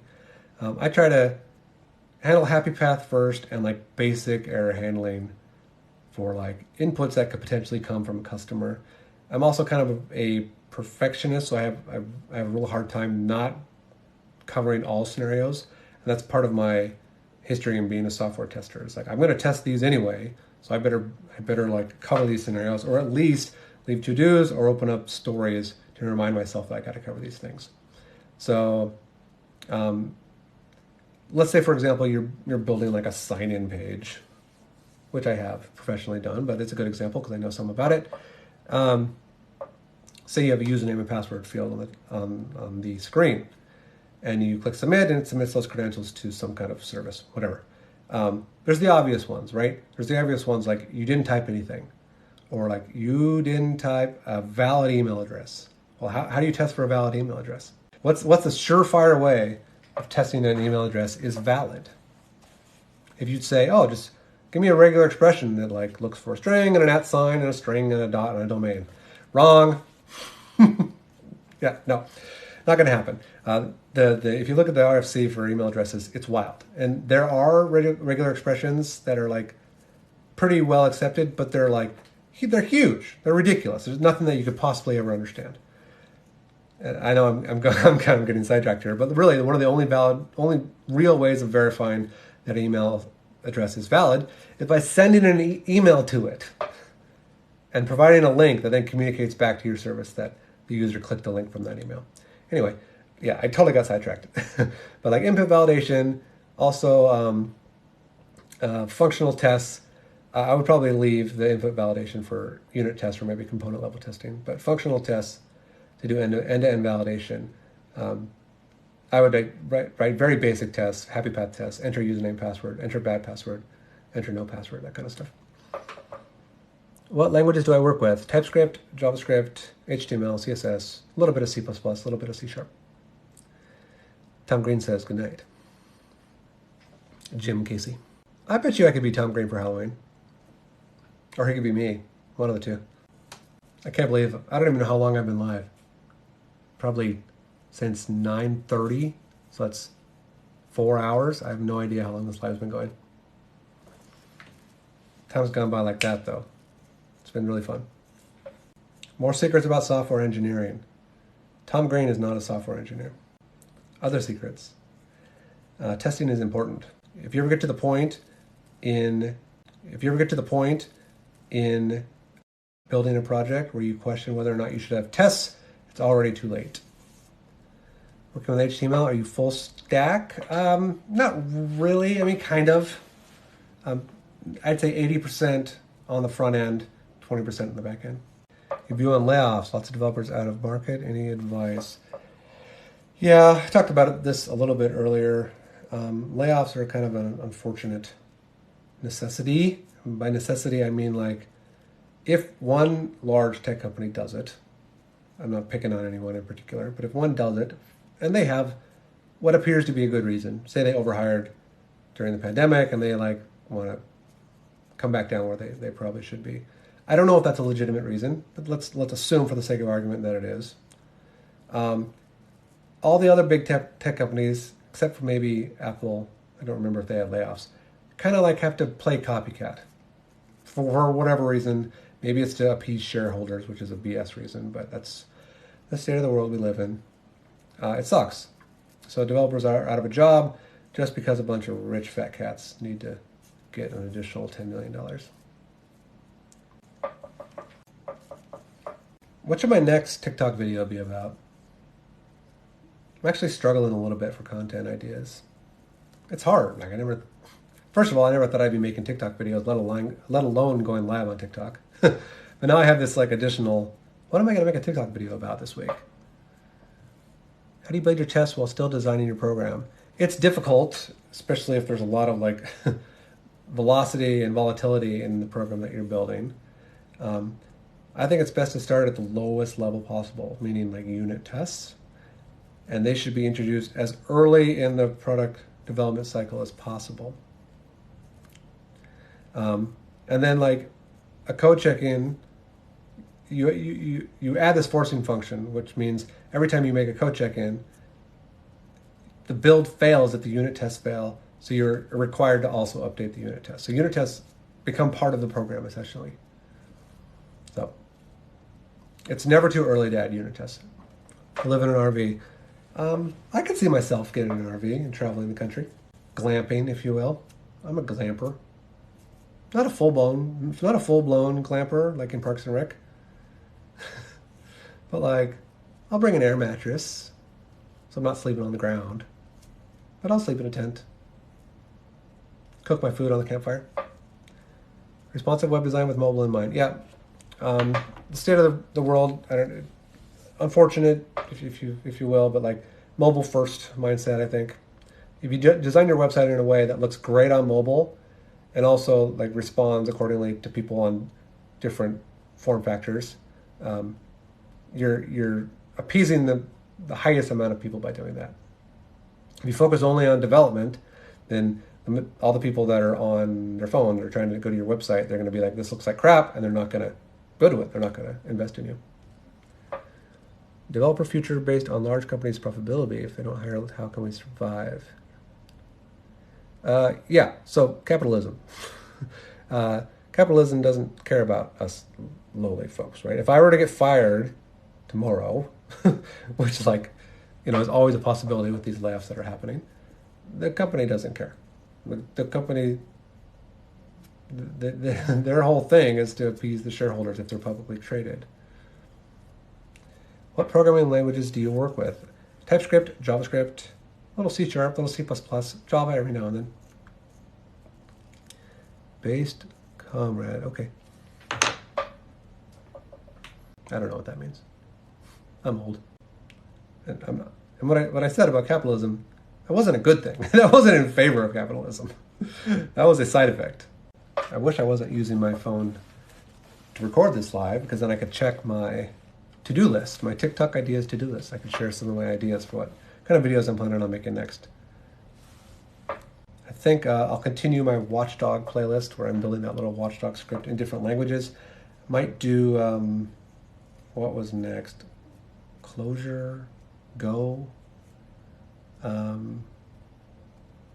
Laravel. No. Do I need physics to do your job? No. It wouldn't hurt. Like, it's not going to actively harm you. It's going to like teach you analytic thinking and logical thought processes. But like, yeah. If you like physics, do physics. I like physics. I didn't really like it at the college level, but I like physics. What side skill can we build? Not moving far from coding. I'm not quite following that question. Like, what side skill should you build that is similar to coding, but not actually coding? I think that's, hopefully I'm parsing that correctly. I don't know. Music? Model building? Legos? Building PCs? Automotive? Quilting? PCs and automotive and music go hand in hand. Yep, they're machines. Well-oiled machines. Well, hopefully not oil in your PC, but you get what I mean. Speaking of oil, I had to stop by the automotive store and buy some oil today. My car, when I was driving in, was like, hey, your oil's a little bit low. I said, okay, I will go buy some oil. Yeah, I don't drive much anymore. Like, I don't go into the office, so my car sits and sits and sits. I guess you could use oil in a water cooling system, maybe. I bet it's been done. I've seen some computers fully immersed in oil for cooling purposes. Would not recommend. My first job ever was delivering papers. Makes me sound like a boomer. Nope. One summer, like, I was home from, I can't remember if it was high school summer or maybe my first year of college. I came home, needed something to do. I delivered papers. It was awful. Then I put out a classified ad for math tutoring in my area, and man, was it popular. I was bouncing between adults, kids alike, helping them study for their math tests that they were taking either in primary school or like at the community college. It was great. I think in the future, if I go live, I won't do 5 hours of live.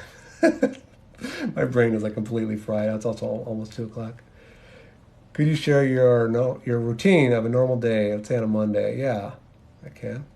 Normal routine. Thanks for the rose, Sis Callie. Anyway, normal routine. I get up, make sure I have no unread emails, because I very much dislike having unread emails.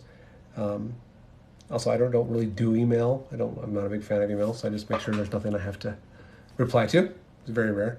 Then I quickly check on any pull requests that may have been pending over the night or maybe got checked in over the night, and make sure like everything kind of went smoothly there, or any of my comments were addressed that I need to re-review. Then I'll just get up to speed, figure out where I left off on the previous day. It's very common that I leave myself a little note. I just open up Notepad and say, hey, this is what you were doing. This is what your thought process was when you stopped the previous day. And that's only if I find myself not finding a very good stopping place in the evening before I log off for the day. I try to always find a good stopping place. where I can actually commit and even potentially push to a remote branch. I look like Dennis Ritchie. Well, thank you. I take that as a compliment. I don't know who that is, but hopefully it's a good thing. Then, usually by that time, I'll have stand-up. We usually have a little 15-minute stand-up. Talk about whatever progress we made on the story the previous day. We only have stand-up 3 days a week. Then it's lunchtime. I usually try to take an hour lunch as much as I can. If it doesn't take me an hour to eat my lunch, I'll come downstairs and play some video games for a half hour. Then I'll log back in, and usually between 1 and 3 is kind of like first little set of crunch time, assuming I don't have any meetings, and I'll crunch and I'll either work on a design document or write some code. Meetings are very common to happen around 3 o'clock, so I'll go to those. And then between 4 and 6 is another mentor / crunch / design time. It gets a little repetitive sometimes. It's good to take days off. And if you don't make a concerted effort to like choose days that you want to take off, at least in my case, I don't take days off, and it's not good. It's not a good thing. That is a slide trumpet. It's like a mini trombone. And this is a normal tenor trombone. And that's a telescope, which I have no better place to put it. I have a trumpet somewhere. It's a plastic trumpet. It's called a P trumpet.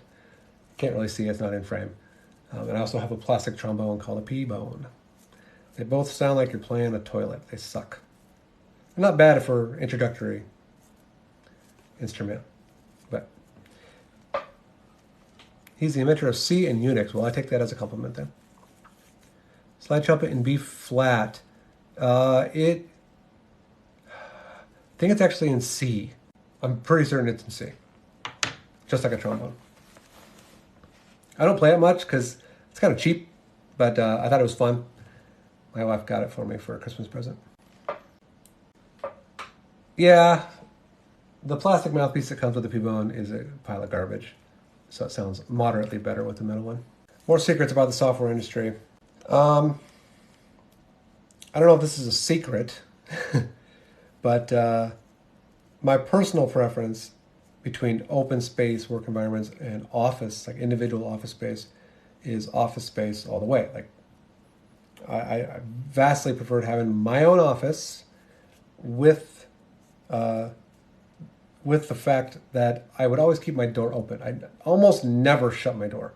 I wanted an open door policy at all times without requiring other people to have to knock to come talk to me. I think it's a good skill to have to be able to context switch quickly. So if I'm working on something, even intently, and someone knocks on my door, like that's okay. Like talk to them. Don't give them the side eye and tell them to go away and come back later. Help this person. And then context switch back to whatever you were doing before. And that is a skill that like you need to work on. If you're bad at context switching, like you're going to need to context switch as a software engineer. So if you're bad at it, you should work on it. AI taking jobs, not happening anytime soon. At least for software engineers. And I honestly don't think that's wishful thinking. I don't think anytime in the next 5 to 10 years, AI is going to like replace the need for a software engineer. Because there's so many things that a software engineer does during the day that ChatGPT would just choke on doing, even given a good prompt. Like, for example, I needed to like deeply investigate some test failure that was like incredibly complex, spanning multiple code bases, multiple teams. Like, there's no way in a million years like ChatGPT could do that. Now, maybe had ChatGPT written the code in the first place, that bug never would have happened. But who knows? Open door, then why need a door? Well, I don't work for facilities. I can't remove the door. The door is there. David Lee says, as a developer, do I need to remember every syntax keyword, or is it okay to see documentation? I'm gonna say this as clear as I can. You almost don't have to remember anything, especially related to syntax in this day and age. If you're not actively using Google like a lot, or your tools at your disposal to help you recall the syntax or even write the syntax for you, you're doing it wrong. It's not 1988 anymore. Like, we have tools to help you with this kind of stuff, especially if you have to use multiple languages in your day job. Use your tools. Use your resources. How do you attract software people to not-for-profit sectors? I have no idea. Pay them lots of money. Or like appeal to some aspect of them that would motivate them to work for this nonprofit or whatever that isn't money. Like, say you have a cause that speaks to them. Say, how does the Humane Society get software engineers? I mean, maybe they pay them competitively, but maybe they don't. Or maybe they find software engineers who have a soft spot for animals. Do you have any advice for moving from smaller companies, startups, into big tech? Not really. I mean, it doesn't really matter where your experience is. If like you worked at a small company or a big company, somebody else worked at a big company and your resumes were roughly the same and your interviews were roughly the same, I would not pick the big tech person just because they worked at big tech over someone who worked at small tech. So who's up the latest? Anybody up past 1:53 a.m. that hasn't slept yet? Anybody East Coast? Eric Cartman says, do big companies hire good software engineers just not to let them go to other companies? I could see that. Like, if you ever talk to any recruiters are going to ask candidates if they have any other offers. Because if they do, they know that they need to make competitive offers and jump quickly to try to get this person before they go somewhere else. So yes. My brain hurts when I code. That's how you know you're doing it right. Borogov, it's like almost 5 a.m. where you are. Dude, go to bed. What are you doing? Oh, okay. Somebody works nights. Don't go to bed till noon. Okay, so don't go to bed. Although if you work nights and it's night where you are, do you have the day off or the night off, I guess? It's 1 p.m. here in Egypt. What up, Egypt? So Eric Cartman 96, I still remember when South Park first came out. And I went over to my buddy's house who had Comedy Central. I did not have Comedy Central at the time. And he was like, dude, you got to check out this show called South Park. It's the funniest thing I've ever seen in my entire life. And he was right. Like, watching it as I don't know how old I was, 16 or something, 17. It was literally the funniest thing I'd ever seen in my life. Especially the episode Cartman gets a probe. How is your relationship to product managers? Do you despise them? No, I do not despise them. Product managers are very, very, very beneficial to the software engineering process. Without them, you very likely would make incorrect decisions. And not to say every decision they make is perfect, but like, do you want to be the one who reaches out to customers to like help build requirements for your application? Maybe, but most engineers I know don't really want to do that. They kind of want to be disconnected from that. Have a safety net between you and the customer. And program managers product managers do way more than that. But I think it's a good idea to have a healthy relationship with your product managers.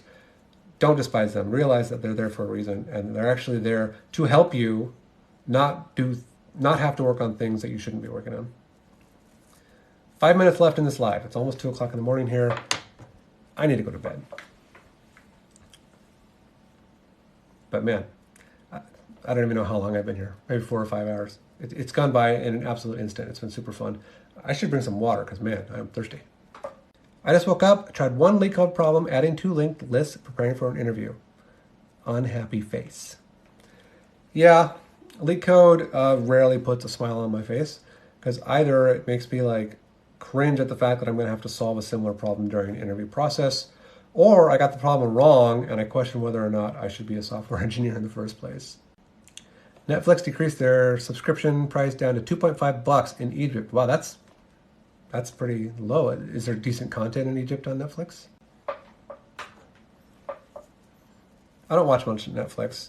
I think I have a subscription to it. My wife watches it sometimes. I'm not really sure how much it costs here. $15 maybe? Does that mean more layoffs? I have no idea. See some binary. I don't know if that's just random or if it's like ASCII characters. I'm not sure what it says, but I can't translate it. Sorry. Can I enter into software developer job even if I am not good in LeetCode? Yep.